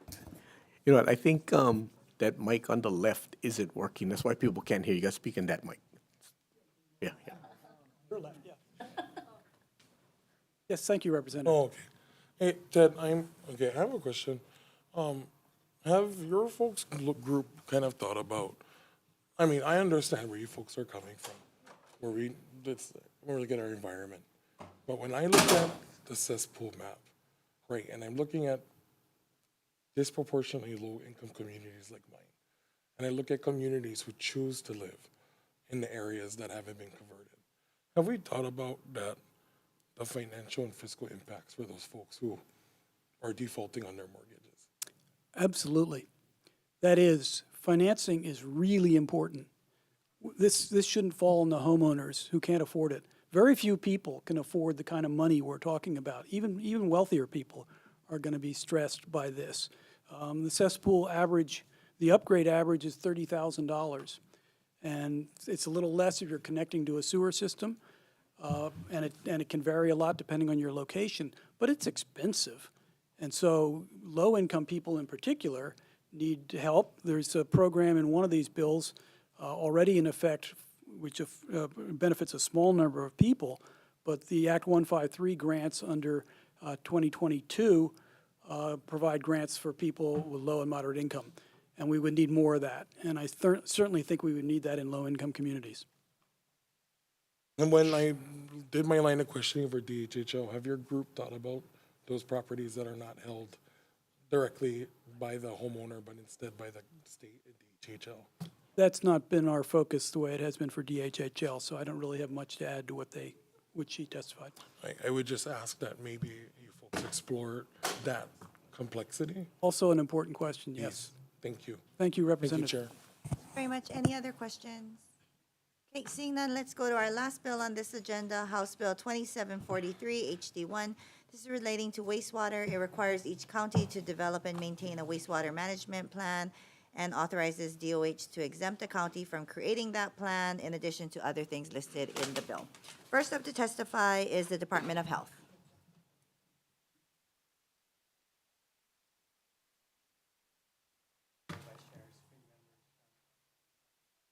Department stands by its written testimony. Thank you very much. Next, we have Department of Land and Natural Resources. Aloha again, Brian Nielsen on behalf of DLNR. We stand on our written testimony and support. Thank you. Thank you very much. Next, we have Hawaii County Council on Zoom. Not here. Okay, supported by, submitted by Heather Kimball in support. Next, we have Hawaii Realtors. Thank you for the supportive testimony. Next, we have Tax Foundation of Hawaii on Zoom. Good afternoon. This is Jade McMillan on behalf of the Tax Foundation of Hawaii. We have submitted some comments on the measure. I will note our comments are limited to Part C, which creates the new cesspool pollution fee. We'll stand on our written comments. Thank you. Thank you very much. Next, we have Hawaii Reef and Ocean Coalition.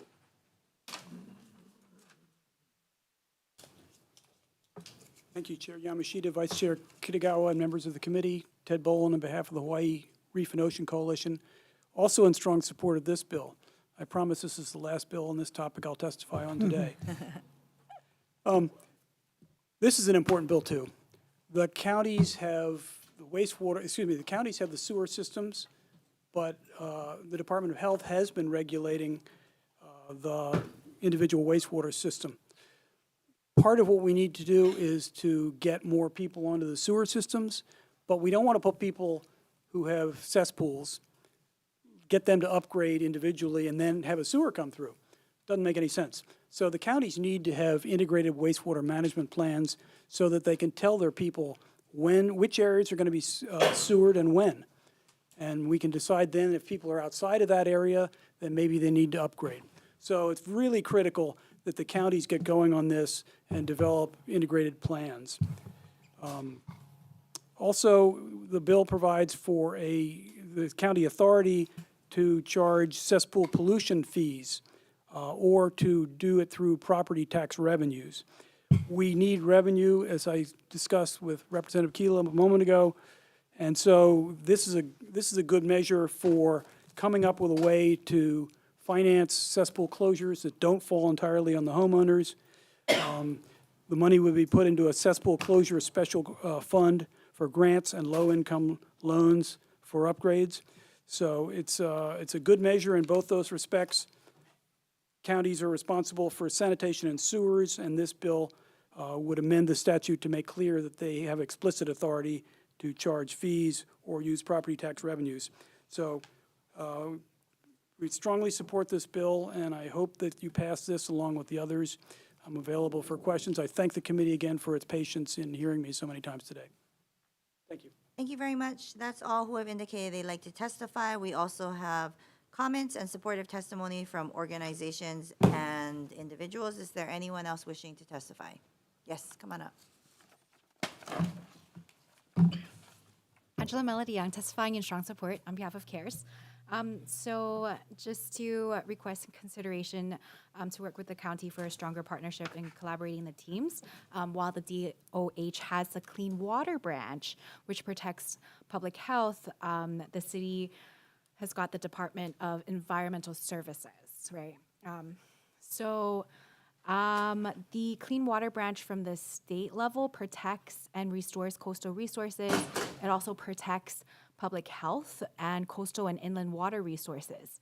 And it raises awareness about environmental management through education and also water surveillance. We need both to work together for a cleaner Hawaii, for a brighter future for all. Thank you. Very much. Anyone else wishing to testify? Okay, seeing none, committee members, questions on this bill. Yes, Representative Ward. Ted, you're still here? This will be the last question I'll ask you. Why was this not done before? I mean, you'd think there would be a master plan if you were going to electrify something, you were going to make a water or a plumbing system. We're now just telling the counties, after a lot of this 88,000 damage, the cesspools have damaged the environment. Can you give us some history of why and excuse why this hasn't been done before? We're finally getting a plan to have a cesspool, which means a water system to flush out the waste from many. The history is Hawaii has a legacy of individual wastewater systems dating back to the plantation era. It was the cheapest way to get a house built with a wastewater system. It wasn't very wise in terms of the impact on the environment, as we've discussed. But, excuse me, Ted, but even in that system, you still have to have a plan. Okay, so many are gonna be cesspools, so many are gonna be otherwise. But was there a plan then for even that, even though historically, obviously, that's accurate, what you're saying?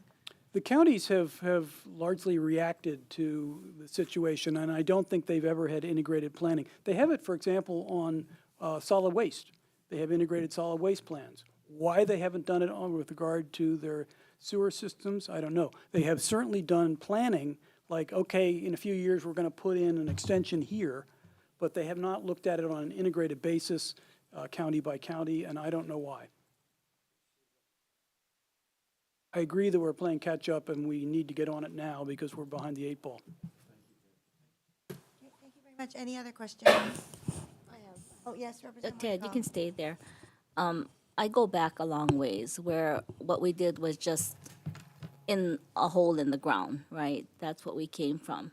And then cesspools came into effect, which was the more sanitary way, because now you could have a toilet, right, to actually do your business. And now we're finding out that it's harming our water, right? Which is why we're doing all of these scary legislation. And the answer is it's very expensive, very expensive. And the counties, I will talk for Kauai, was doing a good job of getting sewer hookups or sewer systems expanded throughout the island. But they stopped in the 80s. There was no pressure. And then there was no plan that was something like this bill that was making them do it again. So we're here today putting it all in the laps of the homeowners. So I like this bill, and I'm just wondering, do we need all of these bills? Or can we do something with just one and do a good one? I think all these bills are necessary and work on different facets of the plan. The only thing you said that I would take issue with a little bit is that we're putting the burden on the homeowners, because that decision hasn't been made yet. And I don't think it should be made that it falls on the homeowners. Well, I get constituents telling me, I'm having issues with my cesspool. I know that it's polluting the groundwater, but do I spend the money, the 30 grand, to do the septic? Or will the county, who has a wastewater treatment plant just a mile down the road, should I wait for them? They don't have the answers. I don't know how to push government. That's exactly why House Bill 2743 is necessary with the integrated planning, so that we can tell people, oh, you need to upgrade, you don't need to I upgrade. agree. We're going to extend. So thank you for your I'm question. just worried about the other bills that and we have. support. The other bills on are top of needed that. for different reasons. And I think, we've got a problem. It's a $2 billion or $3 billion problem that we've got to do something about. And if we don't do something about it, number one, we're going to have polluted water with people getting sick. We're going to have dead reefs, and we're not going to get to the requirement in law that says that we're going to upgrade the cesspools by 2050. I'm not as concerned about the priority 3 cesspools, which constitute 70% of the total, but I do think we need to get going on the priority 1s and 2s, which is about 26,000 statewide, and get help for people so that the burden doesn't fall entirely on the homeowners. But it's just a big ask when you look at the personnel requirements that are being asked for. It would be nice to know that some of these personnel can be used for different parts of these bills. Yeah. Instead of having everybody, all of these people be hired to do all of these different parts. Yeah, I agree with you that it's a big ask, but at this point, it's not so much the personnel that are going to be hired. That will definitely come down the line. Here, we're just giving the county the authority and responsibility in this last bill to do something about it. So it's really getting started. Yeah. And the bills to accelerate the priorities is just getting started. And the I bill, was- I'm sorry, last one, the bill to accelerate the transient accommodations that we did, 1759, is also just getting started. Okay, and unfortunately, we are the state of Hawaii. The counties are a part of are the state of Hawaii. So when I see testimony that says, we the counties don't want to be responsible to tell these people that we are going to raise a rate on them, I'm like, wait a minute now. Shouldn't we all be on the same page, working together? They want to blame the state for the raise? I did see some Just a testimony comment. from some county people saying that they support the bill, even though it does that. So, Thank you, Ted. thank you, Ms. Thank you very Representative. much. Any other questions? Okay, seeing none, we're gonna recess for about 20 minutes until decision-making. Recess.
Okay, we're going to reconvene the Committee on Finance for decision-making on our second agenda. The first bill is House Bill 2455 HD1. Recommendation is to pass as is. Any discussion? Vice Chair, please take the vote. Recommendation of the chair is to pass House Bill 2455 HD1 as is. Chair and Vice Chair vote aye. Representative Ayu. Representative Chun. Representative Cochran is excused. Representative Garrett. Representative Kahaloa. Representative Kila. Representative Kobayashi. Representative Lamosao. Representative Morikawa. Representative Nishimoto. Representative Poi Poi. Representative Takinouchi. Representative Alcos. Representative Ward. Chair, your recommendation is adopted. Okay, thank you. Moving on to House Bill 1886 HD1 as is. Discussion? Vice Chair. Recommendation of the chair is to pass House Bill 1886 HD1 as is, noting the excused absence of Representative Cochran, who will be noted excused for the rest of this agenda. Are there any reservations? Any noes? Chair, your recommendation is adopted. Okay, thank you. Moving on to House Bill 1976 HD1 as is. Discussion? Vice Chair. Recommendation of the chair is to pass House Bill 1976 HD1 as is. Are there any reservations? Any noes? Chair, your recommendation is adopted. Okay, thank you. Moving on to House Bill 1845 HD1. We're going to make a few amendments, blanking out the FTEs, blanking out the the increases, the dollar increases, and blanking out the percentages. Any discussion? Yeah, Sure. are you? I think I'm going to be with reservations on this bill. I appreciate the increases, but, even from the people that testified on this bill, one who ran for elective office didn't even do public funding. So she testified in support, but she didn't even do public funding. So I'm just with reservations at this time. Okay, thank you. Any further discussion? Okay, Vice Chair for the vote. Recommendation of the chair is to pass House Bill 1845 HD1 with amendments. Are there any reservations in addition to Representative Ayu? Representative Ward, any additional? Any noes? Chair, your recommendation is adopted. Okay, thank you. Moving on to House Bill 1674 HD1 as is. Any discussion? Vice Chair. Recommendation of the chair is to pass House Bill 1674 HD1 as is. Are there any reservations? Any noes? Chair, your recommendation is adopted. Okay, thank you. Moving on to House Bill 2444 HD1 as is. Discussion? Vice Chair. Recommendation of the chair is to pass House Bill 2444 HD1 as is. Are there any reservations? Any noes? Chair, your recommendation is adopted. Okay, thank you. Moving on to House Bill 2443 HD1. We're going to be putting a defective date. Any discussion? Vice Chair. Recommendation of the chair is to pass House Bill 2443 HD1 with amendments. Are there any reservations? Reservations by Representative Poi Poi. Any additional reservations? Any noes?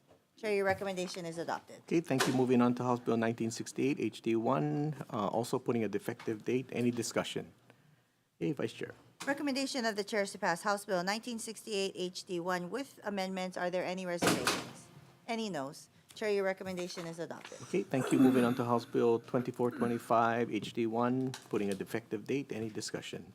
Okay, Vice Chair. Recommendation of the chair is to pass House Bill 2425 HD1 with amendments. Are there any reservations? Any noes? Chair, your recommendation is adopted. Okay, thank you. Moving on to House Bill 2657 HD1 as is. Discussion. Vice Chair. Recommendation of the chair is to pass House Bill 2657 HD1 as is. Are there any reservations? Reservations by Representative Ayu. Any additional reservations? Any noes? Chair, your recommendation is adopted. Okay, thank you. Moving on to House Bill 2622 HD1 as is. Any discussion? Chair. Yes, Representative Kila. I understand the measure's intent, but as a state, I don't think we should be rewarding something like this.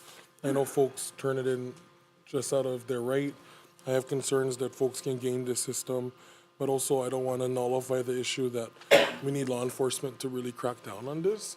So passing a measure like this while still asking HPD to do their job, maybe sending mixed messaging, so I'm a no. Okay, thank you. Any further discussion? Representative. Okay, thank you. Any other Same request. Okay, Representative Ward, is there reservations? Yeah. Huh? Just kidding. Okay. Okay, any further discussion?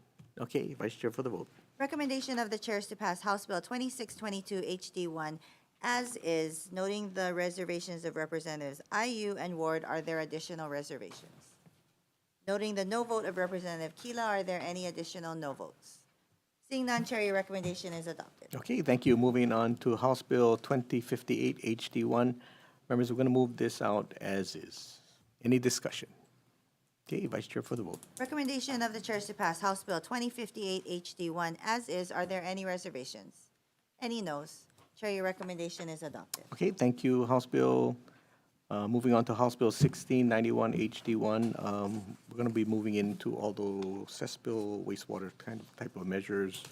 I did state my concerns, but I think we just got to keep this discussion going. So we'll move this out as is. Any discussion? Vice. Yeah, yes. Okay, thank you. Any discussion as is? Vice Chair for the vote. Recommendation of the Chair is to pass House Bill 1691 HD1 as is. Are there any reservations? Any noes? Chair, your recommendation is adopted. Okay, thank you. Moving on to House Bill 1759 HD1 as is. Discussion? Chair, Yes. just comment. When we talk about the cesspools today, measures like this that target individuals and establishments that have made money off of the providing accommodations, I think in some way also sends a message that these folks are doing business in Hawaii and have a transaction that's gained versus the homeowners who just live here. So a measure like this, I support. Thank you. Okay, thank you. Any further discussion? Okay, Vice Chair for the vote. Recommendation of the Chair is to pass House Bill 1759 HD1 as is. Are there any reservations? Any noes? Chair, your recommendation is adopted. Okay, thank you. Moving on to House Bill 2264 HD1. We're going to be blanking out the FTE. Any discussion? Chair. Yes. I'm a no vote on this one. UH wasn't here to answer any questions, and I feel that with or without money, this should be the direction we're moving. So no vote. Okay. Any further discussion?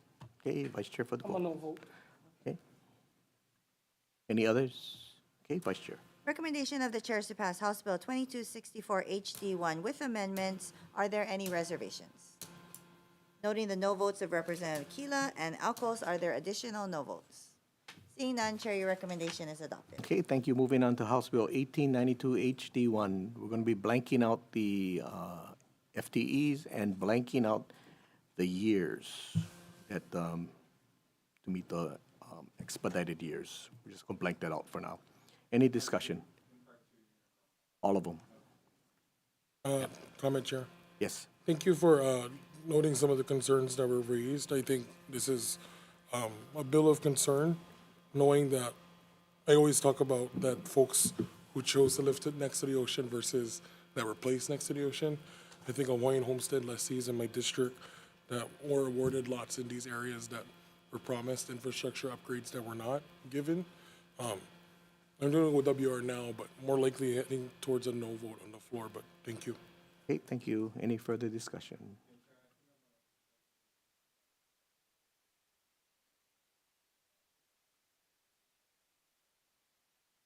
Okay. Okay, thank you. Any further discussion? Okay, Vice Chair for the vote. Recommendation of the Chair is to pass House Bill 1892 HD1 with amendments, noting the reservations of Representatives IU and Kila. Are there additional reservations? Noting the no vote of Representative Alcos, are there additional no votes? Seeing none, Chair, your recommendation is adopted. Okay, thank you. Moving on to House Bill 2743 HD1. We're going to be blanking out the FTE. Any discussion? Vice Chair for the vote. Recommendation of the Chair is to pass House Bill 2743 HD1 with amendments. Are there any reservations? Any noes? Chair, your recommendation is adopted. Okay, thank you, members. We're adjourned from this hearing, and we'll be moving to our third in a few minutes.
Okay, we're going to convene the Committee on Finance for our third and final agenda for today. First up is House Bill 2499 HD2 relating to procurement for the University of Hawaii. First up is State Procurement Office. Okay, thank you. University of Hawaii? Thank you very much for hearing this bill. The University of Hawaii, John Govea, we stand in support of this measure on our written testimony. Thank you. Okay, thank you. Is there anyone else wishing to testify on this measure? Okay, seeing none, members, questions? Okay, seeing none, we'll move on to the next bill, House Bill 2496 HD1 relating to procurement. First up is State Procurement Office.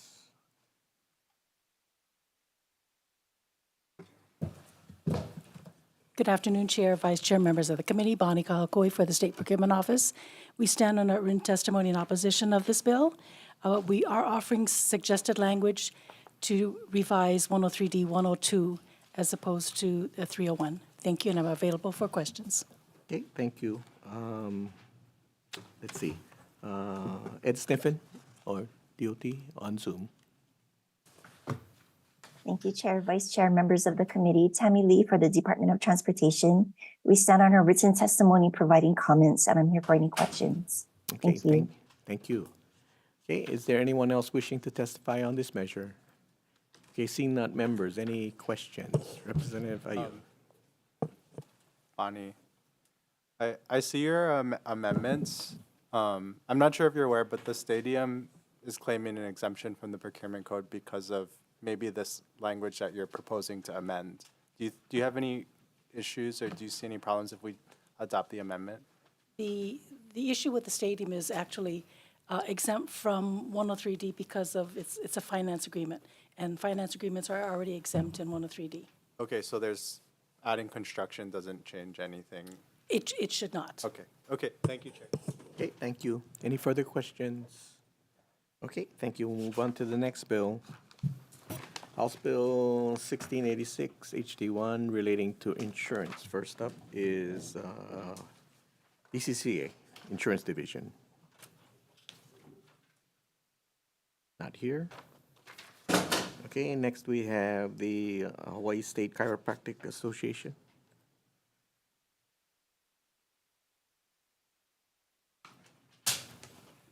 Hello, my name is Dr. Dean Shivers. I'm the president of the Hawaii State Chiropractic Association. The reimbursement rates for Hawaii have been fixed for 30 years. We have the lowest reimbursement rates of all 50 states and the highest cost of living. We're asking for the same law to be passed that was passed for the acupuncturists in 2017, which would tie our reimbursement rates to the state set work comp fee schedule. I will stand by if you have any questions. Thank you for your time. Okay, thank you. Is there anyone else wishing to testify on this measure? Okay, members, questions? Okay, seeing none, we'll move on to the next bill, House Bill 2641 HD1, relating to appraisal management companies.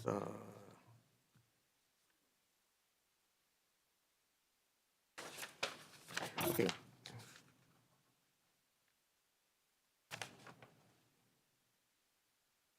Okay, first up is DCCA. Okay, thank you. Next up is Hawaii Realtors. Okay, thank you. Next is Real Estate Valuation Advocates Association on Zoom. Good evening, Chair, Vice Chair, members of the committee. My name is Mark Schiffman. I represent the Real Estate Valuation Advocacy Association. We are strongly supportive of HB 2641 H1 and ask you to pass this bill. AMCs are looking to be licensed in the state of Hawaii. They were licensed from 2017 or 2018 through 2023, and so we'd like to reestablish that program. With that, I stand by the rest of my testimony and happy to answer any questions. Okay, thank you. Hawaii's Bankers Association.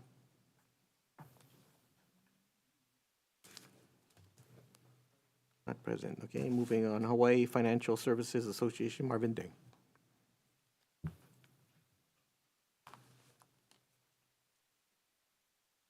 Good afternoon, Chair, Vice Chair, and members. Marvin Dang for the Hawaii Financial Services Association. We strongly support this bill. We have a couple of proposed amendments to this bill. It's similar to what the Real Estate Valuation Advocacy Association had in their testimony. The proposed changes that we are asking for are on page 4 of our testimony. Section 6 and 7 deal with the appropriation from the Compliance Resolution Fund of DCCA. This $23,000 figure is identical to what DCCA has in their testimony.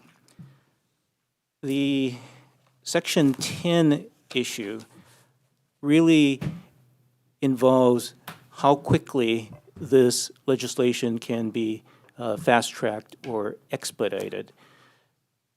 The program sunsetted in June of last year after 6 years of being in existence. And so now we're playing catch-up to try to reestablish the appraisal management company's legislation quickly within DCCA.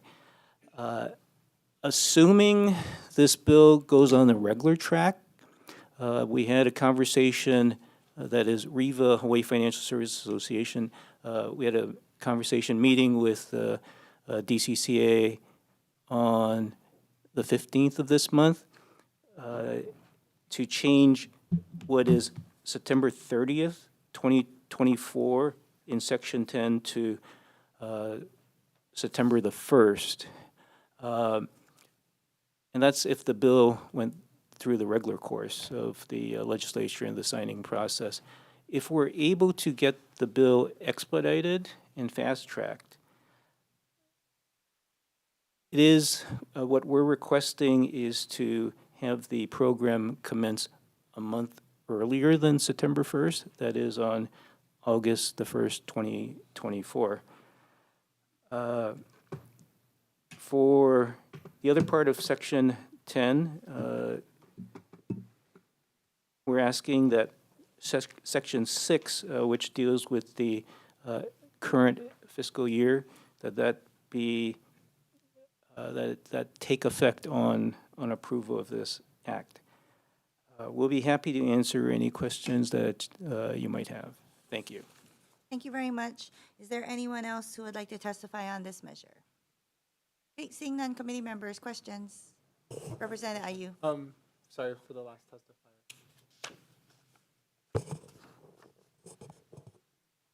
testifier. I guess the costs for registration to these appraisal management, these management companies, are they just gonna raise the cost on homeowner appraisals in general that's gonna get passed on to future homeowners? Is this just gonna raise the cost of housing, or is there a tangible benefit to homeowners?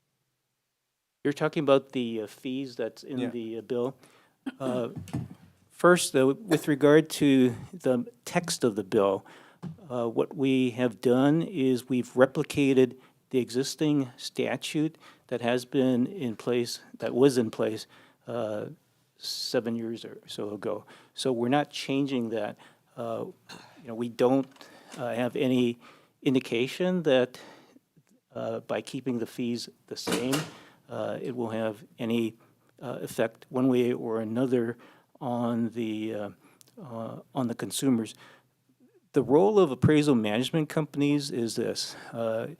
They were created to be an intermediary between the lender and the appraisers for independence purposes under the federal law Dodd-Frank. So any fees that the appraisal companies pay to DCCA, conceivably it would be cost of doing business in terms of the appraisal cost that the appraisers deal with and what the appraisal management companies would charge the lenders.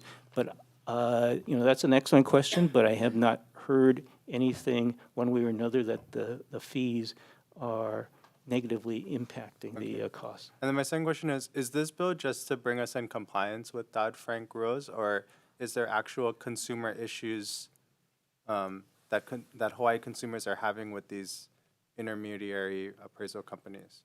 You know, that's an excellent question. By keeping the wording the same, we will continue to be in compliance with Dodd-Frank.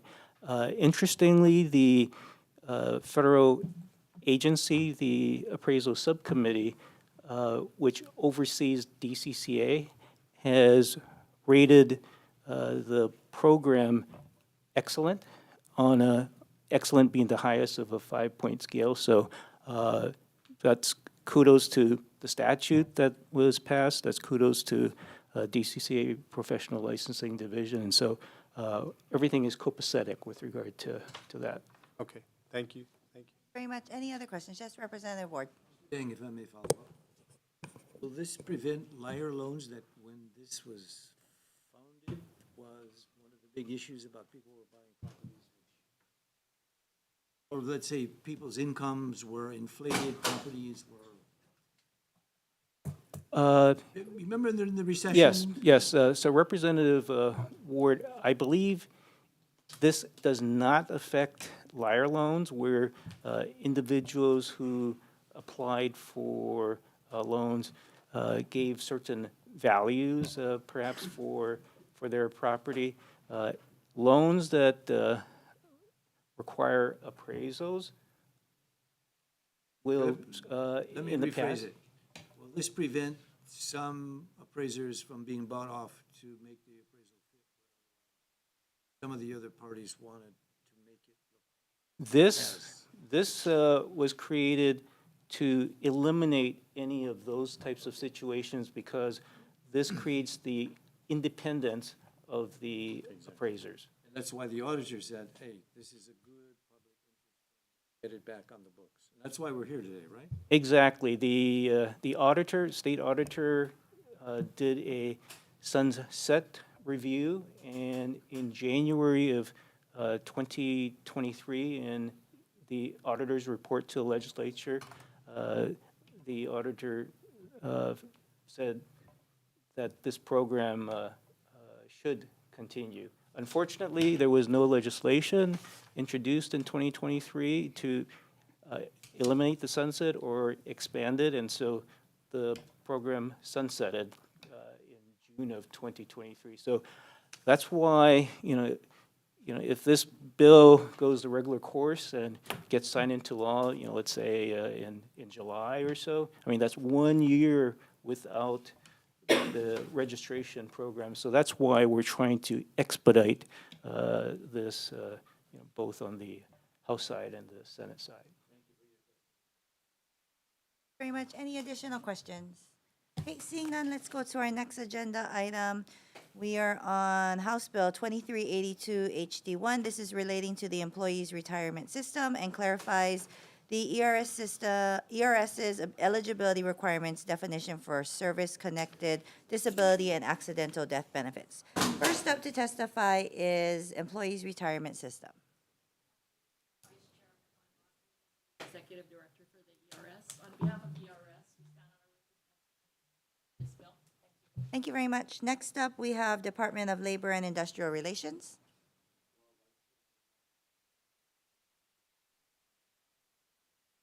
Great. Thank you very much. That's all we have indicating they'd like to testify. Is there anyone else who'd like to testify on this measure? Okay, seeing none, committee members, questions? Okay, seeing none, let's go to our next agenda item, House Bill 2395 HD1. This is relating to the Hawaii National Guard and makes the Hawaii National Guard service members activated by the governor or the governor's designated representative to state active duty ineligible for enrollment in the ERS based on the active duty. First up to testify is ERS.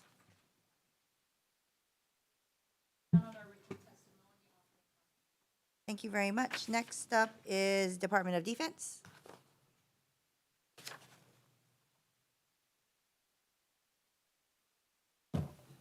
Good afternoon, Chair, Vice Chair, esteemed members of the committee. I'm Brigadier General Walter Ross, Director of Joint Staff. On behalf of Major General Hara, our Adjutant General, we stand in support of these measures and here for questions or comments.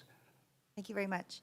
We also have supportive testimony from Haima and 2 individuals. Is there anyone else who'd like to testify? Okay, seeing none, committee members, questions. Yes, Representative Ward. The General. Yes, sir. Thank you for that energy you put into us. Yes, sir. After been sitting here for about 7 hours. What's going on? You guys don't want to become part of the ERS or what? Well, it's a two-part, and then our ERS can also chime in on this one. The members who are part of the National Guard aren't state or county employees. So contributing to this will reduce their income while on state active duty. But they'll get benefits though, won't they? The benefits if they are fully vested into the ERS system, which, again, they don't have the time to commit to that. Most often for our Guards member, they won't accumulate the number of state active duty days and years to be vested into the program. And if the ERS wants to. What would the average stay be in the National Guard? It doesn't apply towards their retirement for National Guard service. State retirement is a different system in which the ERS people want to provide Vesting for new members is 10 years. And they never stick around that long? No, we don't want, because it's for disaster response, normally for the state active duty. And for us to be on duty for 10 years in response, that's not the nature of the Guards for our primary mission. But we do really want to say that if there is an opportunity for us to support, we're in to support. But again, our primary mission is to be there just as a gap until the support element for the state is able to stand on its own. Yes, sir. Thank you very much. Any additional questions? Okay, seeing none, let's go to our next agenda item, HB 2396 HD1, relating to the Hawaii National Guard. This authorizes the payment of allowances for TRICARE Reserve Select coverage to junior officers, warrant officers, or enlisted personnel of the Hawaii National Guard ordered to active duty for more than 30 days in the state. First up to testify is Department of Defense.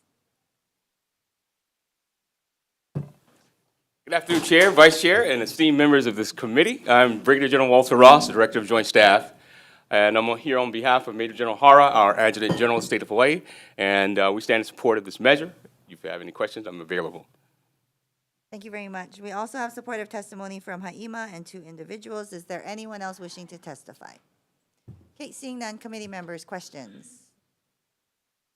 Okay, seeing no questions, we're going to move on to our next agenda item, House Bill 2552 HD1. This is relating to employee benefits. This extends under certain conditions family leave periods for up to 8 additional weeks for those who have a child that needs to stay in neonatal intensive care unit. First up to testify is DLIR. Thank you very much. Next up to testify, we have the Hawaii Civil Rights Commission on Zoom. Aloha, Chair Yamashita, Vice Chair Kirigawa, Heather McVeigh on behalf of the Hawaii Civil Rights Commission, who supports the intent of this bill. We don't enforce Section 398, which provides for family leave, but we do enforce Section 378, which protects against discrimination and provides for accommodations for people already based on the individual and not the needs of another person, be it a neonatal child or a family member, for example. So the bill asks for the Civil Rights Commission to amend its administrative rule to include neonatal care along with pregnancy, childbirth, or related medical conditions. And while we're not opposed to broadening the law and the rights under 378, we feel it would be optimal to amend Section 378 to make it clear that the rights are stemming from the status of the child needing the care and not the individual themselves, which is what our statute now covers. So we'd be happy to work with the staff on language regarding that, but I'll be here for questioning. Thank you. Thank you very much. Next up is the Hawaii State Teachers Association. Thank you very much. Next up, we have the Hawaii Children's Action Network Speaks on Zoom. Aloha, Nicole from Hawaii Children's Action Network. We support this bill. It provides unpaid leave for parents who have babies in the NICU. As many of you know, in our state, Kapiolani here in Oahu is the only intensive NICU for a lot of families. So there's parents who have to fly from neighbor islands and stay here. They can't be at their jobs while their babies are in the NICU. And even some of the parents who live here on Oahu, they still can't go to their jobs if they have to be at the NICU taking care of their tiny little ones. So this just helps those specific families deal with having a very premature baby. And there's lots of research showing that that kind of extra care has great benefits for the babies when they grow up. So I hope you can support this bill. Thank you. Thank you very much. Next up, we have Todd Taniguchi, individual in support, not present. We also have other organizations who have provided supportive testimony. Is there anyone else here who would like to testify on this measure? Okay, seeing none, committee members, questions? Okay, seeing no questions, let's go to our next agenda item, House Bill 2235 HD1. This is relating to non-general funds, and it reclassifies or repeals certain non-general funds of DLIR pursuant to an auditor's report. First up to testify is DLIR. DLIR stands in strong support. Thank you very much. We also have Tax Foundation of Hawaii on Zoom. Good afternoon, Chair, members of the committee. This is Jade McMillan on behalf of the Tax Foundation of Hawaii. We will stand on our comments submitted on the measure. Thank you. Thank you very much. Is there anyone else who would like to testify on this measure? Okay, seeing none, committee members, questions? Okay, seeing no questions, let's go to our next agenda item, House Bill 1967 HD1. This is relating to the Human Trafficking Victim Services Fund, changes the administration of the Human Trafficking Victim Services Fund from DLIR to the Attorney General. First up is the Attorney General.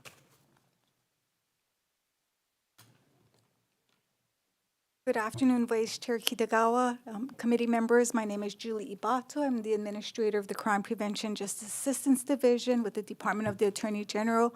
We stand in support of the transfer of the administrative responsibilities of the Human Trafficking Victim Services Fund from the Department of Labor and Industrial Relations to the AG. If you have any questions, I'm available. Thank you very much. That's all who have indicated they'd like to testify. We also have supporting testimony from the Office of Community Services as well as organizations and an individual. Is there anyone else who would like to testify on this measure? Seeing none, committee members, questions? Okay, seeing no questions, let's go to our next agenda item, House Bill 2463 HD1. This is relating to the wage and hour law. It amends the definition of employee in Hawaii's wage and hour law by repealing the definition's categorical exclusion of any employee who receives guaranteed compensation totaling $2,000 or more a month. First up to testify is DLIR. DLIR stands in strong support. Thank you very much. Next up is Hawaii Children's Action Network Speaks on Zoom. Sorry, it took me a moment to unmute. Thank you for letting me testify in this bill and for hearing it. This bill closes a loophole that in our law that just allows employers to get around the minimum wage because it basically makes, as I said, a loophole in our law. I think it's because a set income level was put in there and we've had a lot of inflation since then. So removing this little bit of the legislation would make our minimum wage law more secure and make sure that our families actually can make a living wage here in Hawaii. So thank you for letting me testify. Thank you very much. That's all who have indicated they'd like to testify. Is there anyone else who would like to testify on this measure? Okay, seeing none, committee members, questions? Yes. Department of Labor.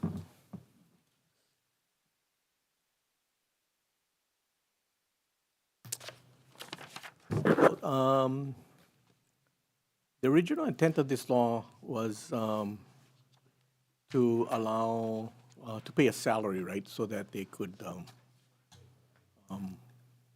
Yes, and it's to close the loopholes the previous Yeah, testifier I know said. what you're trying to do, but that's because we haven't raised it in a while. So the only scenario, when I saw this, I thought about scenarios. So the only one that I'm concerned with, like, is if it's a family business and they just want to pay their, son a flat salary, but he works, 50 hours or whatever, then, or whatever, right? Or he just works, sometimes he work 50, sometimes he work 40, sometimes he work 30, right? But he just complain one fat rate.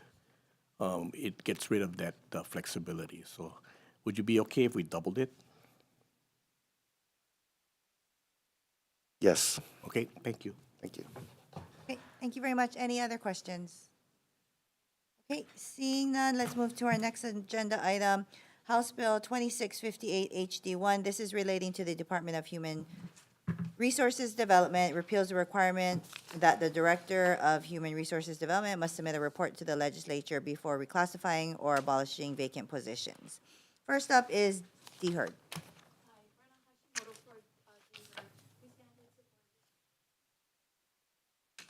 Thank you very much. There's no one else who has indicated they'd like to testify or submit a testimony. Is there anyone else who'd like to testify on this measure? Okay, seeing none, committee members, questions for D. Hurd? Okay, seeing no questions, let's go to our next agenda item, HB 2069 HD1. This is relating to the Department of Accounting and General Services, permits DAGs to employ certain persons within the Comptroller's Office that are exempt from civil service and collective bargaining. First up is DAGs. Chair, Vice Chair, members, DAG stands on its written testimony and support. Thank you very much. That's all the testimony we've received. Is there anyone else who'd like to testify? Okay, seeing none, committee members, questions? Okay, seeing no questions, let's go to our next agenda item. House Bill 1832 HD1. This is related to hiring. It authorizes a State Department division or agency rather than DHER to conduct a minimum qualification review of applicants for vacant positions.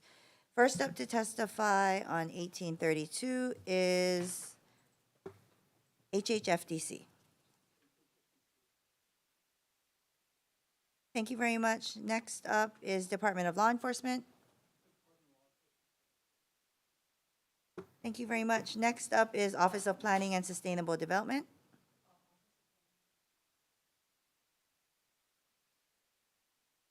Thank you very much.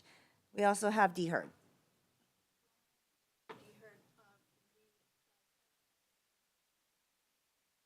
Thank you very much. We also have testimony with comments and support from various departments and organizations. Is there anyone else who would like to testify on this measure?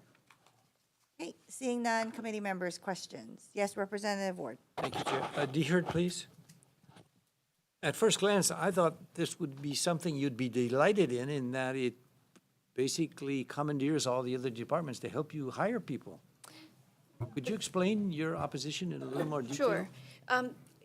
In and of itself, we already allow departments to request delegation and to take on the responsibility for conducting recruitments, the full scope of the recruitment activities for classes that are unique to them. However, when a particular class of work is shared amongst many departments, it becomes problematic when one department is delegated to handle that, and yet that same pool of applicants is being considered for other departments as well. So that's where it becomes problematic, especially if many departments want to screen the same pool of applicants.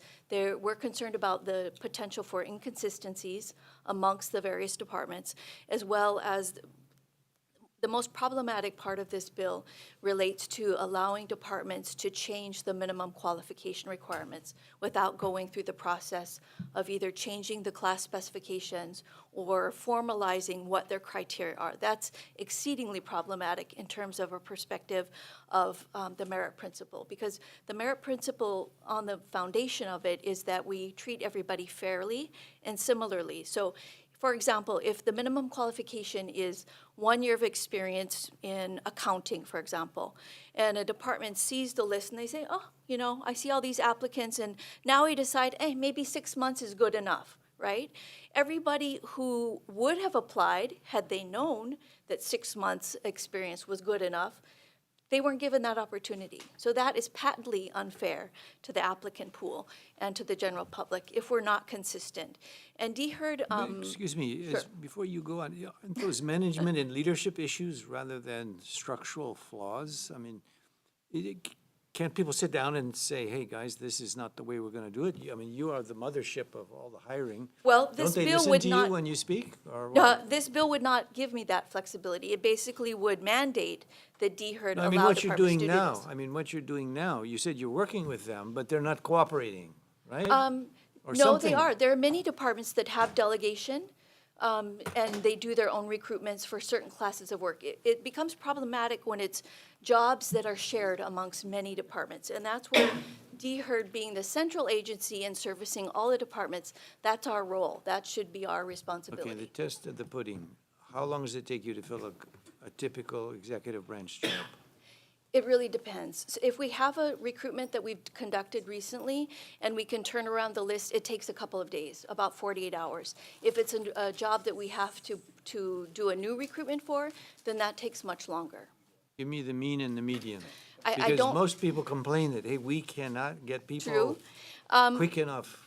I can tell you that there are certain jobs that we've turned around the list in a matter of 3 weeks, and that was 7 months ago, and the department still has not hired from that list. So you don't like this bill because they're not going to cooperate with you enough? It doesn't allow us to determine when delegation is appropriate and when it's not. And I believe the issue of allowing departments to change the minimum qualification requirements without proper justification or without documentation or without a rationale is problematic.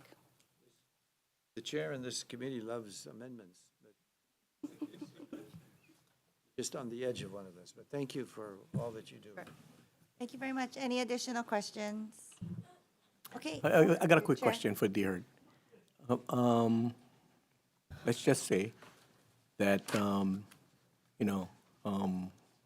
we fast track this bill and then we make it so that it's within the session and we have only the 10-day window where we can override the governor's veto because you're going to recommend veto and it becomes law. What are you going to do? That's a very good question. It's problematic. I mean, obviously, we'll do our Well, you best have, to it's comply. law, so what right? are you going to do? Right, so we've already been talking about how to allow that delegation, allow departments to post their own jobs. With the MQ part, that becomes a lot more challenging. I think departments would subject themselves to discrimination Many complaints and times, litigation. and the reason I ask you that is because many times, for example, right, the AG came before us and they had problems with the bill, but they said if it became law, they would defend the bill, the law. So at the same time, I think every department head, once the legislature takes a position, the department has to execute the law. So that's why I'm Right. asking, what would you do? Well, we would have to figure out how to, first of all, there's a training component as well. We used a particular recruitment platform, which departments don't see the backside of it now. They only see the front end, right? They post jobs, but they don't see what we do in terms of the screening and the other aspects. So there's a training requirement. What also concerns me is if we find repeated concerns about how they're doing this work on our behalf, then is there an So opportunity to say, you would have to start training the departments how to do the work. Yes. So can you do that now? yes, we can do that now. Are you doing that now? We have training scheduled starting tomorrow, in fact, for a department. So yes. when do you think this training will become at an optimum level where departments won't be coming to us with there's a problem? I think we can train them relatively quickly. I don't anticipate that necessarily every department will want this kind of delegation because it's a lot of work. Not only do they have to do the screening, but then they also have to handle any administrative reviews or So appeals. it'll take years, it'll take a year, 6 months? Oh, no, months. Months? Okay, Months. thank you. Thank you very much. Any other questions? Okay, seeing none, let's go on to our next agenda item. House Bill 2196 HD1, this is relating to public employment. It removes the requirement of a college degree for any state position unless the degree is relevant to licensing or certification as it relates to the duties and responsibilities of the position. First up is the University of Hawaii.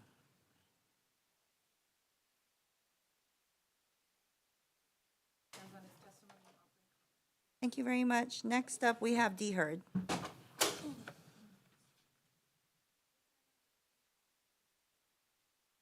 Thank you very much. That is all who have indicated they'd like to testify. Is there anyone else wanting to testify on this measure? Okay, seeing none, committee members, questions? Yes, Representative Ward. University of Hawaii.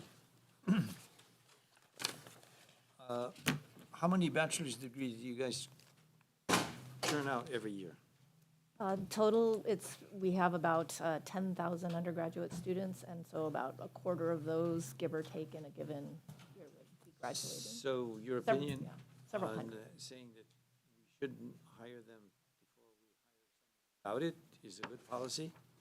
Give me details of your testimony. Of our testimony. Well, first of all, there has been a recommended language included that we had provided in terms of additional certifications. But as, of course, an institution of higher education, we do believe that a bachelor's degree is an important qualification for many state jobs of increasing complexity as we become an even more advanced technological society. So this is really more in the spirit of what we believe an undergraduate degree or either a associate's or a bachelor's provides in terms of the qualifications. But it should not preclude, when necessary, those who only have a high school degree from getting a job. And also, I think, this isn't in our testimony, but there could certainly be language to, of course, the skills that you learn on the job being relevant for future positions. Does the bill make it selective where you may or shall, in terms of how locked in or out? I'm not as up to speed as what otherwise I see. It's kind of an intellectual bill. Yes, yeah. It says shall require. Okay, that No department or agency of the state shall require a college degree as a requirement. But then there have been additional caveats included, I believe, in some part because of our testimony. So why don't we put in PhD or master's, or doctors don't have to have an MD degree? Well, that was in part Oh, it's getting serious then, isn't it? that was in part some of the questions we raised in our testimony. Thank you very much. Any other questions? Okay, seeing none, let's go to the next agenda item. House Bill 2401 HD1. This is relating to workers' compensation. It allows newly graduated high school students to be eligible for workers' comp coverage during the summer following their high school graduation while participating in DOE-sponsored work-based learning programs. Up to testify is Department of Education. Thank you very much, Superintendent. That's all who we have who wanted to testify and submit a testimony. Anyone else wanting to testify? Okay, seeing none, committee members, questions? Okay, seeing none, let's go to the next agenda item. House Bill 1827 HD1. This is relating to healthcare workforce development. It appropriates funds to DLIR and DOE to support healthcare workforce development programs, specifically the Public High School Healthcare Workforce Certificate Program and Glide Path Program for Certified Nurse Aides. First up is DLIR.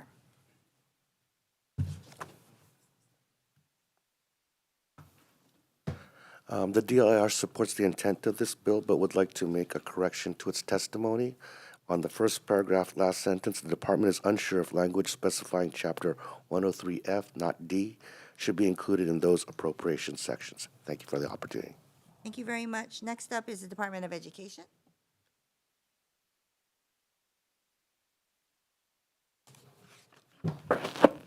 Hello, Chair, Vice Chair, members. Keith Hayashi, Superintendent.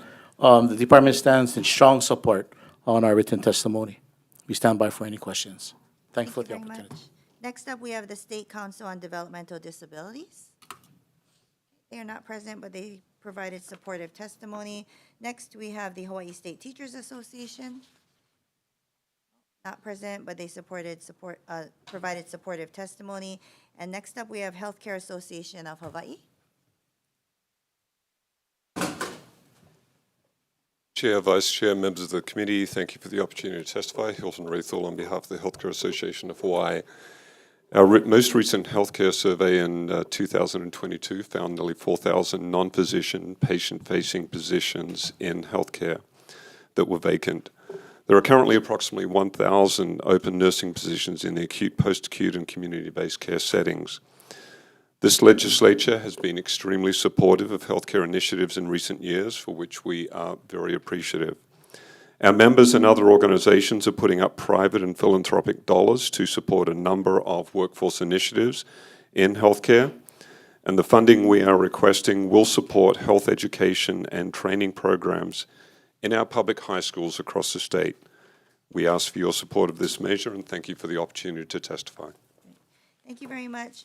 That's all who have indicated they'd like to testify. We have numerous other testimonies from schools as well as other organizations. Is there anyone else who'd like to testify on this measure? Hello, I'm Chair, Vice Chair, and members of the committee. Al Carganello, Principal of Farrington High School. As Mr. Raithel said, just our programs that we have, our certification programs, has really been a game changer for us at Farrington High School. Having our students be equipped with skills that are ready for the workforce as they leave us at their senior year, again, it's just tremendous. So I think we're totally in support of the bill. And I have with me our academy principal, health academy principal, Kim Saula, who can kind of share a little bit about just our CNA program that we've had for the last 2 years. Last year we had 12 kids, and now this year we have 19 kids. So when you talk about infiltrating the workforce, it's just been a game changer again for us at Farrington, and just the skills, not only the workforce, but it's really upped the game in our classrooms with not only our health academy, but other academies with our certification program. So Kim can kind of share with you a little bit more about that. So if you understand where we come from in Kalihi, 54% of our students are disadvantaged, and 42% of our students in our health academy were accepted to college last year. And then 66% of them had gotten some type of certification, and a part of that being the CNA certification. And then 55% of our kids are ready for the workforce. So when you go back to 42% have been accepted to college, we had to think about what about the other 58%? What happens to them? What are we going to do to provide for them? And so opportunities like this that we get to provide training in school, and then opportunities for them to stay with companies that funnel through HAH to allow them to work, maybe that gap year, and then go to college, or work and then branch out into something else in the health field, is such a game changer, especially for our community. A lot of our kids don't have money. That's why they don't go away to college. And it's up to us. I mean, we do other things like early college at Farrington. All these opportunities for our kids who are disadvantaged. I don't know when's the last time most of you have been into high school. We would love to invite you to Farrington. It's very different. I mean, you walk into, we have 3 classrooms. One of them has 4 beds in them, hospital beds with mannequins. Another one has 4 medical tables that you go and you visit, you know. And then we have a real live ambulance in our campus as well. Our students are really beginning to get this opportunity so early on. Experiences I bet you most of us never had. And it's not that we're guiding them there. I mean, they do get rigorous education as well, and they get credits for graduation.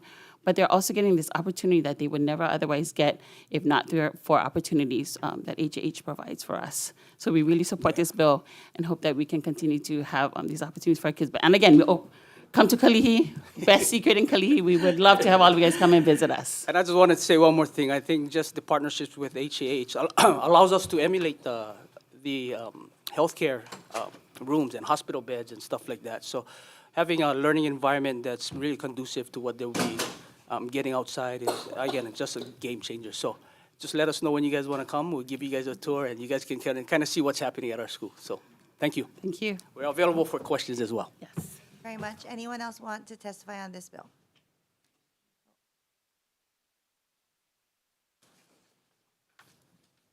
Hello, Chair and Vice Chair. Zachary Sheets, Principal of Waipahu High School. And I know some of y'all visited, so thank y'all for visiting earlier in the school year. We are in strong support of this bill and the efforts within it. We have a academic health center that is getting ready to open April 8th on our campus, and it affords our students great opportunity. But it's not just, I wanted to highlight one aspect that is not just the experiences they'll receive in the clinic, giving back to our own community, but the clinical staff, 30% of their time is dedicated to meeting with our teachers, meeting with our students in the classroom, which improves our instruction, improves our curriculum, and advances, obviously, the mission and vision for our academic health center and our academy model of preparing students for the workforce and being ready and really committed locally, globally committed in the state of Hawaii. So, yeah, we are very much in support, and we also submitted written testimony. And if you would like to visit again, you're more than welcome to. Thank you very much. We do have your written testimony. Thank you very much. Is there anyone else who would like to testify? Seeing none, committee members, questions. Yes, Representative Lamasao. This is for Superintendent Hayashi.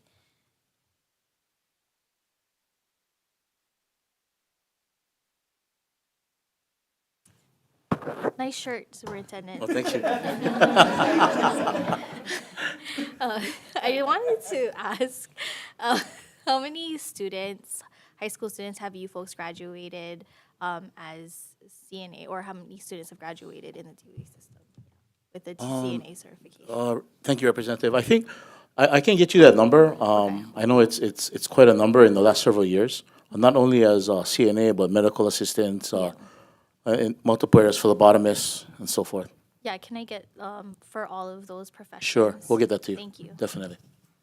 Great. Any other questions? Yes, Representative Garrett. Thank you. Yes, Superintendent, you have impeccable taste in clothing, so I do commend you for that. If you do receive the funding that's outlined in this bill to renovate these classrooms, are you confident that you can execute in a timely manner? I am, yes. And I think, as the principals have shared and Mr. Raphael has also shared, I think in that partnership, it's definitely something that we need to, in partnership with them and with other stakeholders, other agencies, we're able to get things done, definitely. Thank you very much. Thank you, Chair. Superintendent, maybe this is for DLIR, but has the legislature not given any money so far? Has all the money been private money going to the schools? Specifically for internships? Specifically for this like the glide path programs? I believe, I'll let DLR or UH if they have any. We can get that information to you, Representative. Okay. You guys don't know if the legislature's given money before? Okay. Specifically for the healthcare? No. Okay, thank you. Thank you. Any other questions? Okay, seeing none, let's go to our next agenda item, House Bill 1889 HD1. This is relating to workers' compensation medical benefits. It expands workers' compensation medical benefits for firefighters to include coverage for breast cancer and cancer of the female reproductive organs. First up to testify is DLIR. Thank you very much. Next up is the Hawaii Firefighters Association. They are not present. Oh, on Zoom? Okay.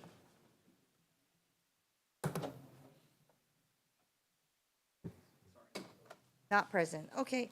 And then we have Sarah Turgeon on Zoom. Hi, good afternoon, Chair Yamashita, Vice Chair Kitagawa, and members of the House Finance Committee. My name is Sarah Turgeon, and I've had the honor of serving my community as a member of the Honolulu Fire Department for over 10 years. I'm here today testifying in strong support of HB 1889, which expands firefighters' workers' compensation medical benefits to include coverage for breast cancer and cancer of the female reproductive organs.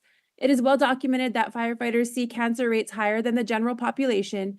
The International Association of Firefighters, IAFF, in coordination with various other organizations and research bodies, has found that certain types of cancers are seen at a significantly higher rate in firefighters when compared to the general population.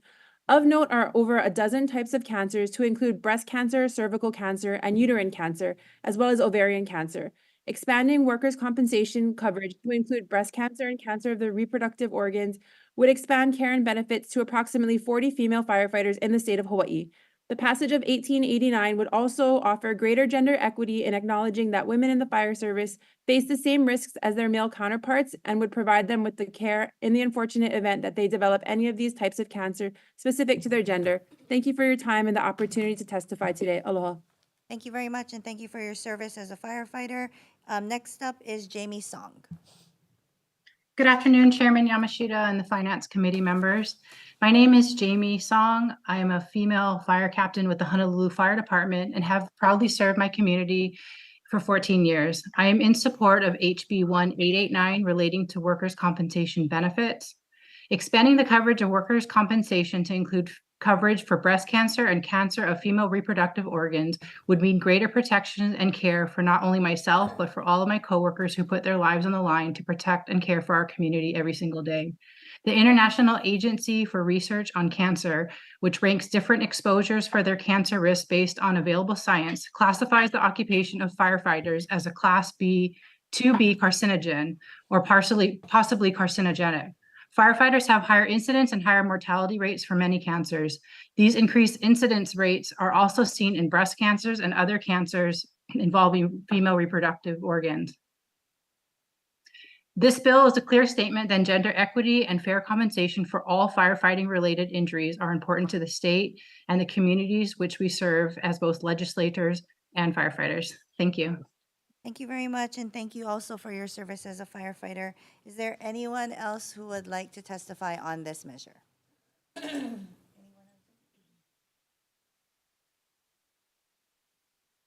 Okay, Firefighters Association is now available on Zoom. Good afternoon. My name is Celeste Nip, and thank you for the opportunity to testify. This is a really important bill. We have probably about 40 female firefighters across the state, and we believe that this is an equity bill. In our testimony, cervical cancer is detected 4 times higher than the general population. Breast cancer is half of the cases in women firefighters. And so we do believe that this is the right thing to do, and we appreciate your time, and we appreciate your passing this bill to the floor. Thank you. Thank you very much. We also have supported testimony from the various fire departments, Hawaii County, Maui, and Honolulu, in addition to other organizations and individuals. Anyone else would like to testify? Committee members, questions? Okay, seeing none, let's go to our next agenda item, House Bill 1530 HD1. This is relating to fire protection for a collective bargaining agreement or executive policy in effect or after July 1st, 2025, requires that an employer of firefighters maintain its fire staffing service at a level of no less than 4 on-duty firefighters in each company. First up to testify is the Office of Collective Bargaining.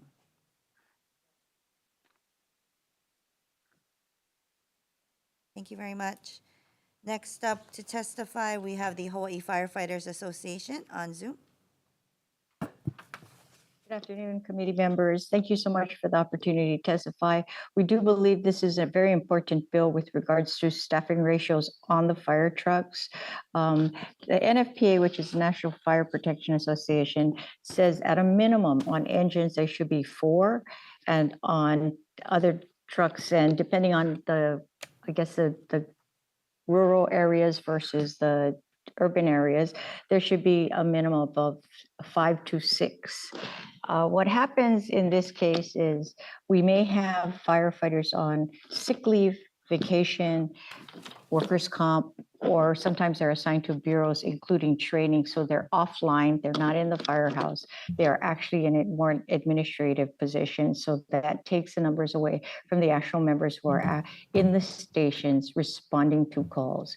The Hawaii Firefighters Collective Bargaining Agreement expires next year on June 30th, 2025, and we are going to begin negotiations come July 1st, 2024. We would appreciate your favorable consideration of the bill. Thank you. Thank you very much. We also have comments from BNF and supportive testimony from the State Fire Council, Maui Fire Department, and Honolulu Fire Department. Anyone else wishing to testify on this measure? None. Committee members, questions? Yes, Representative Garrett. For the Firefighters Association, please. Hi. Ms. Nip? Yes. Oh, hi there. I know we heard this bill in the LGO committee a few weeks ago. Correct.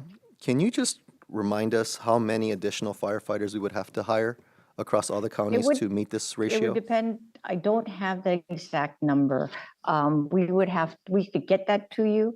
I read the testimony from the departments and the State Fire Council. They're concerned about was a fiscal impact that on their budgets. But it's extremely important for the welfare and the safety of our members who are responding to these incidents, and they respond to a host of incidents, that they have enough people to respond safely. And that is what this bill tries to achieve. Yeah, I understand the purpose. I'm just curious what the FTE count might be and the fiscal implications. So that was the intent of the question. But I The appreciate. fiscal impact I'm sorry, from, go ahead. I believe, when I spoke to Chief Todd, which is the only fire chief I spoke to from the White County, he said it would be probably an additional, I believe I recall, it was $7 million.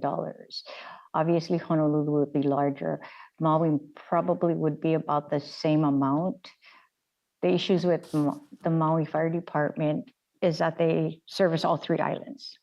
And so they have smaller stations they have two-man stations on Molokai, and they have a full station on Lanai, and Hana is a smaller station. So I could get that information, I can actually check with them, and I can get that to you, that information. Thank you. I understand that firefighting is primarily a county function, but that we do have some state employees who are firefighters, primarily at the harbors. But thank you very much. Thank you, Chair.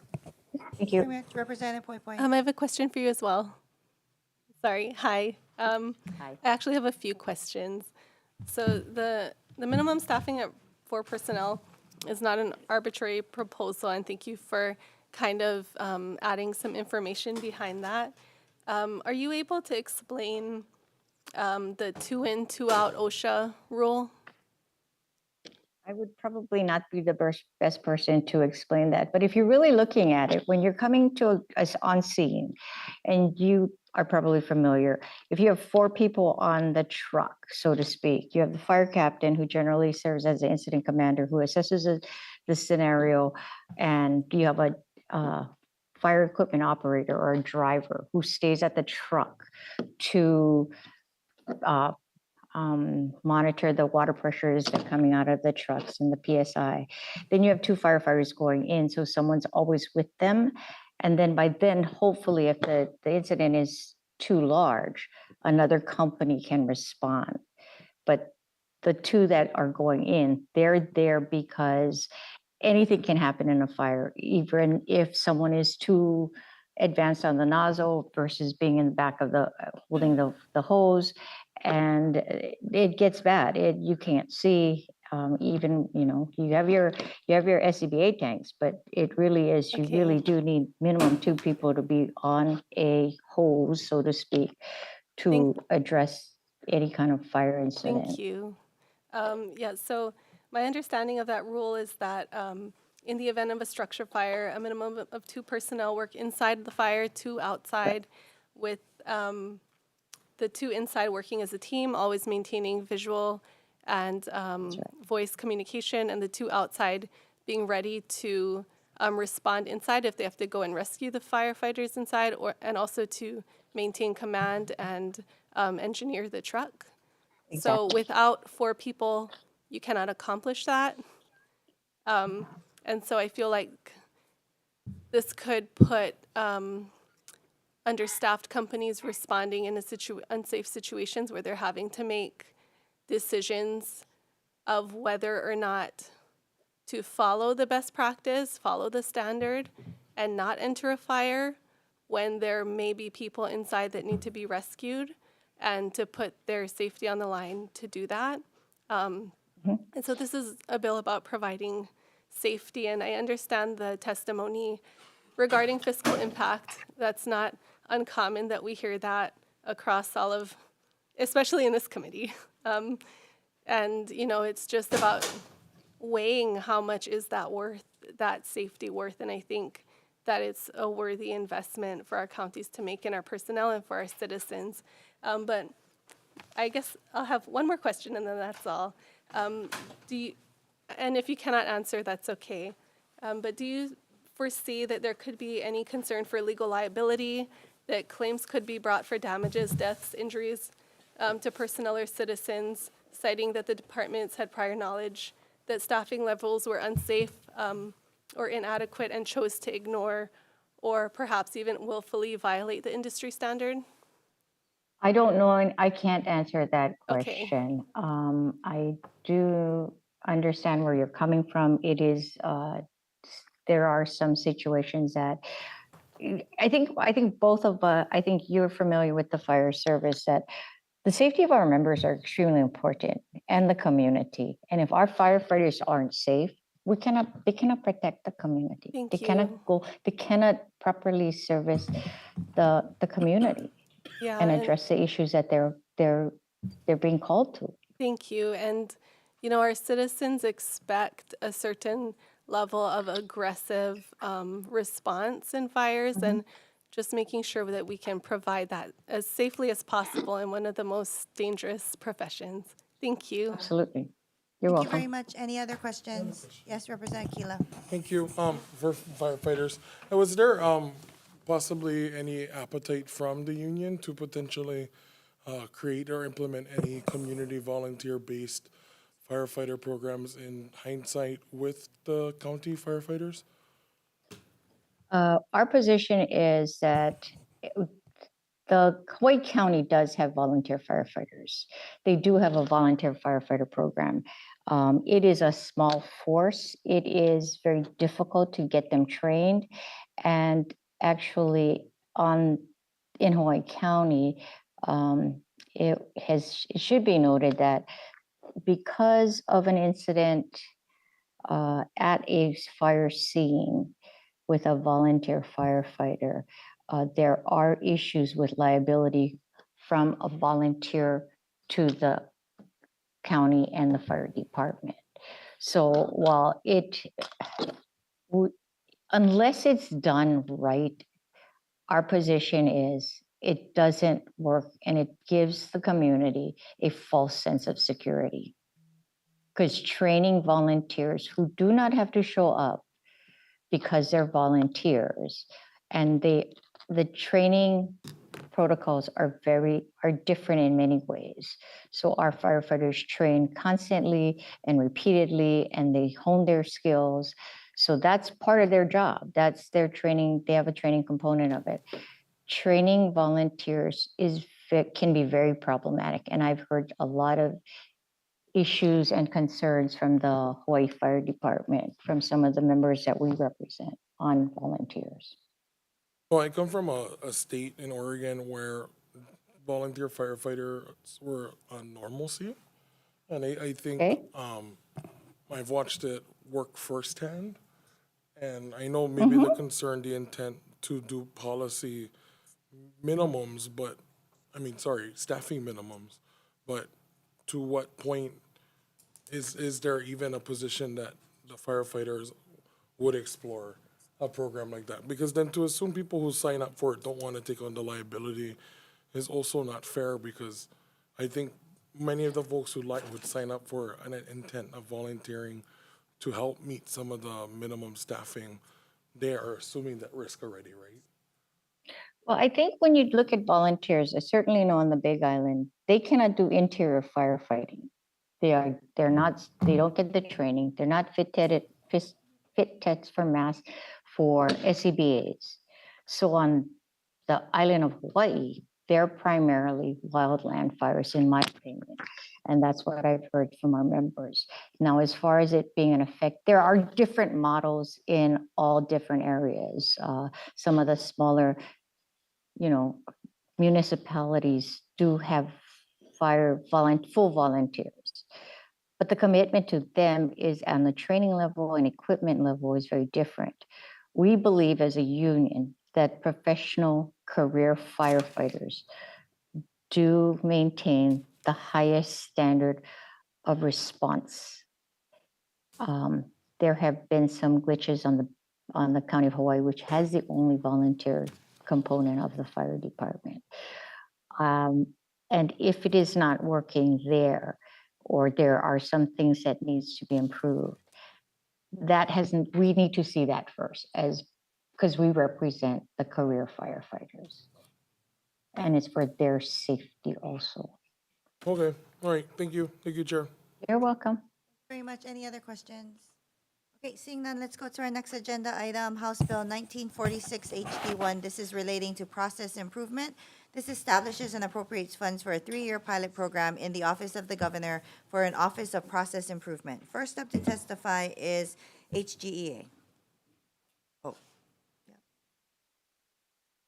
Oh, sorry, 1946. Oops, sorry, nobody is testified. There's no testimony for this, so sorry about that. Probably shocked you. So no questions, committee members, no testimony. Okay, moving on to now 1945. This HD1, this is relating to a leave cash out program. It establishes and appropriates funds for a leave cash out pilot program for eligible departments of corrections and rehabilitation employees who work in any state correctional facility. Now up to testify is HGEA. Thank you very much. Next up is UPW.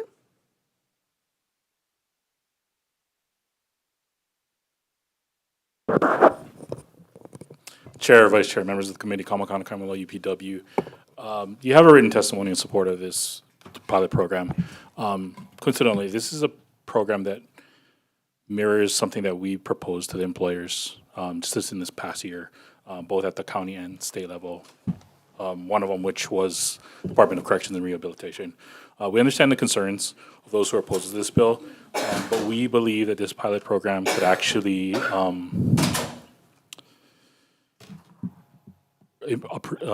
help with retention,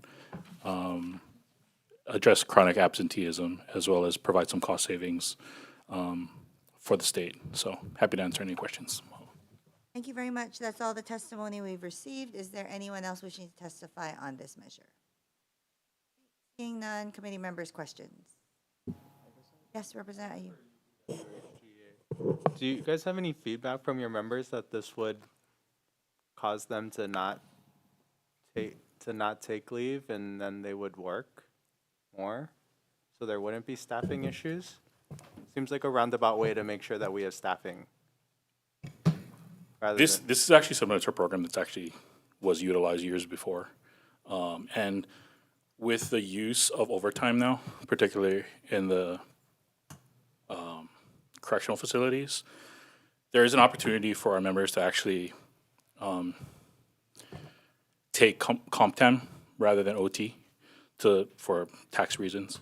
And although, so you can actually accrue comp time quite frequently, and previously, if allowed, they would actually cash in comp time.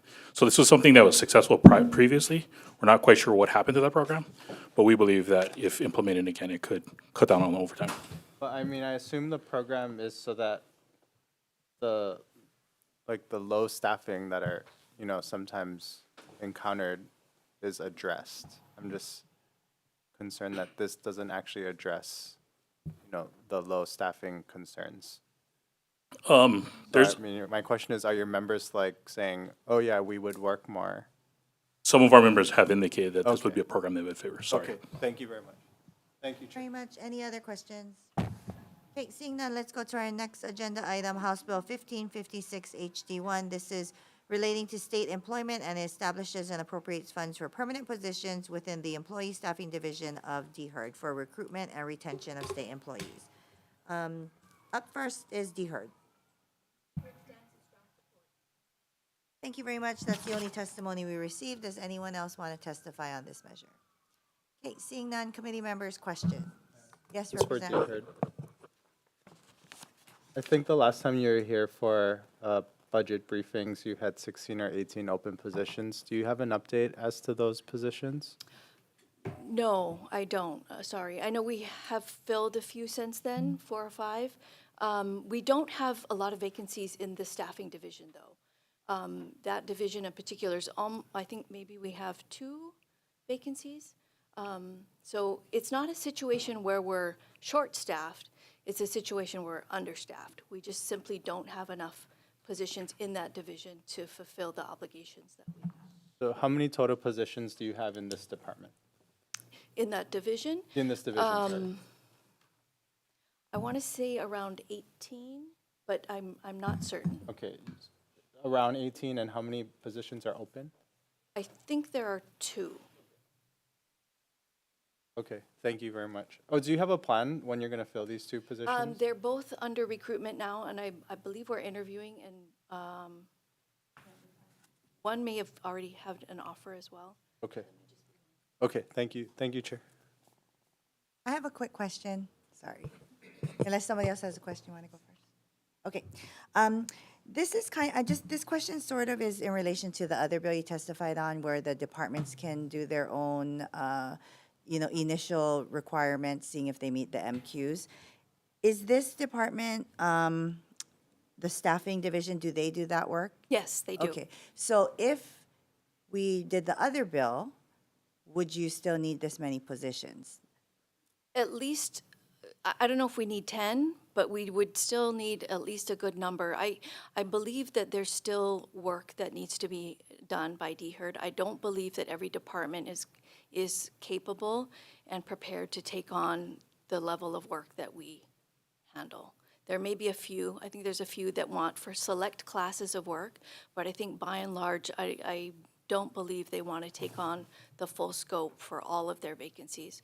We have approximately 4,000 vacancies. I don't foresee that they're going to be able to take on the additional workload. Okay. One of the beauties of DHERD is that we can do it for all departments in one recruitment, versus having each department do their own. It's not a very efficient way of managing recruitment. Thank you. Any other questions? Yes, Representative Ward. Did you just say you have 4,000 vacancies? Yes. How many total positions are there in the state? 17,000 perhaps? So you've got a lot of vacancies. Yes, we do. This will go a long way towards alleviating. Yeah. Thank you, Chair. Any other questions? Okay, seeing none, let's go to the next agenda item. House Bill 1638 HD1 relating to county labor standards. This authorizes counties to require employers to disclose information regarding employees' wages, benefits, hours, and employment status, and deny, revoke, suspend a building permit application for violating laws relating to wages, benefits, hours, and employment standards under certain conditions. First up is DLIR. DLR stands in testimony support. Thank you very much. Next up is Pacific Resource Partnership. Great, thank you very much. That's all who have indicated they'd like to testify. We do have other supportive testimonies from various city and counties, as well as other organizations. Is there anyone else who would like to testify? Okay, seeing none, committee members, questions? Okay, seeing no questions, let's go to our next agenda item, House Bill 1639 HD1. This is relating to the Hawaii Employer Union Health Benefits Trust Fund Base Composite Monthly Contribution. First up to testify is EUTF. Hi, good afternoon. Derek Mizuno, EUTF Administrator. EUTF stands on it. Thank you very much. That's all the testimony we have. Anyone else wanting to testify? Okay, seeing none, committee members, questions for EUTF?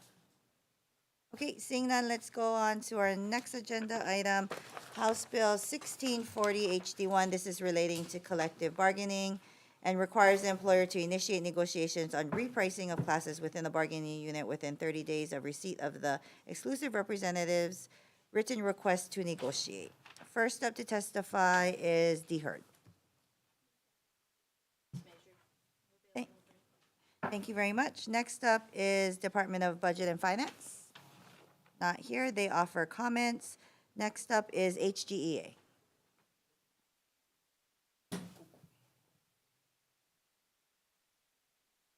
Hello, Chair, Vice Chair, members of the committee. Nui Sebas with HGEA. We stand on our written testimony and strong support, available to answer any questions. Mahalo. Thank you very much. Next up is UPW. Thank you very much. That's all who have indicated they'd like to testify. We also have supportive testimony from other organizations and one individual. Is there anyone else who'd like to testify? Okay, seeing none, committee members, questions on 1640? Okay, seeing no questions, let's go to our next agenda item, House Bill 1643 HD1.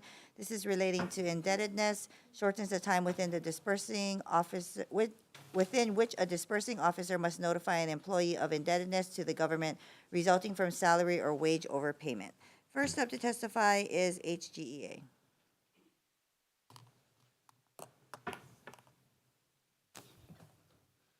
Nui Sabas with HGEA. We stand on our written testimony in strong support.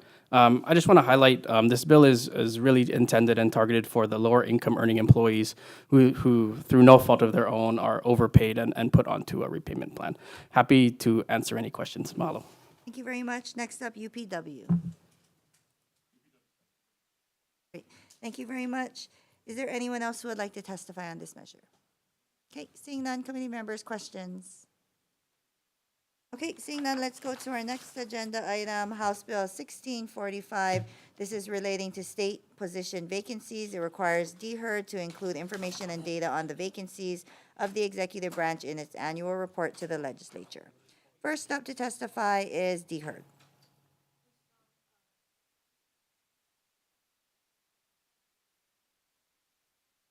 Thank you very much. Next up is HGEA. Thank you very much. Next up is UPW. Thank you very much. That's all we have testifying. Is there anyone else who would like to testify? Okay. Seeing none, committee members, questions? Yes, Representative Ayub. I guess this requires you guys to include the data on vacancies, but do you have all of this information? No, we do not have all of the information. We do a report now. It's our Act 57 report, but this expands on some of that information that's in there. We would have to gather some of this information from the departments. And do you ever get pushback from the departments, or what? They just give you the information, no problem? I'd like to say that we always get a response, but that's not necessarily the case. Okay, thank you. Okay, thank you very much. Any other questions? Okay, seeing none, let's go to our last agenda item, House Bill 2480 HD1. This is relating to the certification of documents, establishes the Apostles and Certification Special Fund, and requires the Office of the Lieutenant Governor to set a fee for the issuance of an apostle or non-apostle certification by administrative rules. First up to testify is the Office of the Lieutenant Governor. Good afternoon, Vice Chair, members of the committee. Michelle Kurihara-Klein on behalf of our Lieutenant Governor Sylvia Luke and the Office of the Lieutenant Governor. You have our written testimony before you, which is in strong support, and I'm available for any questions. Thank you. Thank you very much. That's all who have indicated they'd like to testify. Anyone else wanting to testify on this measure? Okay, seeing none, committee members, questions? No questions? Okay, we are going to recess for a little bit before decision making. Recess.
Okay, we're going to reconvene the Committee on Finance for decision-making on our third agenda. First up is House Bill 2499 HD2.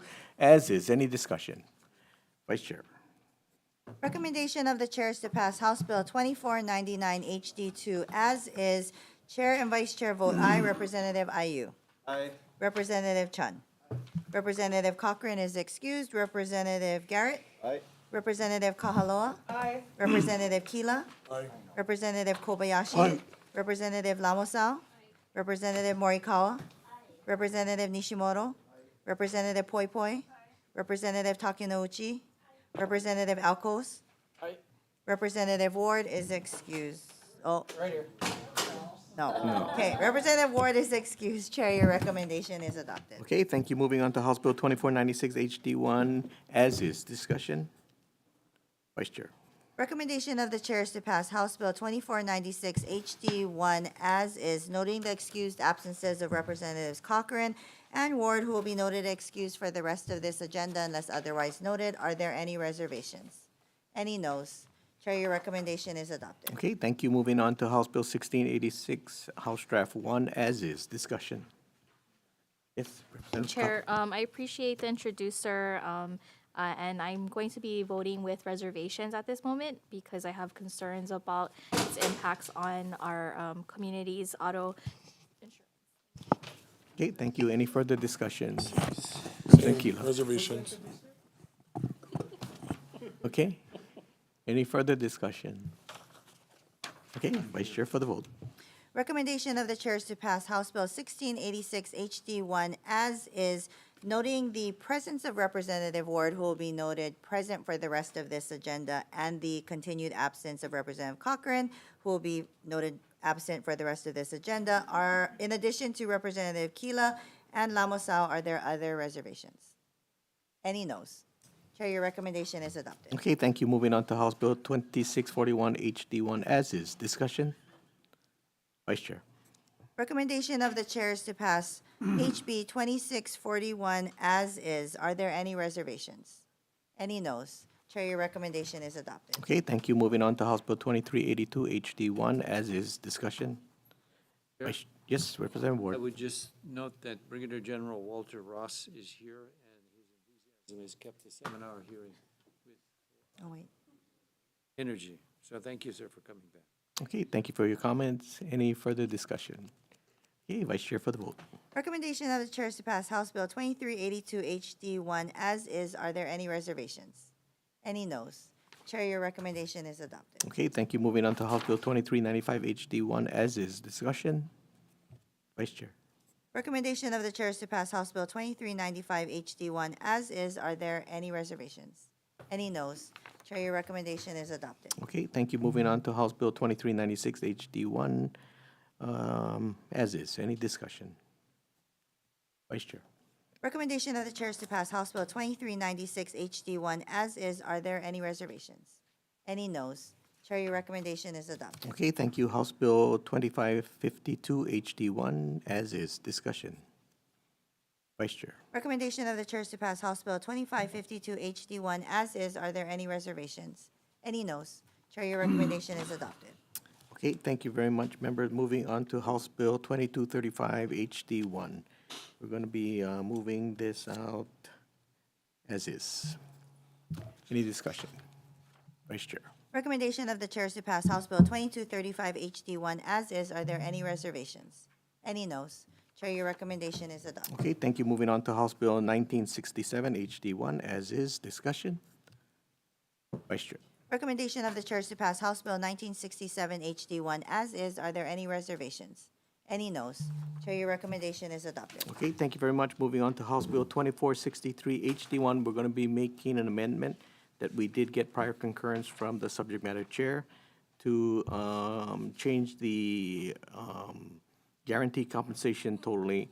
The new total will be $4,000. Currently, it's $2,000, so we're going to double it.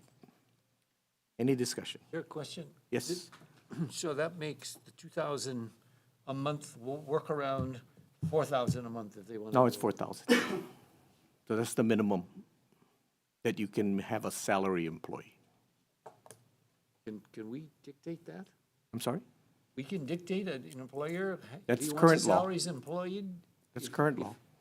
If he has a salaried person, he's got to start that person at $4,000? It's currently 2,000. That's the current law, set You're in doubling it, sir. like set many years ago. What about us? This doesn't affect our.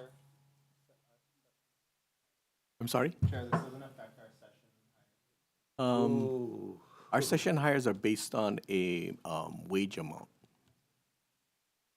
What does that mean? That's what, when you look at it, that's how it works. This is current law. We're just doubling it for now. And it is defective. Okay, further Chair, could an employer say, we're going to give you a wage amount, and we could do what the workaround was that you just we do here? I'm sorry? You know what you said, our employees have a wage amount. Could that be used in the private sector? As the same reason for what you've just said, that we can do in this building? In other words, a workaround, the 2,000 I understand. Yeah. But there's some nonprofits out there who may be in tight fiscal arenas. Anyways, that's just, I Yeah, have because the alternative is the original, okay, so the original bill gets rid of it entirely. So it gets rid of the 2,000, you cannot do that anymore. You cannot have a salary employee and set up them at a minimum.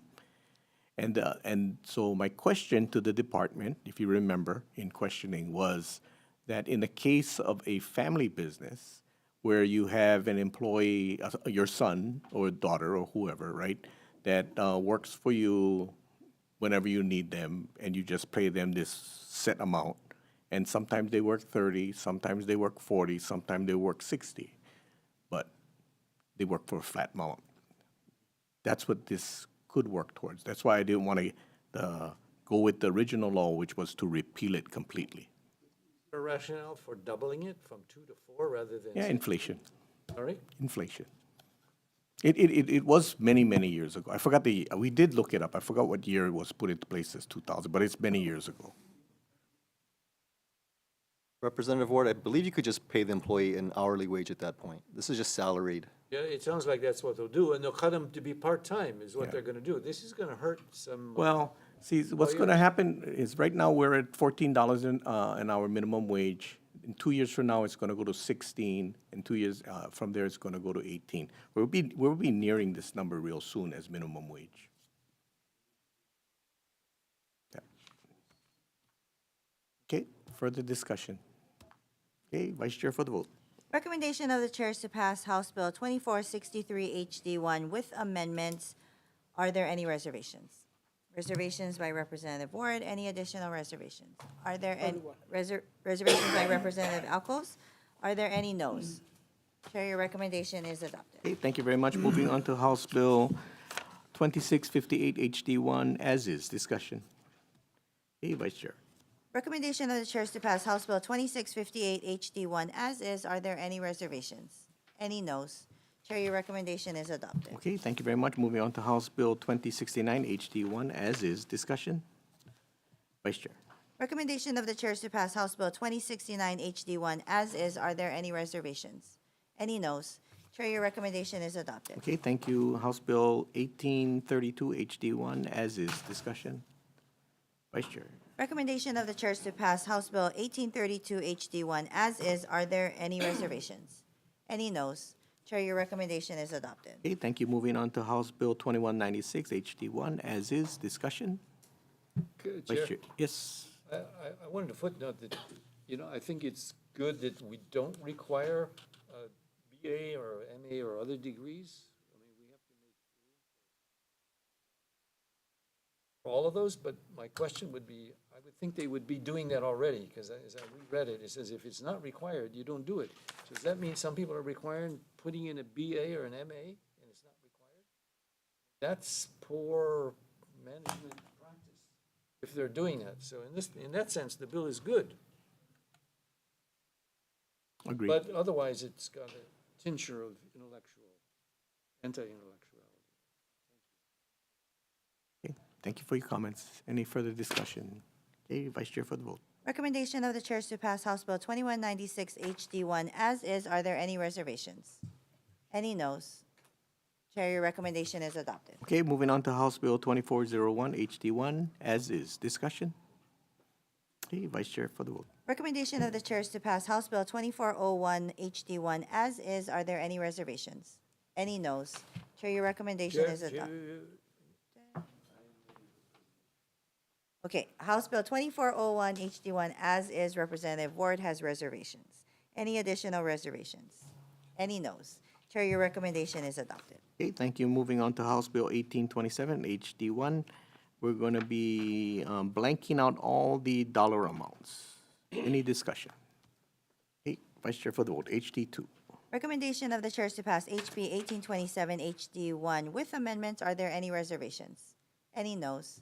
Chair, your recommendation is adopted. Okay, moving on to House Bill 1889 HD1 as is. Discussion?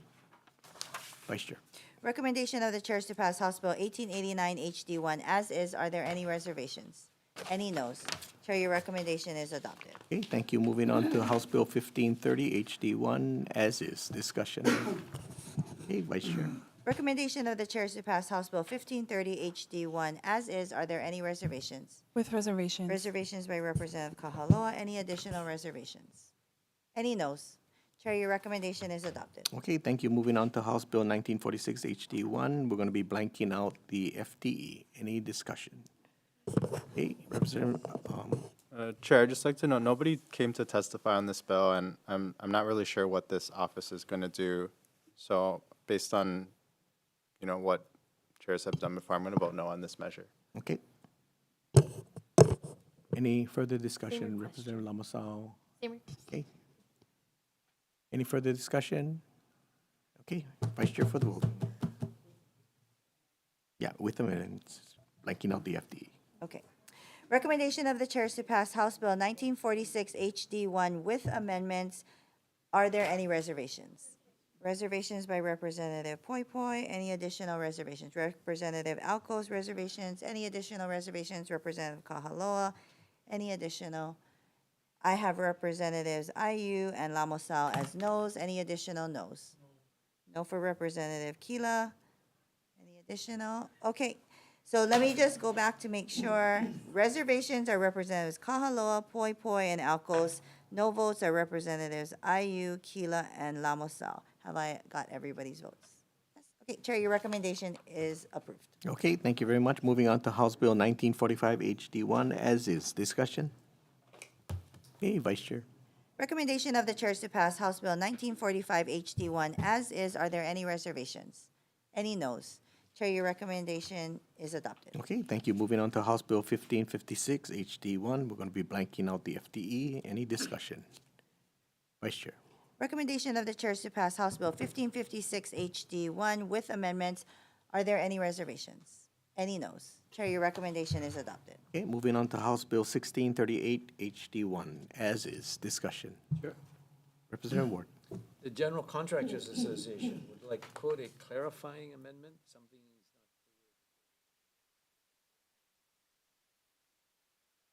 not clear. Yeah, that kind of thing has to be done in subject matter, so we'll be just moving it along. Vice Chair for the vote. Recommendation of the chairs to pass HB 1638 HD1 as is. Are there any reservations? Any noes? Chair, your recommendation is adopted. Okay, thank you. Moving on to House Bill 1639 HD1 as is. Discussion? Okay, Vice Chair.